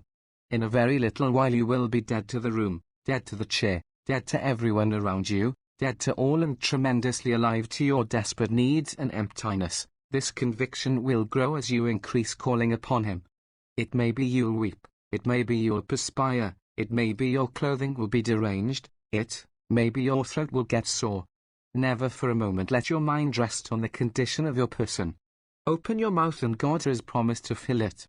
Ask persistently until the very floor seems to sink beneath you and the fountains of the deep, of your heart let loose. Like David, pour out your soul like one would pour water out of a bucket. I have seen hundreds get through right at this point. When self-thought, reticence, decorum, reserve, propriety and dignity had all been thrown to the four winds of heaven. Self was then obliterated and consciousness of person gone.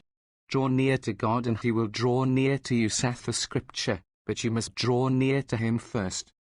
These enthusiasts derive their practices from the Shakers, a sect which originated in England, but was driven by persecution to the New World.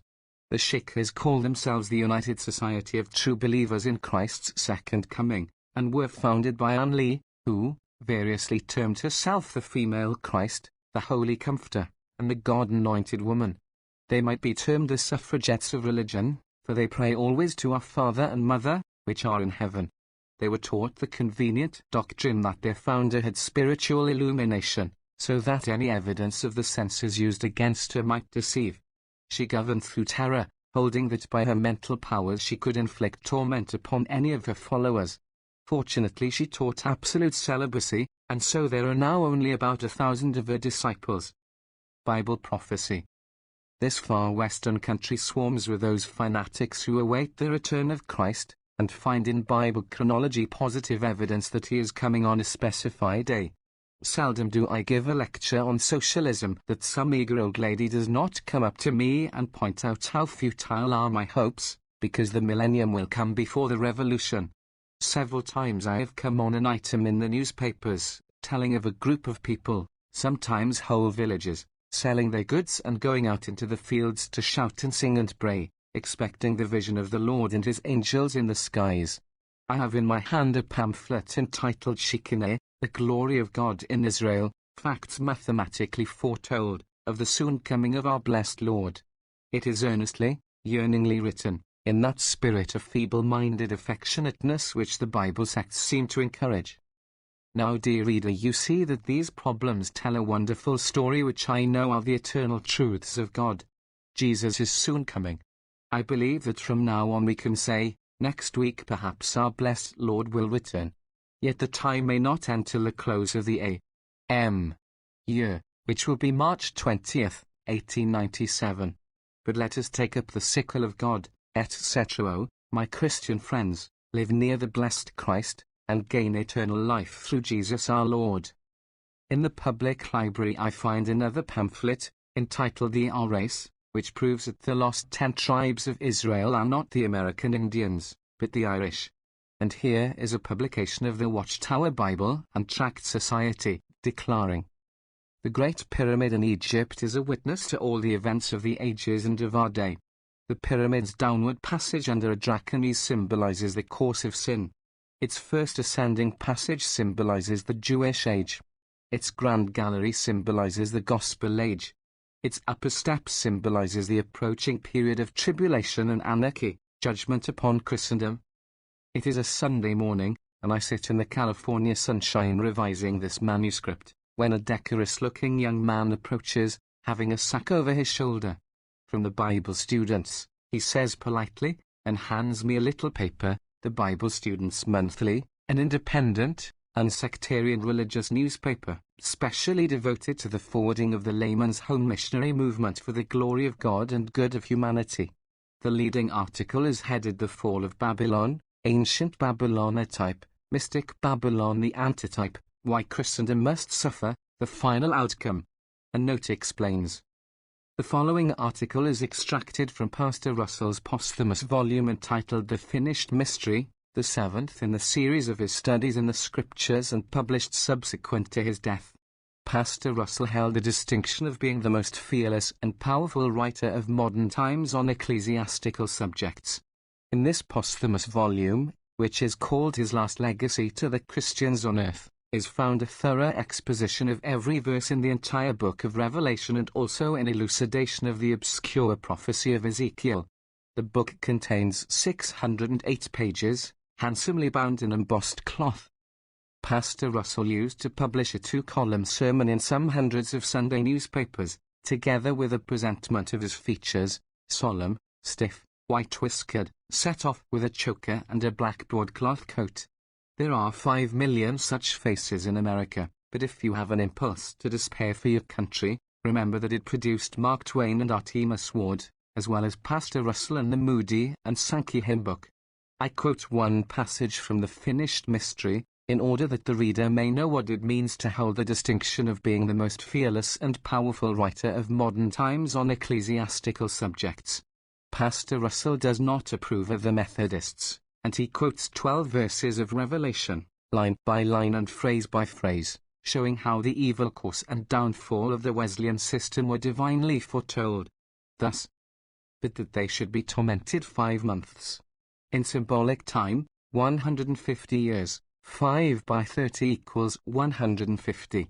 Ezek. 4-6, Wesley became the first Methodist in 1728. Reverend 9-1, when the Methodist denomination, with all the others, was cast off from favor in 1878. Reverend 3-14, its powers to torment men by preaching what Presbyterians describe as conscious misery, eternal induration came to an end legally, and to a large extent actually. Reverend 9-10. P.S. A few months pass, and while this book is going to press, The Finished Mystery is suppressed by the government and several score Bible students are landed in jail for sedition. Koreshanity.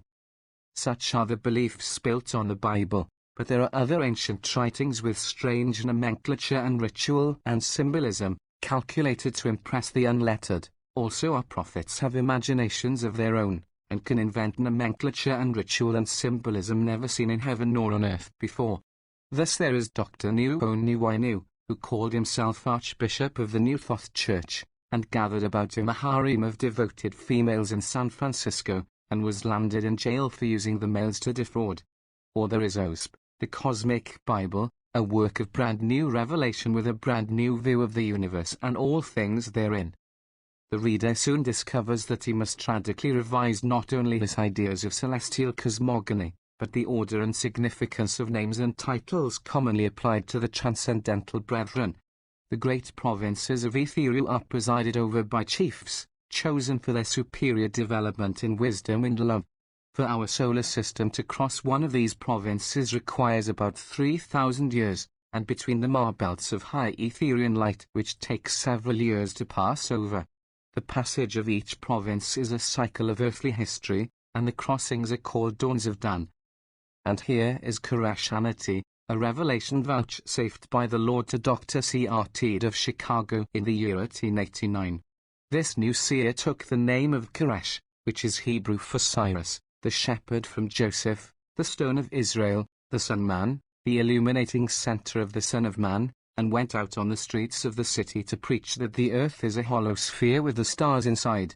The street urchins of the pork-packing metropolis threw stones at him, and the irreverent newspapers took up his adventures, with the result that followers gathered, and now there is a flourishing colony in Florida, with a dignified magazine called The Flaming Sword, and a collection of propaganda volumes, The Cellular Cosmogony, an exposition of Koreshan Universalogy and the New Geodesy, the immortal manhood, the laws and processes of its attainment in the flesh, The Great Red Dragon, by Lord Chester. The Coming of the Shepherd from Joseph. The Standing of the Great Hanson, by Koresh. The religioscience of this Chicago revelator is based, first upon some precise measurements of the earth which prove that its surface is concave, and second upon some philological discoveries very much resembling puns. Thus the cross of Christ is explained in a sense of the word more common among horse breeders than among theologians. The highest characteristic of the alchemical law is the cross of Christ with sensual man. The cross means that the Lord God, in order to perpetuate his own being, descends into the race of sensuality. And again, when someone asks about meteors, the word heaven means things heaved up, that is, heaved up from their material basis, the earth. Thus, the meteors which fall to the earth are composed of metallic, mineral, and geological substances, being materialized or actually created in the atmosphere by an alchemico-organic process from zones or belts periodically open, which precipitate their contents in the form or shape of meteors. And perhaps I ought also to quote the Indicia of Human Progress, by Bertoldine, Matrona. I don't know what a matrona is, unless it is a female matron. This female matron tells me that now is the time of restitution, and explains that the prolification of the human race has reached the fruition of the adultery of the truth and good of the Lord with the fallacies and evils of the mortal hells. We have come, it seems, to the age of Pisces, which is one of the greatest radical prolification, and what we now need is the power of polarization, so that we may join the White Horse Army of the Most High, which is the organization of the Aquarian Age, proclaimed by Koresh on January 15, 1891. Mazdaznan. And here is another and even more startling revelation from Chicago, given to us here by the name of Dr. Ottoman Prince of Adushtanish, prophet of the Sun God, Prince of Peace, Manthrom Magi of Temple El-Katman, Kalantar of Zoroastrian breathing and envoy of Mazdaznan living, Viceroy-elect and international head of Master Thought. If you had happened to live near the town of Mendota, Illinois, and had known the German grocer boy named Otto Hannes, you might at first have trouble in recognizing him through this transmogrification. I have traced his career in the files of the Chicago newspapers, and find him herding sheep, setting type, preaching prestidigitation, mesmerism, and fake spiritualism, joining the Mormon Church, then the Christian Catholic Church in Zion, and then the cult of Brighouse, who claimed to be Christ returned. Finally he sets himself up in Chicago as a Persian magi, teaching yogi breathing exercises and occult sex lore to the elegant society ladies of the pork-packing metropolis. The sun god, worshipped for 20 centuries in India, Egypt, Greece and Rome, as a new shrine on Lake Park Avenue, and the prophet gives tea parties at which his disciples are fed on lilac blossoms, the white and pinkish for males, the blue-tinted for females. He wears a long flowing robe of pale grey cashmere, faced with white, and flexible white kid shoes, and he sells his lady adorers a book called Inner Studies, price $5 per volume, with information on such subjects as the Immaculate Conception and its repetition, the secrets of lovers unveiled, our ideals and soul mates, magnetic attraction and electric mating. A grand jury intervenes, and the prophet goes to jail for 6 months, but that does not harm his cult, which now has a temple in Chicago, presided over by a lady called Calantress and Evangelist, also a northern stronghold in Montreal, an embassy in London, an international Ariana in Switzerland, and centers all over America.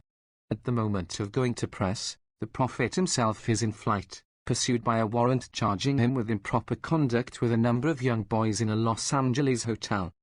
I have dipped into Hanish's revelations, which are a farrago of every kind of ancient mysticism, paper and binding from the Bible, illustrations from the Egyptian, names from the Zoroastrian, health rules from the Hindus, laws from the Confucians, price $10 per volume. Would you like to discover your 17 senses, to develop them according to the Galarma principle, and to share the expansion of the magnetic circles? Here is the way to do it. Inhale through nostrils for 4 seconds, and upon one exhalation, speak slowly. Open, O thou world-sustaining sun, the entrance unto truth hidden by the vase of dazzling light. Again inhale for 4 seconds, and breathe out the following sentence upon one exhalation as before. Soften the radiation of thy illuminating splendor, that I may behold thy true being. I have a clipping from a Los Angeles newspaper telling of the prophets arriving there. He takes the front page with the captivating headline, "Women didn't think till they put on corsets." The interview tells about his mysteriousness, his aloofness, his bird-like diet, and his personal beauty. Despite his 73 years, Hanish evidences no sign of age. His keen blue eyes showed no sign of wavering. There were no wrinkles on his face, and his walk was that of a man of 40.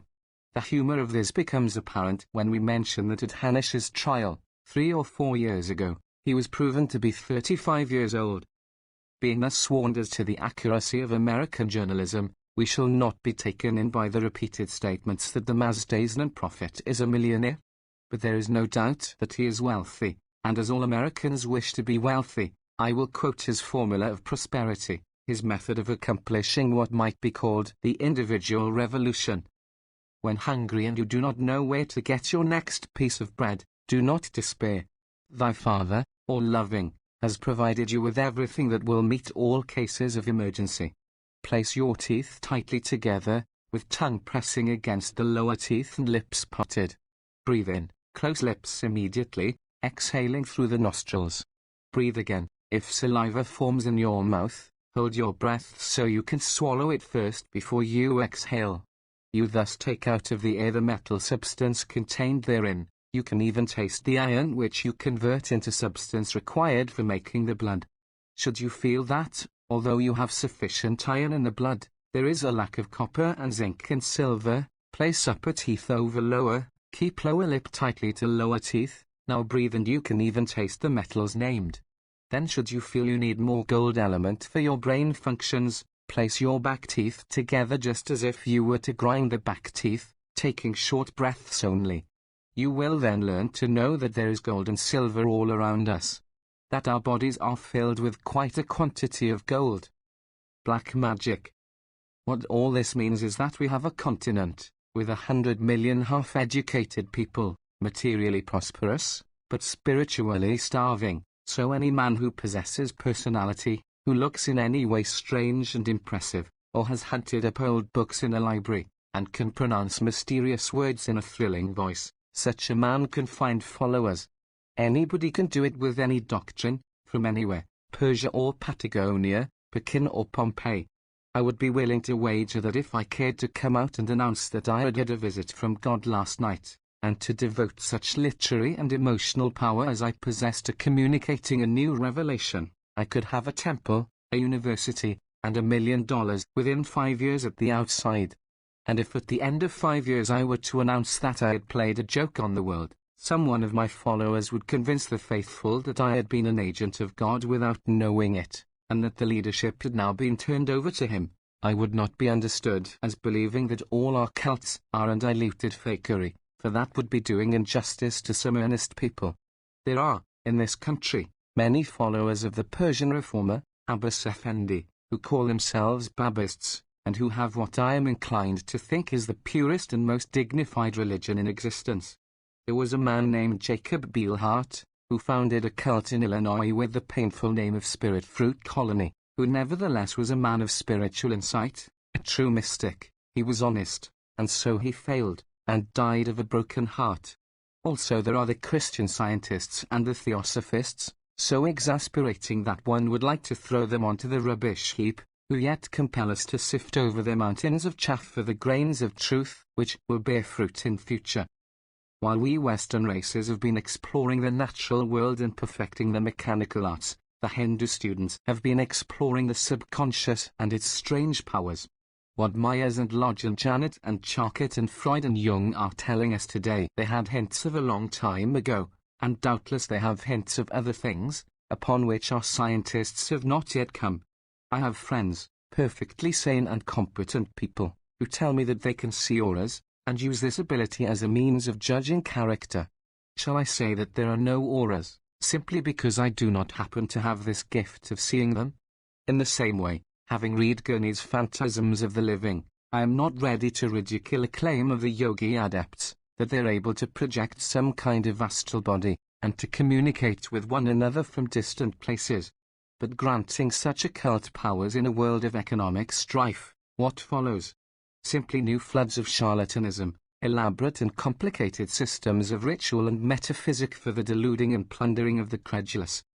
I have seen the thing working itself out in one case known to me. A young man had a gift of mental healing, I know, because I saw it work, but it did not always work, and that was annoying.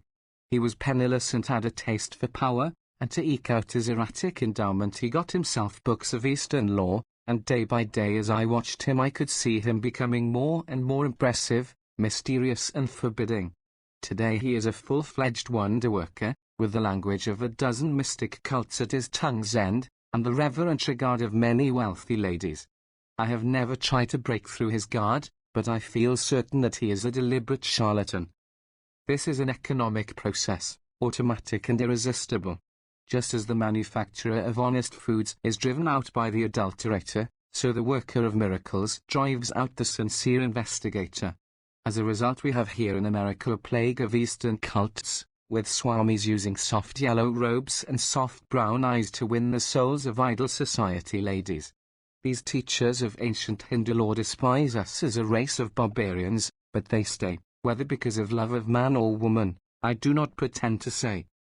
There are the theosophists of many brands, with schools and institutes and temples and colonies, and a doctrine as complex and detailed and fantastic as that of the Roman Catholics.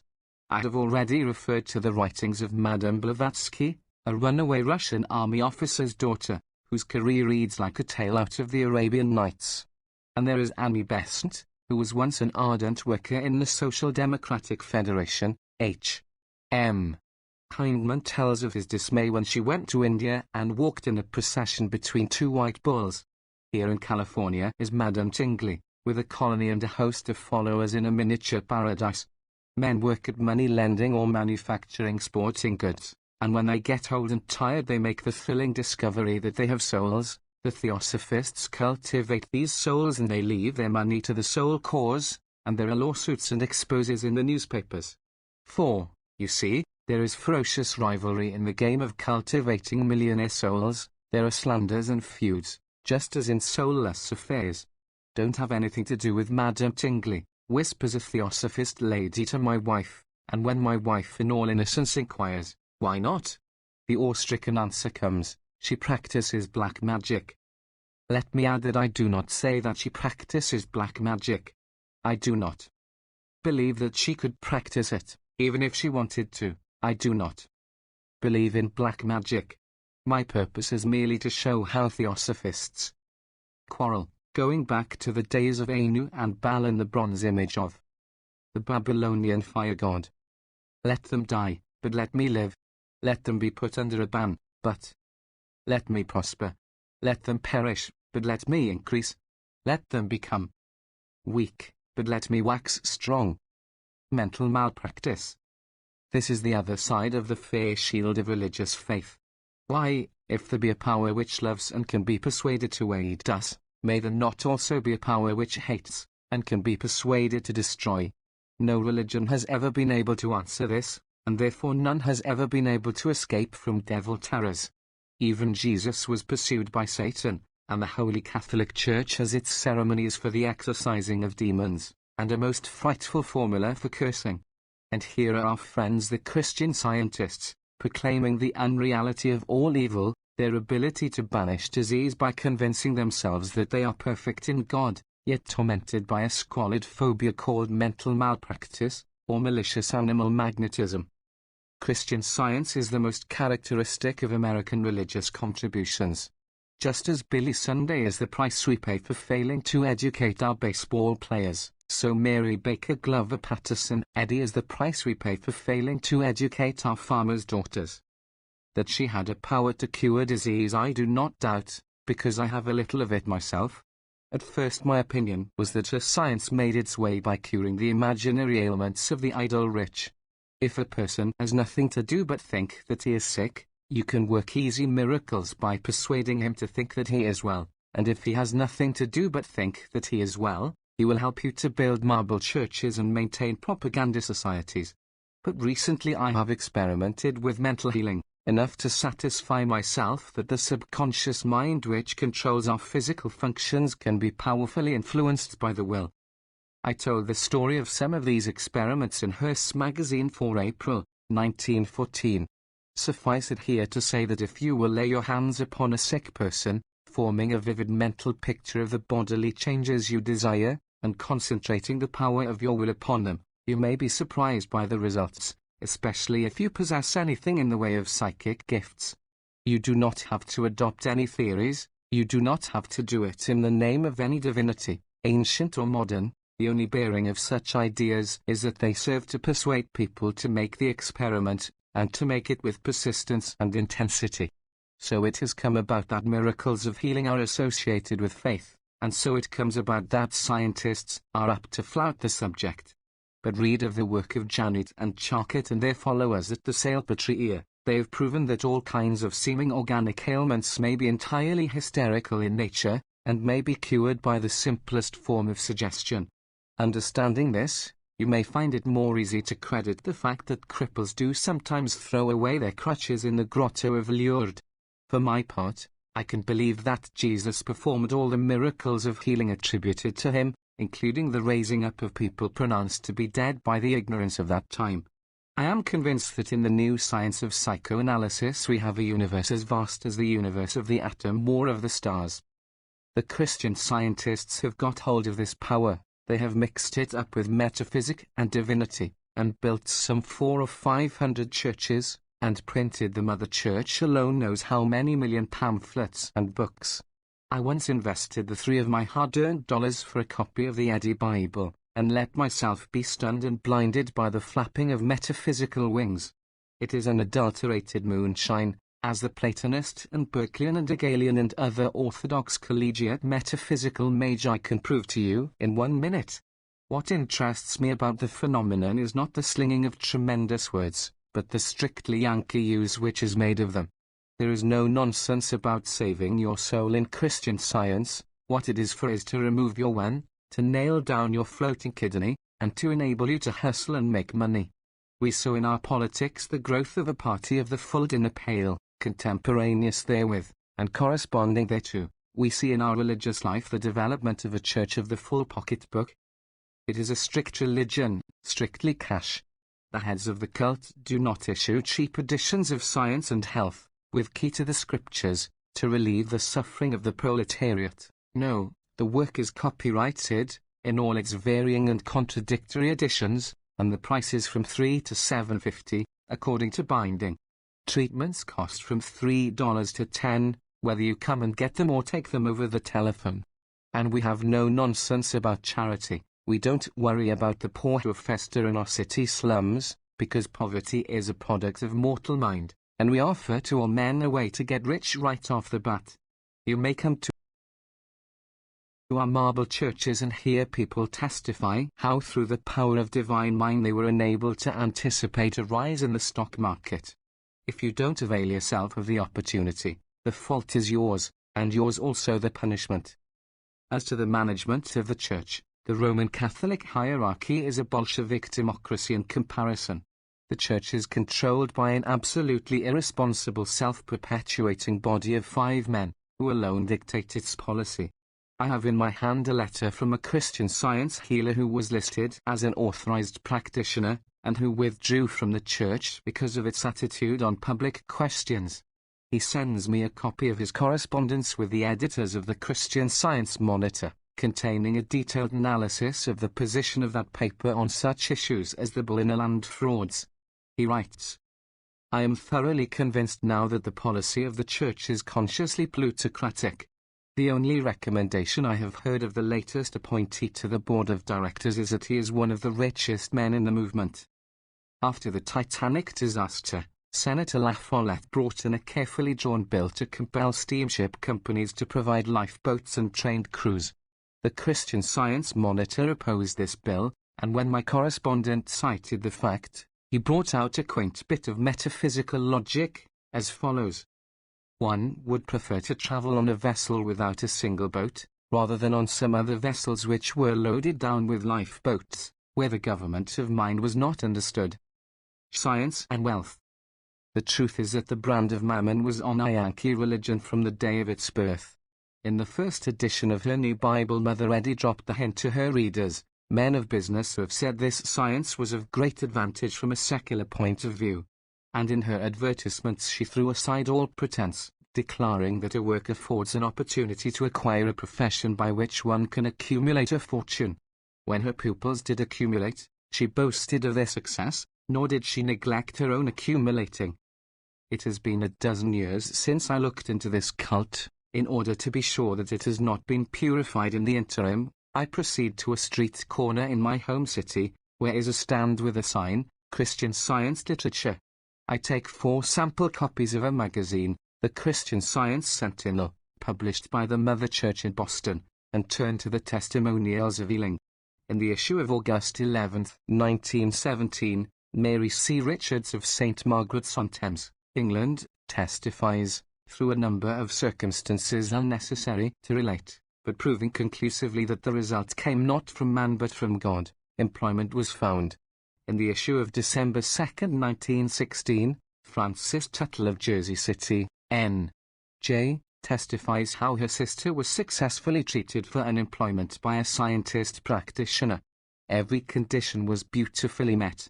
In the same issue, Fred D. Miller of Los Angeles, California, testifies, soon after this wonderful truth came to me, divine love led me to a new position with a responsible firm. The work was new to me, but I have given entire satisfaction, and my salary has been advanced twice in less than a year.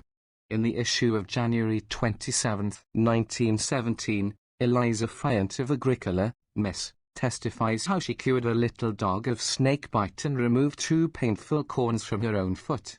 In the issue of August 4, 1917, Marcia E. Geyer, of Everett, Washington, testifies how it suddenly occurred to her that because God is all, she would drop her planning and outlining in regard to real estate properties, upon which for 9 months all available material methods were tried to no effect.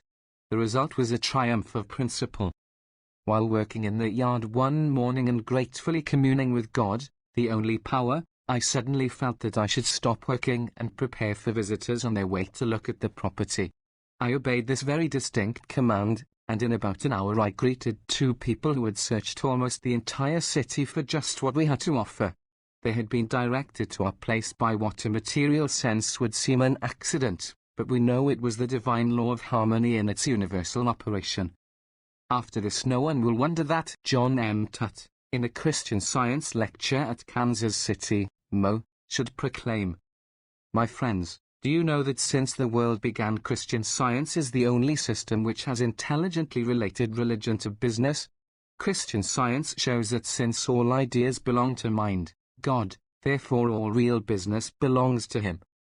As I said, these people have the new old power of mental healing. They blunder along with it blindly, absurdly, sometimes with tragic consequences, but meantime the rank and file of the pill doctors know nothing about this power, and regard it with contempt mingled with fear. So of course the hosts of sufferers whom the pill doctors cannot help flock to the healers of the Church of Christ, scientist.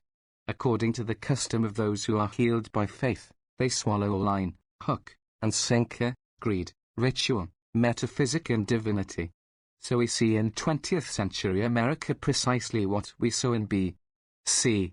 20th century Assyria, a host of worshippers, giving their worldly goods without stint, and a priesthood, made partly of fanatics and partly of charlatans, conducting a vast enterprise of graft, and harvesting the thing desired of all men, power over the lives and destinies of others.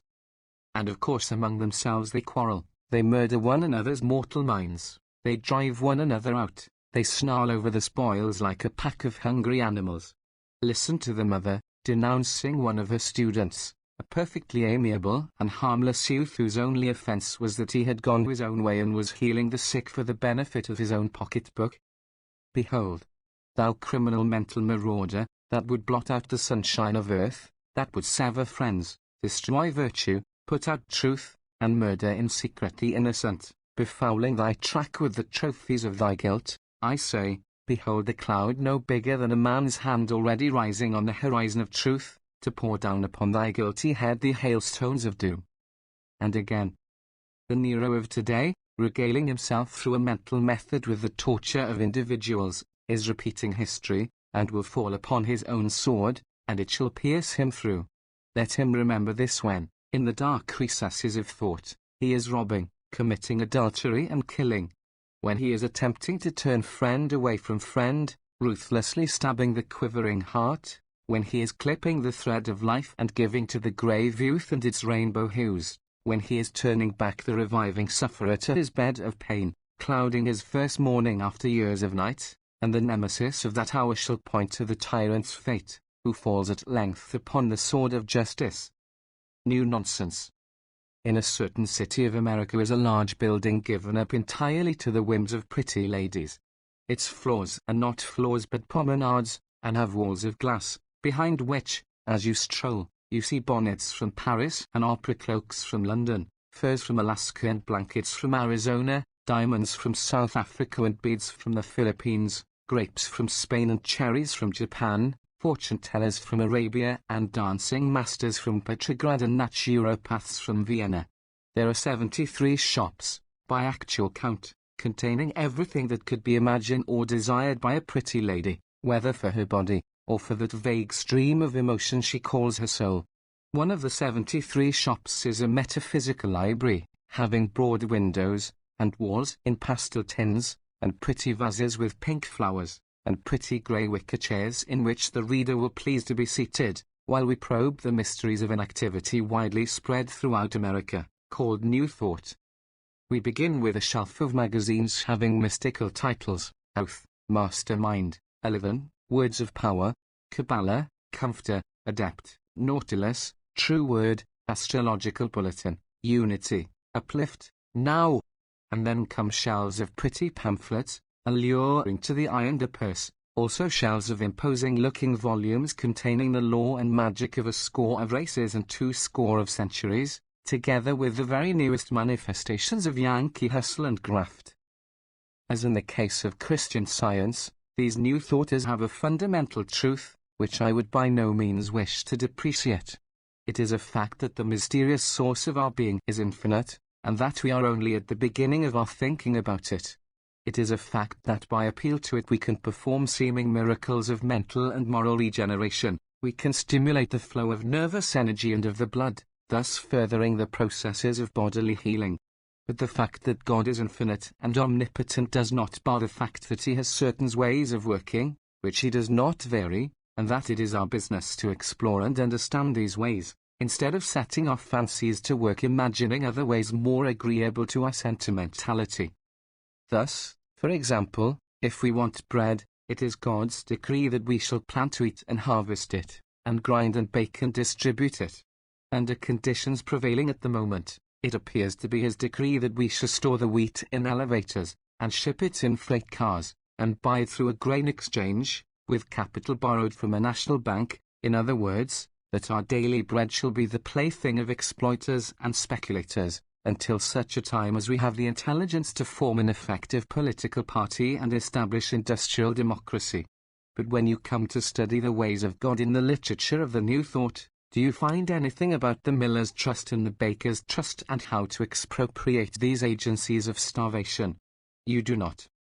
What you find is bootstrap lifting. You find a gentleman and lady practitioners shutting their eyes and lifting their hands and pronouncing incantations in awe-inspiring voices, or in capital letters and large type: God is infinite, God is all-loving, God will provide, bread is coming to you, bread is coming to you, bread is coming to you. You think this is exaggeration? If so, it is because you have never entered the building of the pretty ladies, and sat in the grey wicker chairs of the metaphysical library. One of the highest high priestesses of the cults of New Nonsense is a lady named Elizabeth Town, editor of the Nautilus, and Priestess Elizabeth tells you, I believe the idea that money wants you will help you to the right mental condition. Be a pot of honey and let it come.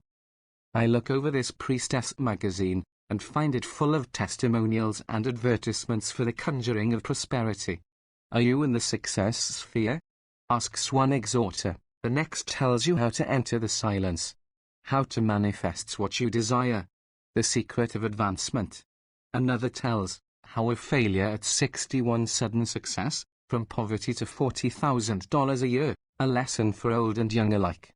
The lesson, it appears, is to pay $3 for a book called Power of Will.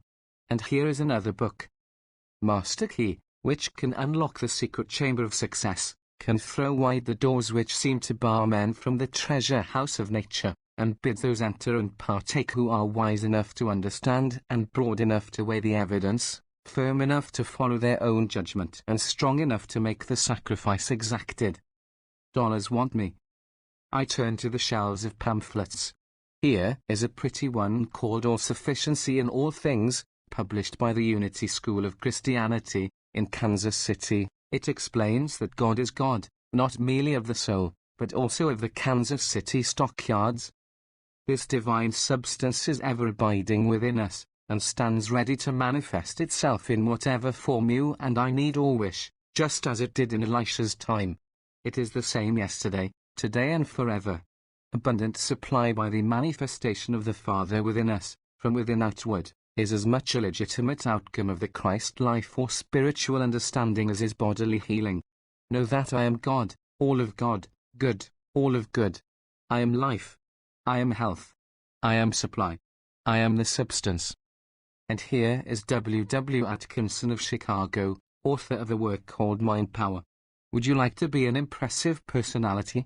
Mr. Atkinson will tell you exactly how to do it. He will give you the secret of the magnetic hand clasp, of the intense, straight-in-eye look. He will tell you what to say. He will write out for you incantations which you may pronounce to yourself, to convince yourself that you have power, that the indwelling presence, with all its might, is yours. Mr. Atkinson rebukes mildly the tendency of some of his fellow bootstrap lifters to employ these arts for money-making, but you notice that his magazine, Advanced Thought, does not decline the advertisements of such two practical practitioners. Next comes a gentleman with the musical name of Wallace Wattles, who tells in one pamphlet how to be a genius, and in another pamphlet how to get what you want. The thing for you to do is saturate your mentality through and through with the knowledge that you can do what you want to do.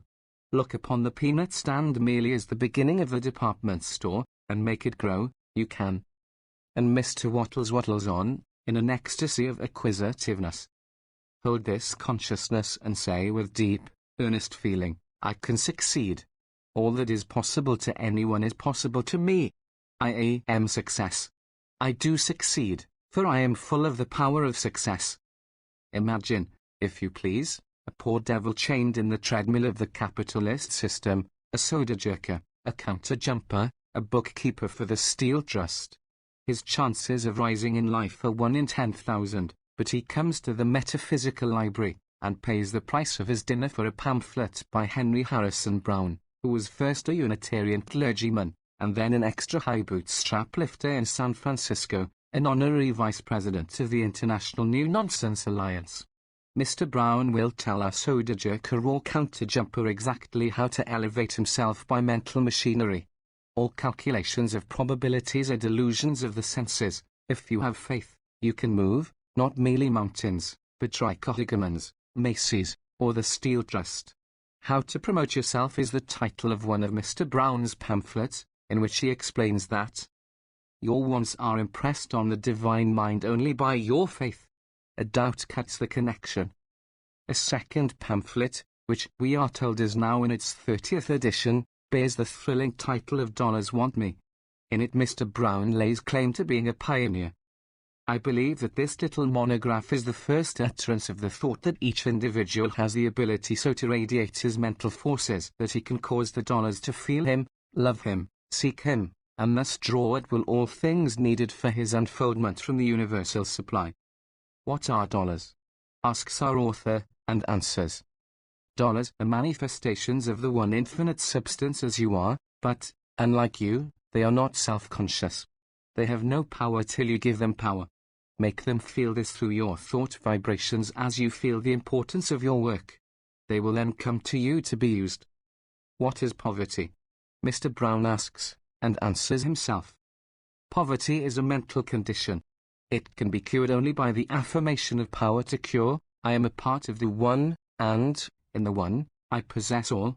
Affirm this and patiently wait for the manifestation. You have sown the thought seed. And our author goes on to hand out packages of these thought seeds, affirmations as they are called, in the jargon of their new conjuring. I desire a deep consciousness of financial freedom. I desire that the flow of prosperity become equalized. I desire a greater consciousness of my power to attract the dollar. The indwelling power cares for my purse. I own whatever I desire. I can afford to use dollars for my happiness. I always have a good bank account. I actually see it. My one idea of the law is to use. Spiritual financiering. If the symbolism of the Episcopal churches of the Palace, and that of the nonconformist sects of the Counting House, that of the international New Nonsense alliances of Wall Street and the Ticker. What is your rating in the spiritual Broad Street? Asks William Morris Nichols in the publication of the Now Folk, San Francisco. Is it low or high? Is your credit with the Bank of the Universe good or poor? If you draw a spiritual draft, are you sure of its being honored?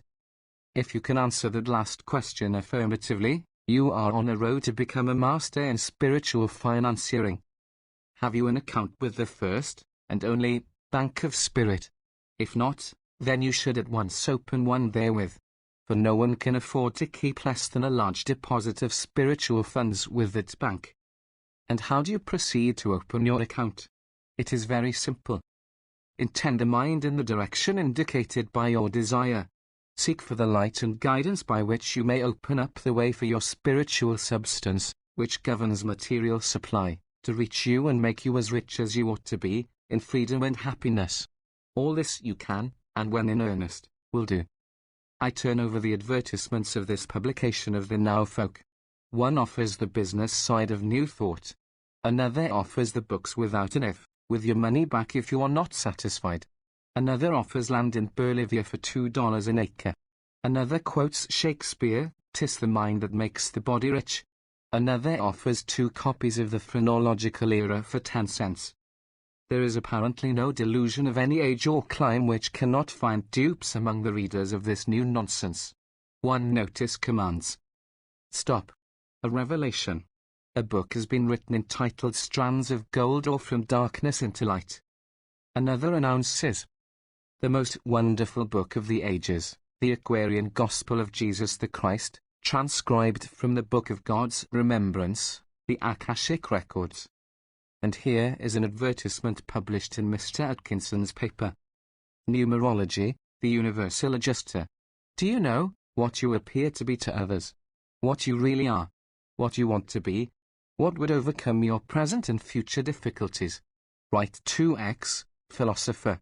You will receive full particulars of his personal work which is dedicated to your service. No problem is too big or too small for numerology. Understanding awaits you. And looking in the body of the magazine, you find this philosopher imparting some of this understanding. Would you like, for example, to understand why America entered the war? Nothing easier. The vowels of the words United States of America are UEEA, which are numbered 2,951,561,591, which added make 45, or 4 plus 5 equals 9. You might not at first see what that has to do with the war, until the philosopher points out that 9 in the number of completion, indicating the end of a cosmic cycle.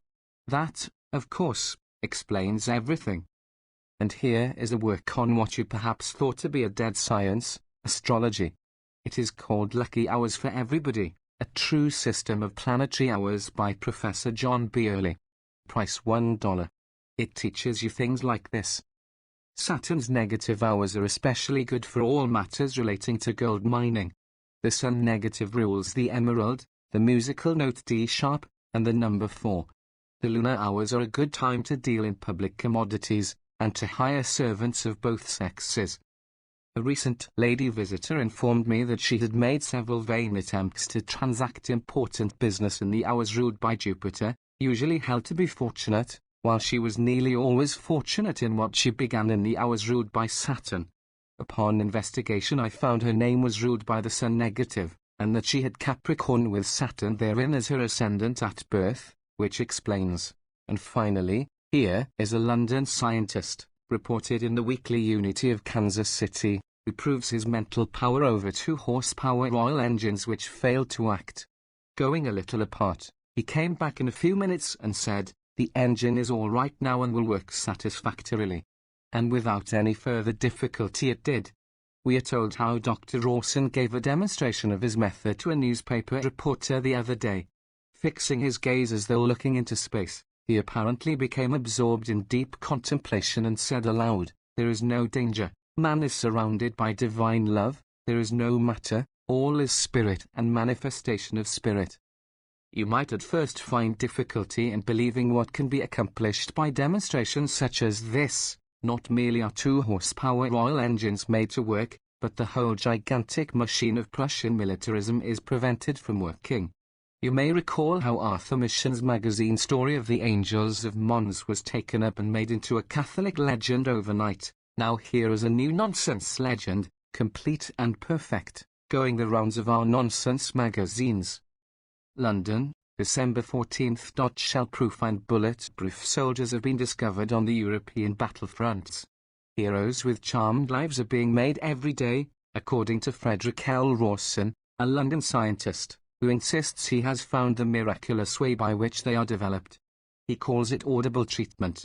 Practical utilization of the powers of God by right thinking is the agency through which Dr. Rawson declares he can so treat a man that he will not be harmed when hundreds of men are being shot dead beside him.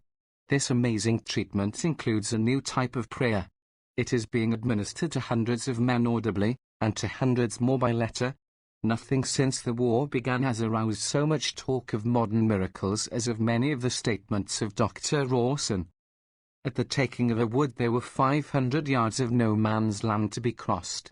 Our troops could not get across. Then Captain Dash, who practices this method of prayer, treated them for an hour before they started, and not a man was knocked out. He was the only officer left out of 80 in his brigade. He simply held on to the fact that man is spiritual and perfect and could not be touched. A bullet fired from a revolver only 5 yards away hit him over the chest, tore his shirt and went out at the shoulder. But it never penetrated his chest. He was frequently in a hail of shells and bullets which did not touch him. The graft of grace. All this is grotesque, but it is what happens to religions in a world of commercial competition. It happens not merely to Christian Science and New Thought religions, Mazdaistan and Zionist, Holy Roller and Mormon religions, but to Catholic and Episcopalian, Presbyterian and Methodist and Baptist religions. For you see, when you are with the wolves you must howl with them. When you are competing with fakers you must fake.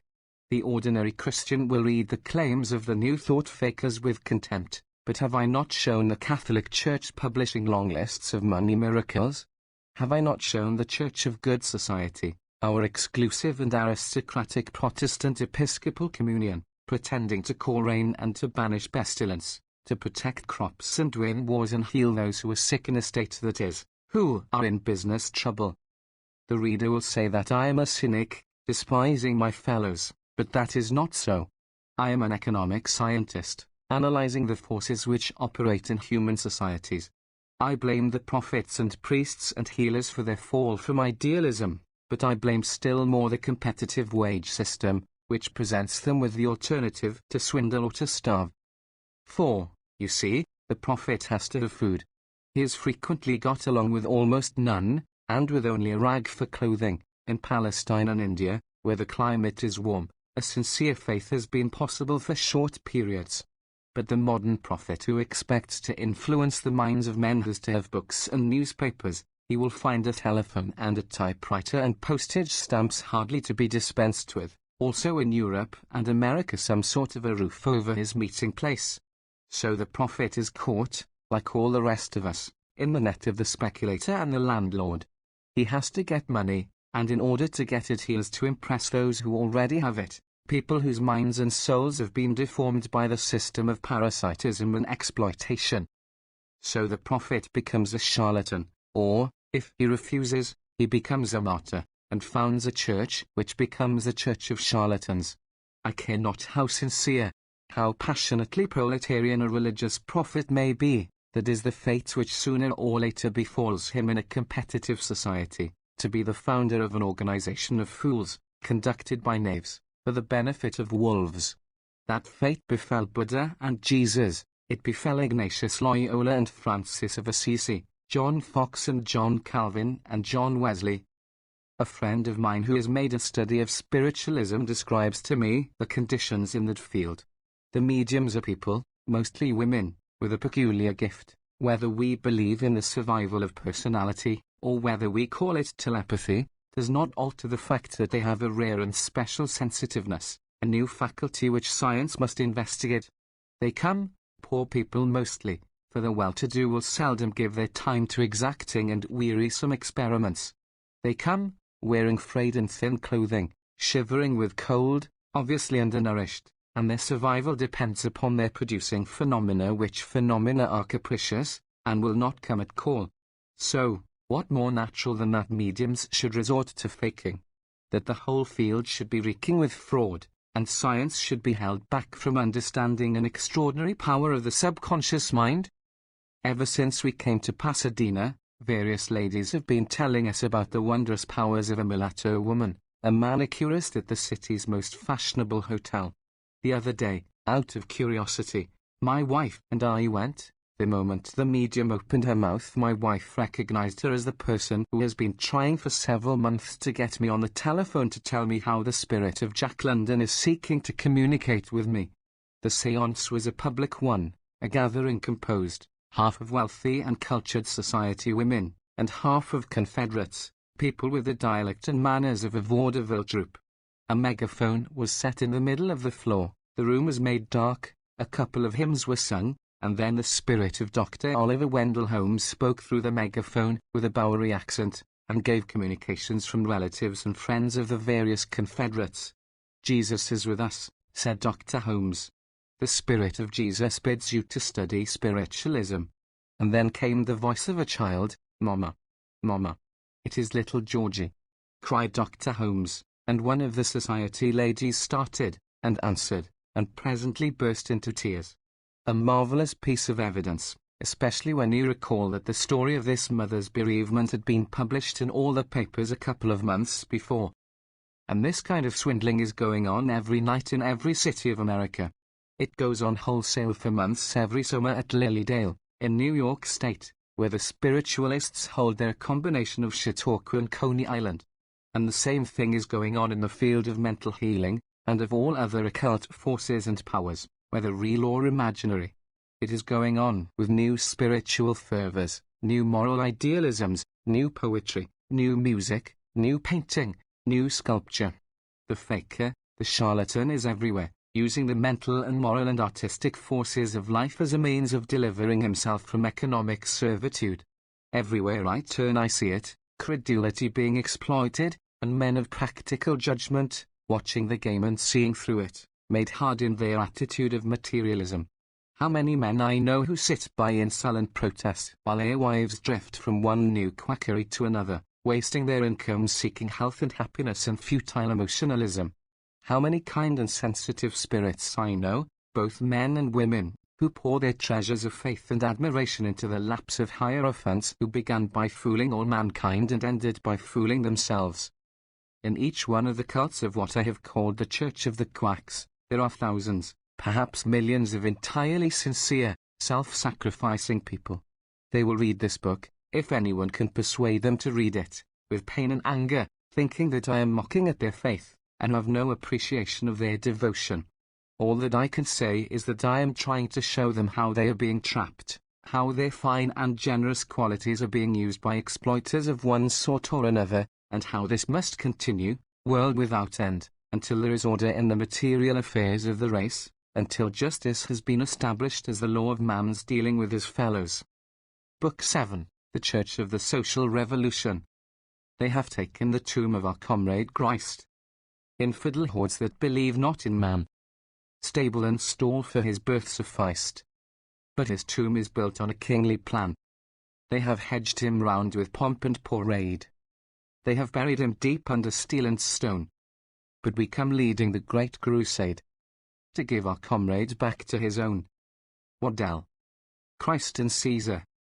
In the most deeply significant of the legends concerning Jesus, we are told how the devil took him up into a high mountain and showed him all the kingdoms of the world in a moment of time, and the devil said unto him, All this power will I give unto thee, and the glory of them, for that is delivered unto me, and to whomsoever I will, I give it. If thou, therefore, wilt worship me, all shall be thine. Jesus, as we know, answered and said, Get thee behind me, Satan. And he really meant it. He would have nothing to do with worldly glory, with temporal power. He chose the career of a revolutionary agitator, and died the death of a disturber of the peace. And for 2 or 3 centuries his church followed in his footsteps, cherishing his proletarian gospel. The early Christians had all things in common, except women. They lived as social outcasts, hiding in deserted catacombs, and being thrown to lions and boiled in oil. But the devil is a subtle worm. He does not give up at one defeat, for he knows human nature, and the strength of the forces which battle for him. He failed to get Jesus, but he came again, to get Jesus' church. He came when, through the power of the new revolutionary idea, the church had won a position of tremendous power in the decaying Roman Empire, and the subtle worm assumed the guise of no less a person than the emperor himself, suggesting that he should become a convert to the new faith, so that the church and he might work together for the greater glory of God. The bishops and fathers of the church, ambitious for their organization, fell for this scheme, and Satan went off laughing to himself. He had got everything he had asked from Jesus 300 years before. He had got the world's greatest religion. How complete and swift was his success you may judge from the fact that 50 years later we find the Emperor Valentinian compelled to pass an edict limiting the donations of emotional females to the church in Rome. From that time on, Christianity has been what I have shown in this book, the chief of the enemies of social progress. From the days of Constantine to the days of Bismarck and Mark Anna, Christ and Caesar have been one, and the church has been the shield and armor of predatory economic might. With only one qualification to be noted, that the church has never been able to suppress entirely the memory of her proletarian founder. She has done her best. Of course, we have seen how her scholars twist his words out of their sense, and the Catholic Church even goes so far as to keep to the use of a dead language, so that her victims may not hear the words of Jesus in a form they can understand. 'Tis well that such seditious songs are sung only by priests, and in the Latin tongue. But in spite of this, the history of the church has been one incessant struggle with upstarts and rebels who have filled themselves with the spirit of the Magnificat and the Sermon on the Mount, and of that bitterly class-conscious proletarian, James, the brother of Jesus. And here is the thing to be noted, that the factor which has given life to Christianity, which enables it to keep its hold on the hearts of men today, is precisely this new wine of faith and fervor which has been poured into it by generation after generation of poor men who live like Jesus as outcasts, and die like Jesus as criminals, and are revered like Jesus as founders and saints. The greatest of the early church fathers were bitterly fought by the church authorities of their own time. St. Chrysostom, Bishop of Constantinople, was turned out of office, exiled and practically martyred. St. Basil was persecuted by the Emperor Valens. St. Ambrose excommunicated the tyrannical Emperor Theodosius. St. Cyprian gave all his wealth to the poor, and was exiled and finally martyred. In the same way, most of the heretics whom the Holy Inquisition tortured and burnt were proletarian rebels. The saints whom the Church reveres, the founders of the orders which gave it life for century after century, were men who sought to return to the example of the carpenter's son. Let us hear a Christian scholar on this point, Professor Auskenbusch. The movement of Francis of Assisi, of the Waldenses, of the Humiliati and Bonhoms, were all inspired by democratic and communistic ideals. Wycliffe was by far the greatest doctrinal reformer before the Reformation, but his eyes, too, were first opened to the doctrinal errors of the Roman Church by joining in a great national and patriotic movement against the alien domination and extortion of the Church. The Bohemian Revolt, made famous by the name of John Huss, was quite as much political and social as religious. Savonarola was a great democrat as well as a religious prophet. In his famous interview with the dying Lorenzo de' Medici, he made 3 demands as a condition for granting absolution. Of the man, he demanded a living faith in God's mercy. Of the millionaire, he demanded restitution of his ill-gotten wealth. Of the political usurper, he demanded the restoration of the liberties of the people of Florence. It is significant that the dying sinner found it easy to assent to the first, hard to assent to the second, and impossible to concede the last. Locusts and wild honey. This proletarian's train in Christianity goes back to a time long before Jesus. It seems to have been inherent in the religious character of the Jews, that stubborn independence, that stiff-necked insistence on the right of a man to interview God for himself and to find out what God wants him to do, also the inclination to find that God wants him to oppose earthly rulers in their plundering of the poor. What is it that gives to the Bible the vitality it has today? Its literary style? To say that is to display the ignorance of the cultured, for elevation of style is a byproduct of passionate conviction. It is what the Jewish writers had to say, and not the way they said it, that has given them their hold upon mankind. Was it their insistence upon conscience, their fear of God as the beginning of wisdom? But that same element appears in the Babylonian Psalms, which are as eloquent and as sincere as those of the Hebrews, yet are read only by scholars. Was it their sense of the awful presence of divinity, of the soul immortal in its keeping? The Egyptians did far more than the Hebrews, and yet we do not cherish their religious books. Or was it the love of man for all things living, the lesson of charity upon which the Catholics lay such stress? The gentle Buddha had that, and had it long before Christ. Also his priests had metaphysical subtlety, greater than that of John the Apostle or Thomas Aquinas. No, there is one thing and one only which distinguishes the Hebrew sacred writings from all others, and that is their insistent note of proletarian revolt, their furious denunciations of exploiters, and of luxury and wantonness, the vices of the rich. Of that note the Assyrian and Chaldean and Babylonian writing contain not a trace, and the Egyptian hardly enough to mention. The Hindus had a trace of it, but the true, natural-born rebels of all time were the Hebrews. They were rebels against oppression in ancient Judea, as they are today in Petrograd and New York. The spirit of equality and brotherhood which spoke through Ezekiel and Amos and Isaiah, through John the Baptist and Jesus and James, spoke in the last century through Marx and Lassalle and Jaws, and speaks today through Liebknecht and Rosa Luxemburg and Karl Kautsky and Israel Zangwill and Morris Hillquit and Abraham Cohen and Emma Goldman and the Joseph Fels Endowment. The legal rate of interest throughout the Babylonian Empire was 20%, the laws of Manu permitted 24%, while the laws of the Egyptians only stepped in to prevent more than 100%. But listen to this Hebrew law. If thy brother be waxen poor, and fallen in decay with thee, then thou shalt relieve him, yea, though he be a stranger or a sojourner, that he may live with thee. Take thou no interest of him, or increase, but fear thy God that thy brother may live with thee. Thou shalt not give him any money upon usury, nor lend him thy victuals for increase. And so on, forbidding that Hebrews be sold as bondservants, and commanding that at the end of 50 years all debtors shall have their debts forgiven and their lands returned to them. And note that this is not the raving of agitators, the demand of a minority party, it is the law of the Hebrew land. There has been of late a great deal of new discovery concerning the early Jews.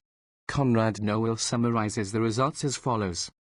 The landmark law, which sternly forbids encroachment upon peasant rights, consideration for the foreigner, additional sanitary and food laws, tithe regulations on behalf of widows, orphans, foreigners, etc., that those who have no economic independence should eat and be satisfied, that loans should be given cheerfully, not only without any interest, but even at the risk of losing the principal. To withhold a loan because the year of release is at hand in which the principal is no longer recoverable, is described as a grave sin. When you are compelled to free your slaves, you must give them sufficient capital to embark upon some industry which shall prevent their falling back into slavery. A number of holidays are insisted upon. There must be no more crushing of the poor out of existence, for God cares for these people who have been driven to poverty, and they shall never cease out of the land. Howbeit there shall be no poor with you, for the Lord will bless you, if you will obey these laws. But then prosperity came, and culture, which meant contact with the capitalist ideas of the heathen empires.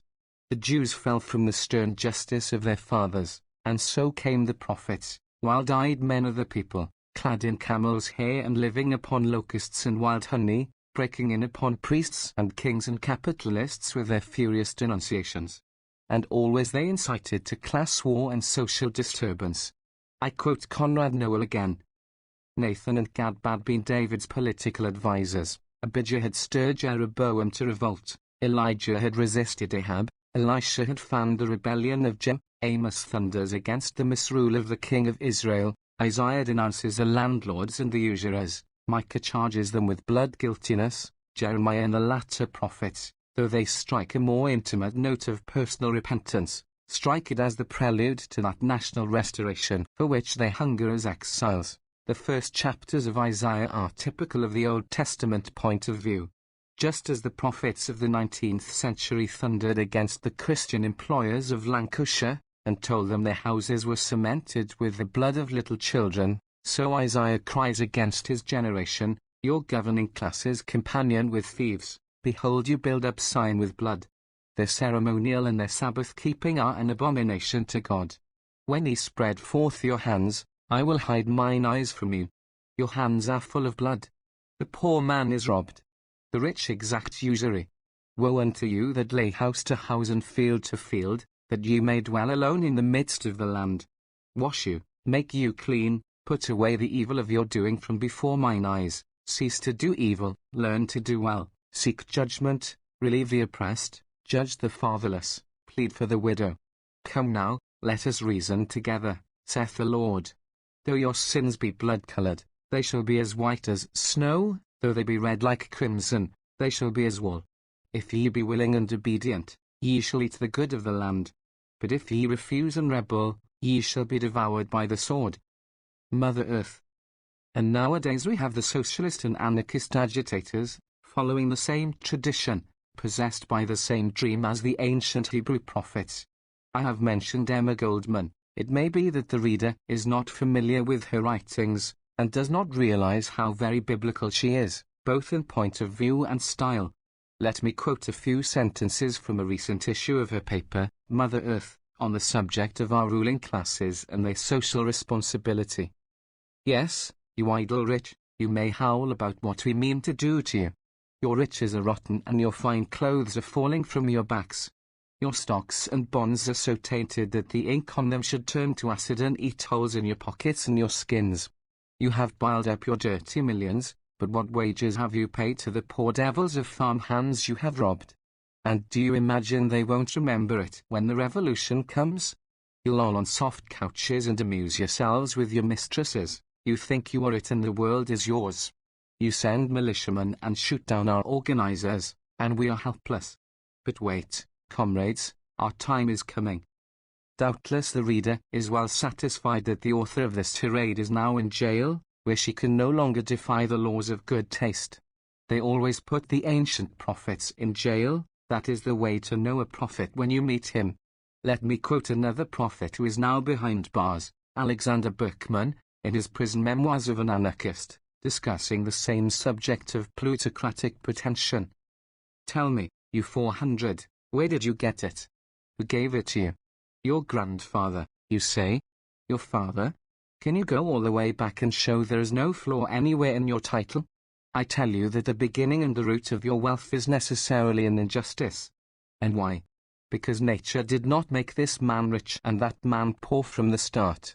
Nature does not intend for one man to have capital and another to be a wage slave. Nature made the earth to be cultivated by all. The idea we anarchists have of the rich is of highwaymen, standing in the streets and robbing every one that passes.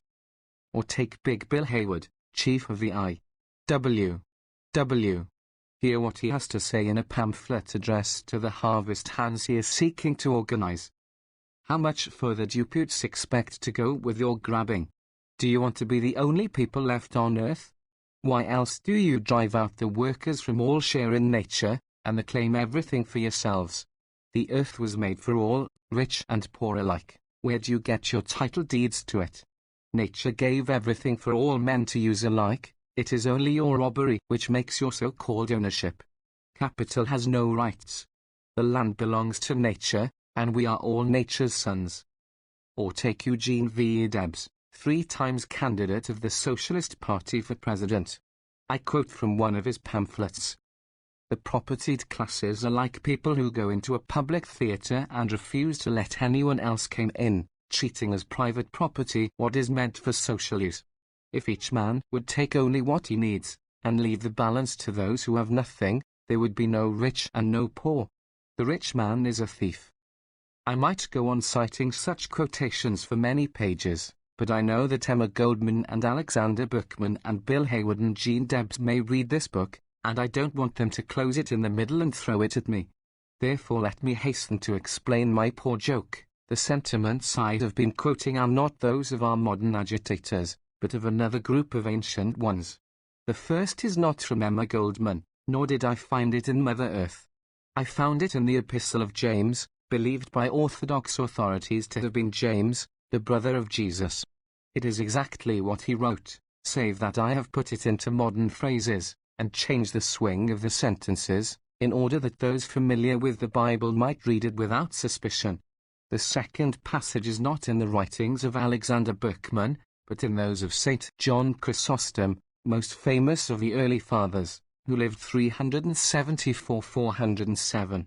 The third is not from the pen of Big Bill but from that of St. Ambrose, a father of the Latin Church, 340–397, and the fourth is not by Comrade Debs, but by St. Basil of the Greek Church, 329–379.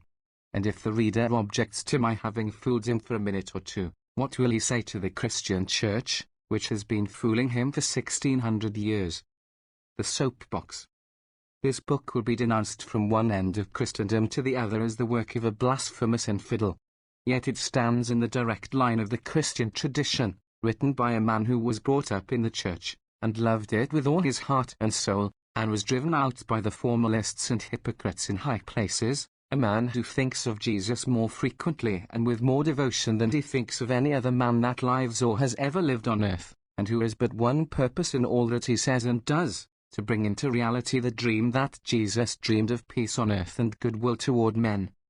I will go farther yet and say that not merely is this book written for the cause of Jesus, but it is written in the manner of Jesus. We read his bitter railings at the Pharisees, and miss the point entirely, because the word Pharisee has become to us a word of reproach. But this is due solely to Jesus. In his time the word was a holy word. It meant the most orthodox and respectable, the ultra-high church devotees of Jerusalem. The way to get the spirit of the tirades of Jesus is to do with him what we did with the early church fathers, translate him into American. This time, since the reader shares the secret, it will not be necessary to disguise the Bible style, and we may follow the text exactly.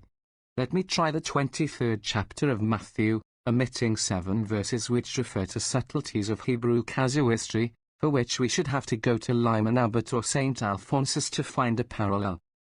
Then Jesus mounted upon a soapbox, and began a speech, saying, "The doctors of divinity and Episcopalians fill the Fifth Avenue churches, and it would be all right if you were to listen to what they preach, and do that, but don't follow their actions, for they never practice what they preach.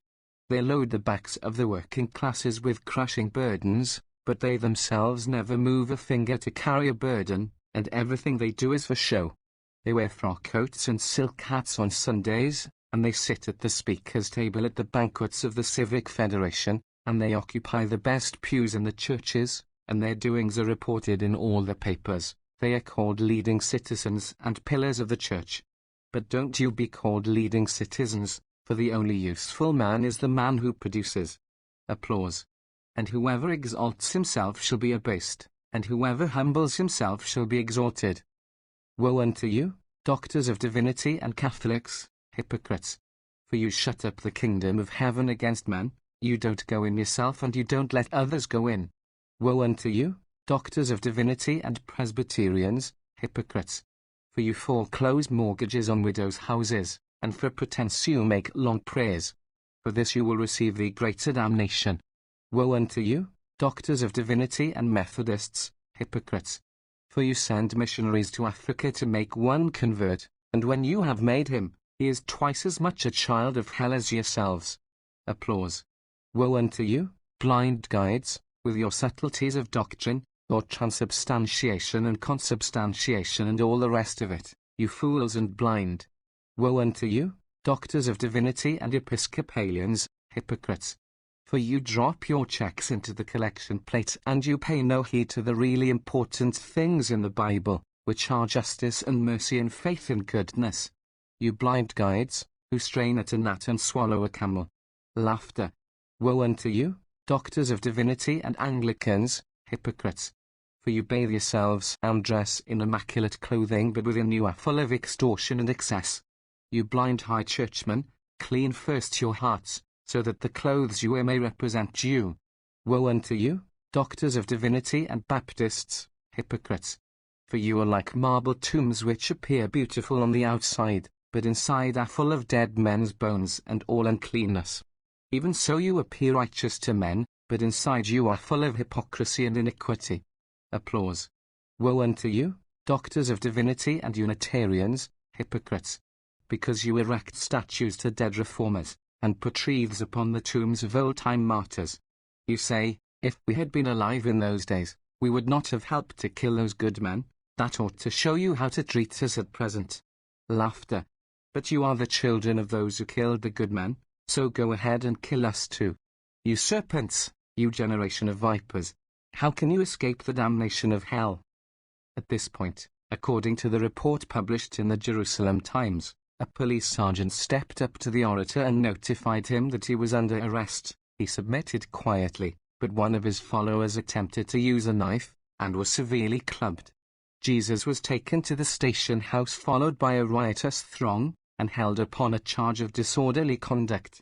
Next morning the Reverend Dr. Kiefer of Old Trinity appeared against him, and Magistrate Pilate sentenced him to 6 months on Blackwell's Island, remarking that from this time on he proposed to make an example of those soapbox orators who persist in using threatening and abusive language.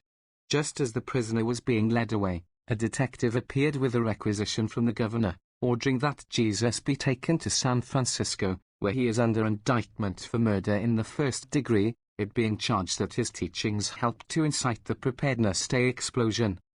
The church machine.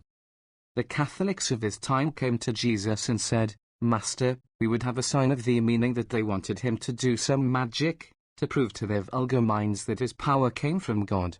He answered by calling them an evil and adulterous generation, which is exactly what I have said about the papal machine. The Baptists and Methodists and Presbyterians and other book worshippers of his time accused him of violating the sacred commands so definitely set down in their ancient texts, and to them he answered that the Sabbath was made for man and not man for the Sabbath. He called them hypocrites, and quoted Karl Marx at them, This people honoureth me with their lips, but their heart is far from me. Because he despised the company of the respectables, and went among the humble and human folk of his own class in the places where they gathered, the public houses. The churchly scandalmongers called him a man gluttonous and a wine-bibber, a friend of publicans and sinners, precisely as in the old days they used to sneer at the socialists for having their meetings in the back rooms of saloons, and precisely as they still denounce us as free lovers and atheists. But the longing for justice between man and man, which is the kingdom of heaven on earth, is the deepest instinct of the human heart, and the voice of the carpenter cannot be confined within the thickest church walls, nor drowned by all the appealing organs in Christendom. Even in these days, when the power of mammon is more widespread, more concentrated and more systematized than ever before in history, even in these days of Morgan and Rockefeller, there are Christian clergymen who dare to preach as Jesus preached. One by one they are cast out of the church. Further Macklin, George D. Harron, Alexander Irvin, J. Stitt Wilson, Austin Adams, Algernon Crapsey, Book White, but their voices are not silenced. They are like the leaven, to which Jesus compared the kingdom of God. A woman took it and hid it in 3 measures of meal till the whole was leavened. The young theological students read, and some of them understand. I know 3 brothers in one family who have just gone into the church, and are preaching straight social revolution, and the scribes and the Pharisees have not yet dared to cast them out. In this book I have portrayed the Christian church as the servant and henchman of big business, a part of the system of mammon. Every church is necessarily a money machine, holding and administering property. And it is not alone the Catholic Church which is in politics, seeking favors from the state, the exemption of church property from taxation, exemption of ministers from military service, free transportation for them and their families on the railroads, the control of charity and the education, laws to deprive people of amusements on Sunday, so on through a long list. As the churches have to be built with money, you find that in them the rich possess the control and demand the deference, while the poor are humble, and in their secret hearts jealous and bitter. In other words, the class struggle is in the churches, as everywhere else in the world, and the social revolution is coming in the churches, just as it is coming in industry. It is a fact of deep significance that the majority of ministers are proletarians, eking out their existence upon a miserable salary, and beholden in all their comings and goings to the wealthy holders of privilege. Even in the Roman Catholic Church, that is true. The ordinary priest is a man of the working class, and knows what working people suffer and feel. So in the Catholic Church there are proletarian rebellions. There is many a priest who does not carry out the political orders of his superiors, but goes to the polls and votes for his class instead of for his pope. In Ireland, as I write, the young priests are defying their bishops and joining the Sinn Féin, a non-religious movement for an Irish republic. What is it that keeps the average working man in subjection to the exploiter? Simply terror, the terror of losing his job. And if you could get into the inmost soul of Christian ministers, you would find that precisely the same force is keeping many of them slaves to tradition. They are educated men, and thousands of them must resent the dilemma which compels them to be either fools or hypocrites. They have caught enough of the spirit of their time not to enjoy having to pose as miracle-mongers, rainmakers and witch-doctors. They would like to say frankly that they do not believe that Jonah ever swallowed the whale, and even that they are dubious about Hercules and Achilles and other demigods. But they are part of a machine, and the old men and the rich men who run the machine have laid down the law. Those who find themselves tempted to think, remember suddenly that they have wives and children, they have only one profession, they have been unfitted for any other by a lifetime of study of dead things, as well as by the practice of altruism. But now the social revolution is coming upon swift wings. It may be here before this book sees the light. And who knows, but then we may see, in America, that wonderful sight which we saw in Russia, when Christian monks assembled and burned their holy books, and petitioned the state to take them in as citizens and human beings. It is my belief that when the power of exploitation is broken, we shall see the dead hand crumble into dust, as a mummy crumbles when it is exposed to the air. All those men who stay in the church and pretend to believe nonsense, because it affords an easy way to earn a living, will suddenly realize that it is possible to earn a living outside, that any man can go into a factory, clean and well ventilated and humanly run, and by 4 hours' work can earn the purchasing power of $10 or $15. Do you not think that there may be some who will choose freedom and self-respect on those terms? And what of those thousands and tens of thousands who join the church because it is a part of the regime of respectability, a way to make the acquaintance of the rich, to curry favor and obtain promotion, to get customers if you were a tradesman, to extend your practice if you were a professional man? And what about the millions who go to church because they are poor, and because life is a desperate struggle, and this is one way to keep the favor of the boss, to get a little better chance for the children, to get charity if you fall into need, in short, to acquire influence with the well-to-do and powerful, who stand together, and like to see the poor humble and reverent, contented in that state of life to which it has pleased God to call them. The church redeemed.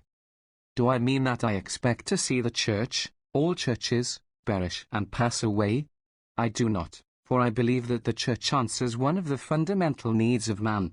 The social revolution will abolish poverty and parasitism, it will make temptations fewer, and the soul's path through life much easier, but it will not remove the necessity of struggle for individual virtue. It will only clear the way for the discovery of newer and higher types of virtue. Men will gather more than ever in beautiful places to voice their love of life and of one another, but the places in which they gather will be places swept clean of superstition and tyranny. As the Reformation compelled the Catholic Church to cleanse itself and abolish the grossest of its abuses, So the social revolution will compel it to repudiate its defense of parasitism and exploitation. I will record the prophecy that by the year 1950 all Catholic authorities will be denying that the Church ever opposed socialism, true socialism, just as today they deny that the Church ever tortured Galileo, ever burned men for teaching that the earth moves around the sun, ever sold the right to commit crime, ever gave away the New World to Spain and Portugal, ever buried newly born infants in the cellars of nunneries. The social revolution will compel all churches, Christian, Hebrew, Buddhist, Confucian, or what you will, to drive out their formalists and traditionalists. If there is any church that refuses so to adapt itself, the swift progress of enlightenment and freedom will leave it without followers. But in the great religions, which have a soul of goodness and sincerity, we may be sure that reformers will arise, prophets and saints who, as of old, will preach the living word of God. In many churches today we can see the beginning of that new counter-reformation. Even in the Catholic Church there is a modernist rebellion. Read the books of the Sillon and Fogazzaro's trilogy of novels, The Saint, and you will see a genuine and vital protest against the economic corruption of the Church. In America, the Knights of Slavery have been forced by public pressure to support a war for democracy, and even to compete with the Y.M.C.A. in the training camps. They are doing good work, I am told. This gradual conquest of the old religiosity by the spirit of modern common sense is shown most interestingly in the Salvation Army. William Booth was a man with a great heart, who took his life into his hands and went out with a bass drum to save the lost souls of the slums. He was stoned and jailed, but he persisted, and brought his captives to Jesus. Vermin eaten saints with mouldy breath. Unwashed legions with the ways of death. Incidentally, the general learned to know his slum population. He had not wanted to engage in charity and material activities, he feared hypocrisy and corruption. But in his writings he lets us see how utterly impossible it is for a man of real heart to do anything for the souls of the slum dwellers without at the same time helping their diseased and hunger-racked bodies. So the Salvation Army was forced into useful work, old clothes depots, nights lodgings, Christmas dinners, farm colonies, until today the bare list of the various kinds of enterprises it carries on fills 3 printed pages. It is all done with the money of the rich, and is tainted by subservience to authority, but no one can deny that it is better than Gibson's preservative, and the fox-hunting parsons filling themselves with port. And in Protestant churches the advance has been even greater. Here and there you will find a real rebel, hanging on to his job and preaching the proletarian Jesus, while even the great Fifth Avenue churches are making attempts at missions and settlements in the slums. The more vital churches are gradually turning themselves into societies for the practical betterment of their members. Their clergy are running boys' clubs and sewing schools for girls, food conservation lectures for mothers, social study clubs for men. You get prayer meetings and some singing along with this, but here is the fact that hangs always before the clergyman's face, that with prayer meetings and some singing alone he has a hard time, while with clubs and the educational societies and social reforms he thrives.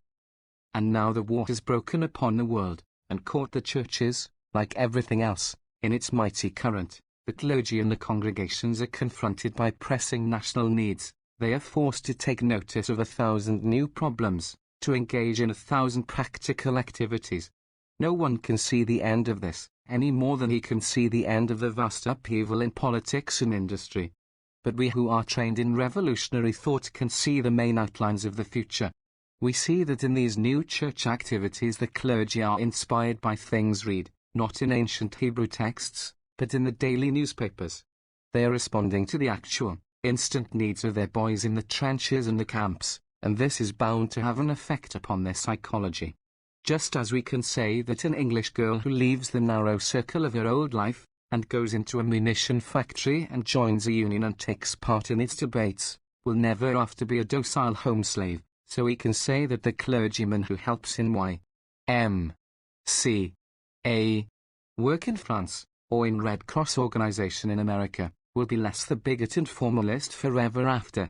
He will have learned, in spite of himself, to adjust means to ends, He will have learned cooperation and social solidarity by the method which modern educators most favor, by doing. Also he will have absorbed a mass of ideas and news dispatches from over the world. He is forced to read these dispatches carefully, because the fate of his own boys is involved, and we socialists will see to it that the dispatches are well filled with propaganda. The desire of nations. So the churches, like all the rest of the world, are caught in the great revolutionary current, and swept on towards a goal which they do not foresee, and from which they would shrink in dismay. The church of the future, the church redeemed by the spirit of brotherhood, the church which we socialists will join. They call us materialists, and say that we think about nothing but the belly, and that is true, in a way, because we are the representatives of a starving class, which thinks about its belly precisely as does any individual who is ravening with hunger. But give us what that arrant materialist, James, the brother of Jesus, calls those things which are needful to the body, and then we will use our minds, and even discover that we have souls, whereas at present we are led to despise the very word spiritual, which has become the stock in trade of parasites and poseurs. We have children, whom we love, and whose future is precious to us. We would be glad to have them trained in ways of decency and self-control, of dignity and grace. It would make us happy if there were in the world institutions conducted by men and women of consecrated life who would specialize in teaching a true morality to the young. But it must be a morality of freedom, not of slavery, a morality founded upon reason, not upon superstition. The men who teach it must be men who know what truth is, and the passionate loyalty which the search for truth inspires. They cannot be the pitiful shufflers and compromisers we see in the churches today, the Jowetts who say they used to believe in the Father, the Son and the Holy Ghost. Rather than trust our children to such shameless cynics, we will make shift to train them ourselves, we amateurs, not knowing much about children, and absorbed in the desperate struggle against organized wrong. It is a statement which many revolutionists would resent, yet it is a fact nevertheless, that we need a new religion, needed just as badly as any of the rest of our pitifully groping race. That we need it is proven by the rivalries and quarrels in our midst, the schisms which waste the greater part of our activities, and which are often the result of personal jealousies and petty vanities. To lift men above such weakness, to make them really brothers in a great news, that is the work of personal religion in the true and vital sense of the words. We pioneers and propagandists may not live to see the birth of the new church of humanity, but our children will see it, and the dream of it is in our hearts. Our poets have sung of it with fervor and conviction.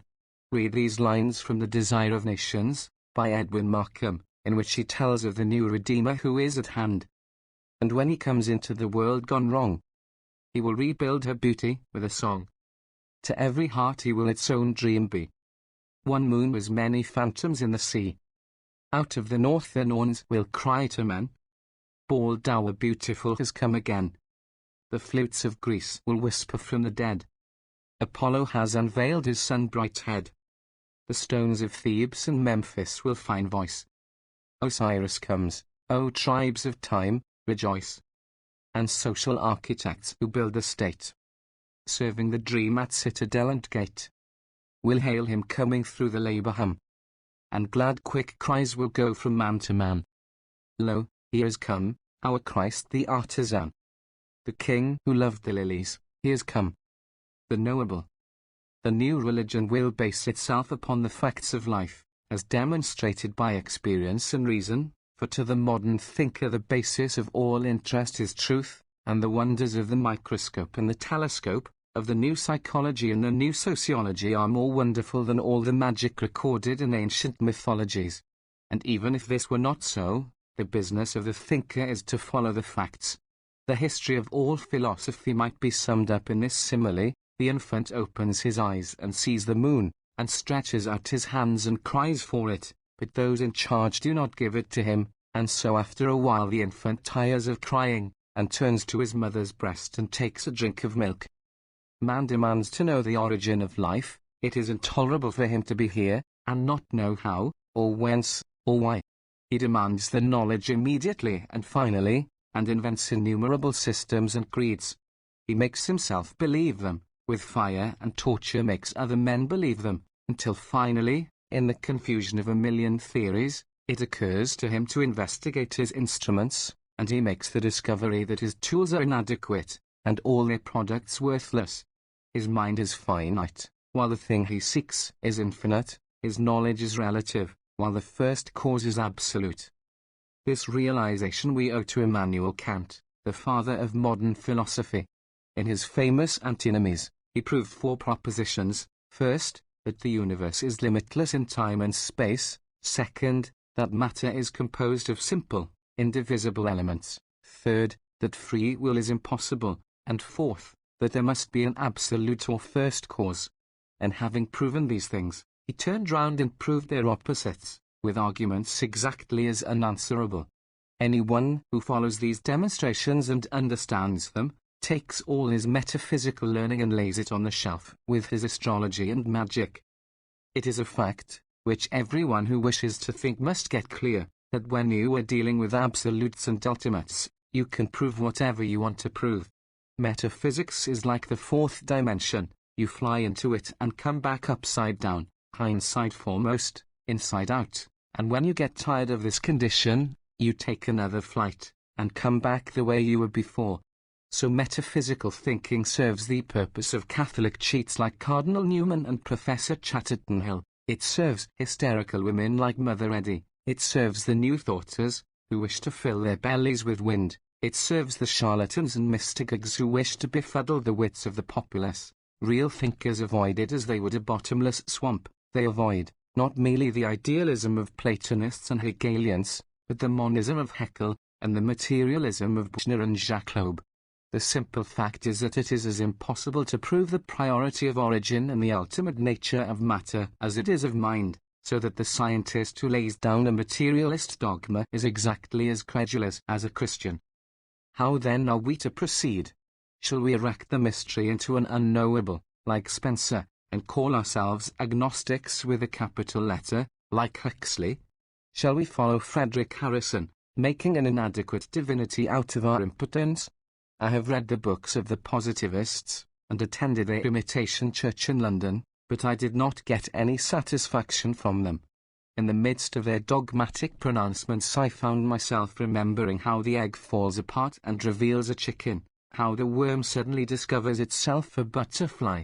The spirit of man is a breaker of barriers, and it seems a futile occupation to set limits upon the future. Our business is not to say what men will know 10,000 years from now, but to content ourselves with the simple statement of what men know now.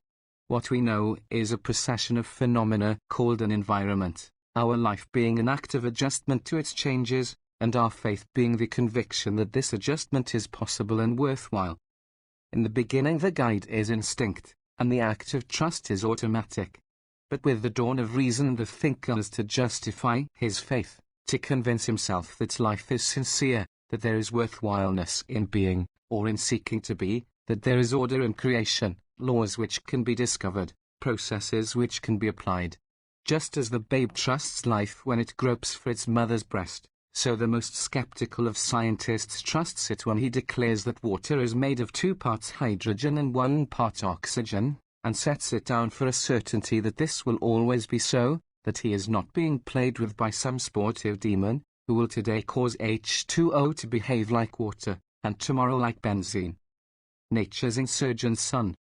Life has laws, which it is possible to ascertain, and with each bit of knowledge acquired, the environment is changed, the life becomes a new thing. Consider, for example, what a different place the world became to the man who discovered that the force which laid the forest in ashes could be tamed and made to warm a cave and make wild grains nutritious. In other words, man can create life. He can make the world and himself into that which his reason decides it ought to be.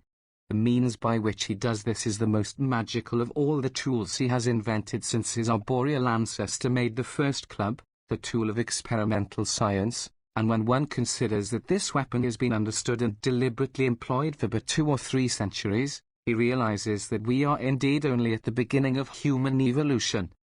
To take command of life, to replace instincts by reasoned and deliberate acts, to make the world a conscious and ordered product, that is the task of man.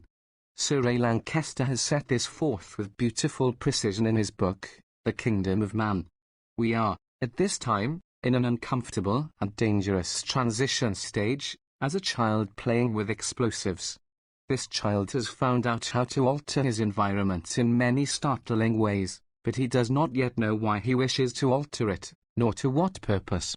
He finds that certain things are uncomfortable, and these he proceeds immediately to change. Discovering that grain fermented dispels boredom, he creates a race of drunkards. Discovering that foods can be produced in profusion, and prepared in alluring combinations, he makes himself so many diseases that it takes an encyclopedia to tell about them. Discovering that captives taken in war can be made to work, he makes a procession of empires, which are eaten through with luxury and corruption, and fall into ruins again. This is nature's way. She produces without limit, groping blindly, experimenting ceaselessly, eliminating ruthlessly. It takes 1,000,000 eggs to produce one salmon. It has taken 1,000,000 men to produce one idea, algebra, or the bow and arrow, or democracy. Nature's present impulse appears as rebellion against her own methods. Man, her creature, will emancipate himself from her law, will save himself from her blindness and her ruthlessness. He is nature's insurgent son, but, being the child of his mother, goes at the task in her old blundering way. Some men are scheduled to elimination because of defective eyesight. They are furnished with glasses, and the breeding of defective eyes begins. The sickly or imbecile child would perish at once in the course of nature. It is saved in the name of charity, and a new line of degenerates is started. What shall we do? Return to the method of the Spartans, exposing our sickly infants? We do not have to do anything so wasteful, because we can replace the killing of the unfit by a scientific breeding which will prevent the unfit from getting a chance at life. We can replace instinct by self-discipline. We can substitute for the regime of nature ad intuth and claw with within the regime of man the creator, knowing what he wishes to be and how to set about to be it.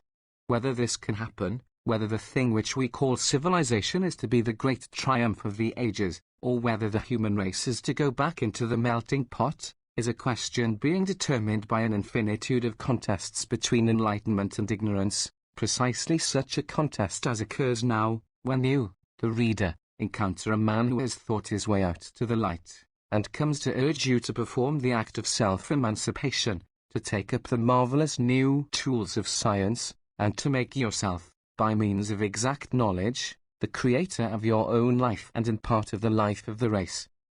The new morality.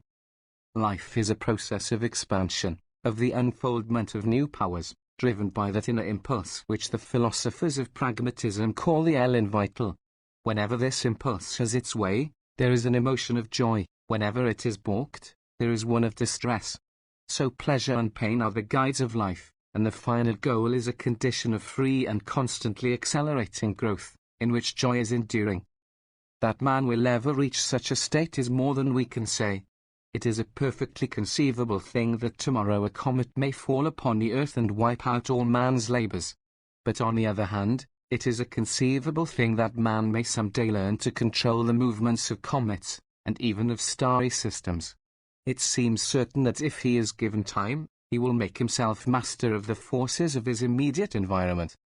The untamed giants of nature shall bow down. The tides, the tempest and the lightning cease from mockery and destruction, and be turned unto the making of the soul of man. It is a conceivable thing that man may learn to create his food from the elements without the slow processes of agriculture. It is conceivable that he may master the bacteria which at present prey upon his body, and so put an end to death.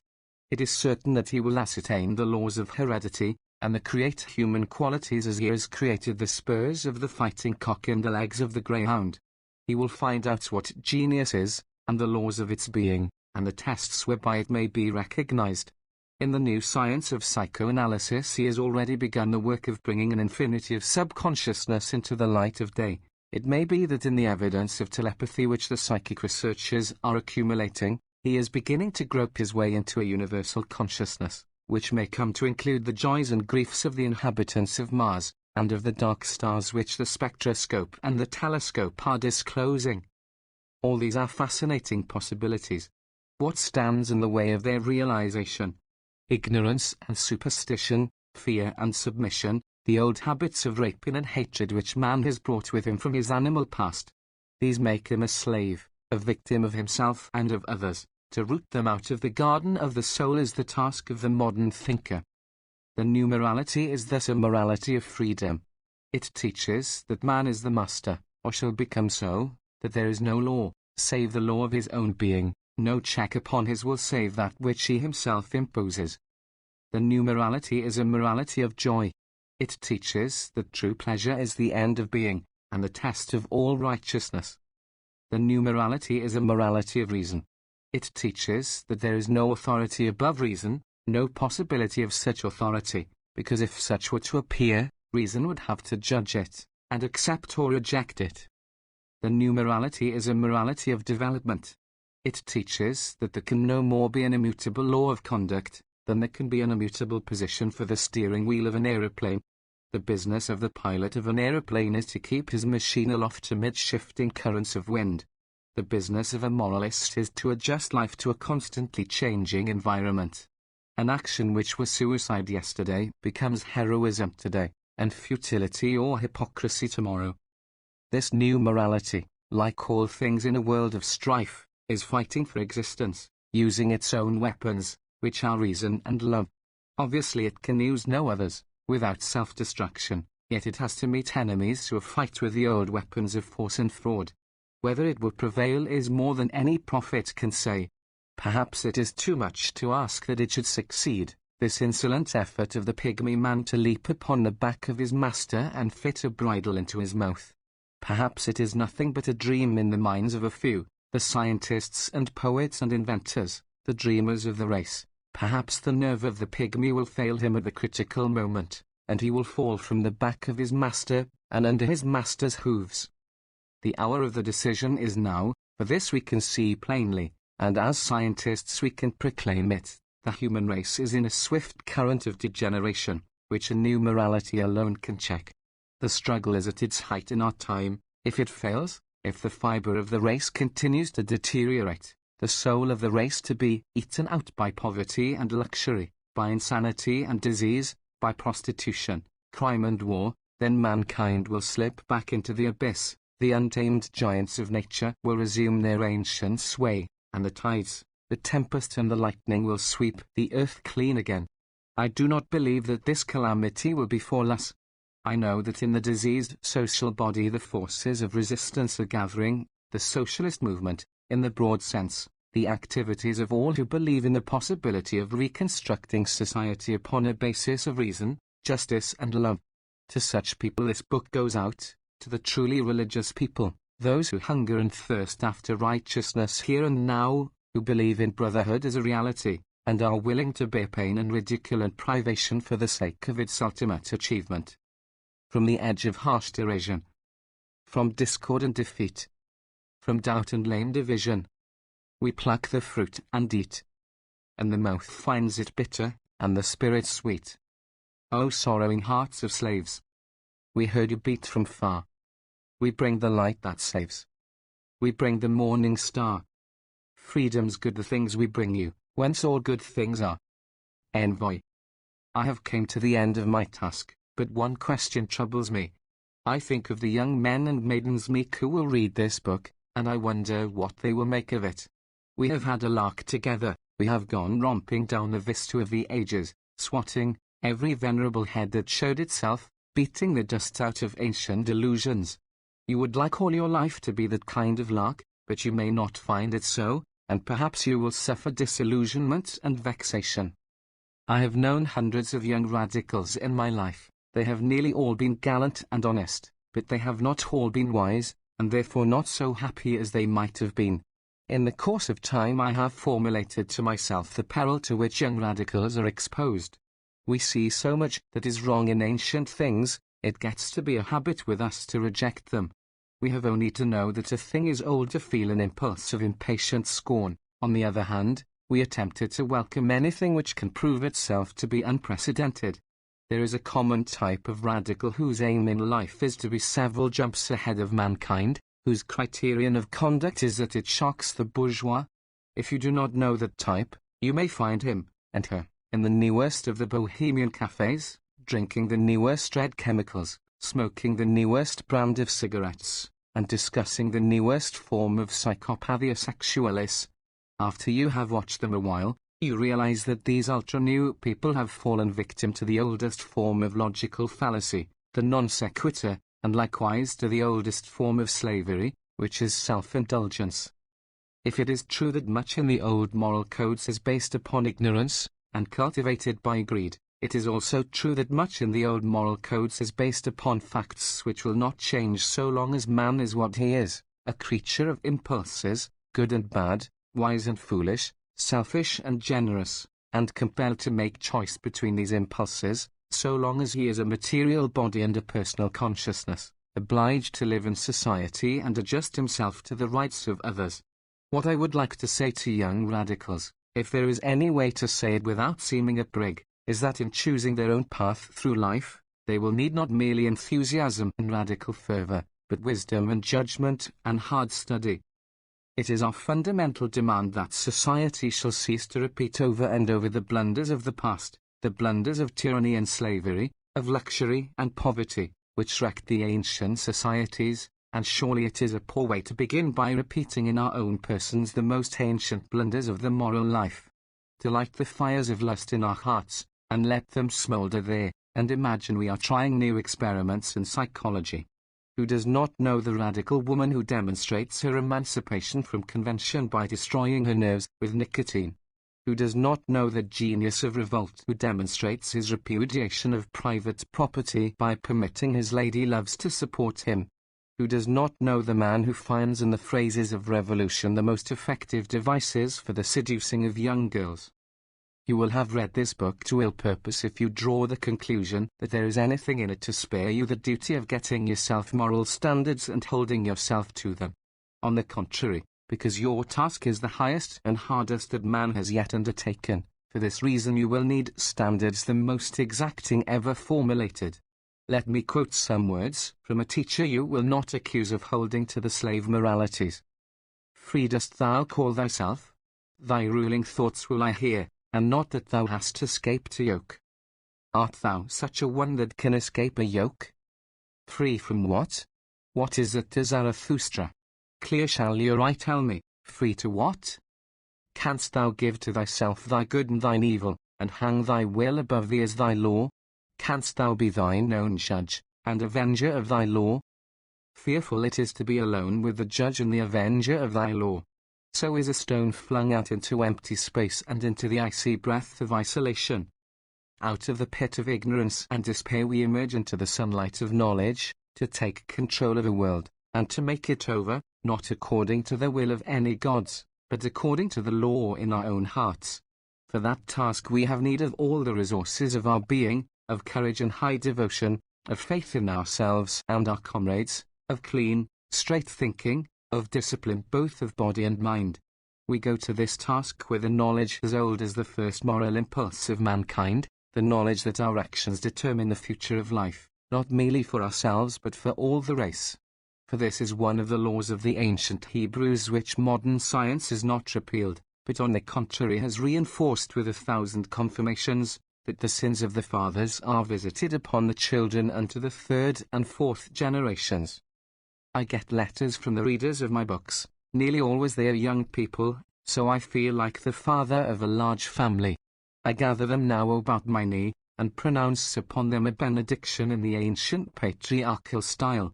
Children and grandchildren of my hopes, for ages men suffered and fought, so that the world might be turned over to you.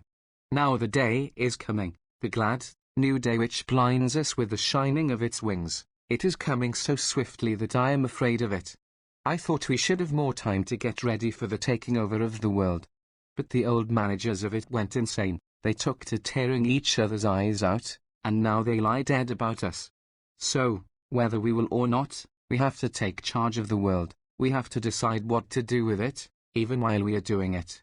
Let us not fail, young comrades, let us not write on the scroll of history that mankind had to go through yet new generations of wars and tumults and enslavements, because the youth of the international revolution could not lift themselves above those ancient personal vices which wrecked the fair hopes of their fathers, bigotry and intolerance, vindictiveness and vanity, envy, hatred and malice and all uncharitableness. Reader. For 20 years I have been haunted by the dream that I might someday be my own publisher. I was waiting till I could afford the luxury, but many a man has put off a bold action till he died, so I am publishing this book without being able to afford it. The reason is that I do not want to be a writer for the rich. I want to be read by working boys and girls, and by poor students. I offer the book at a low price, in the hope of tempting you to go out and get your friends to read it. I have made a price in quantities which will allow no profit at all.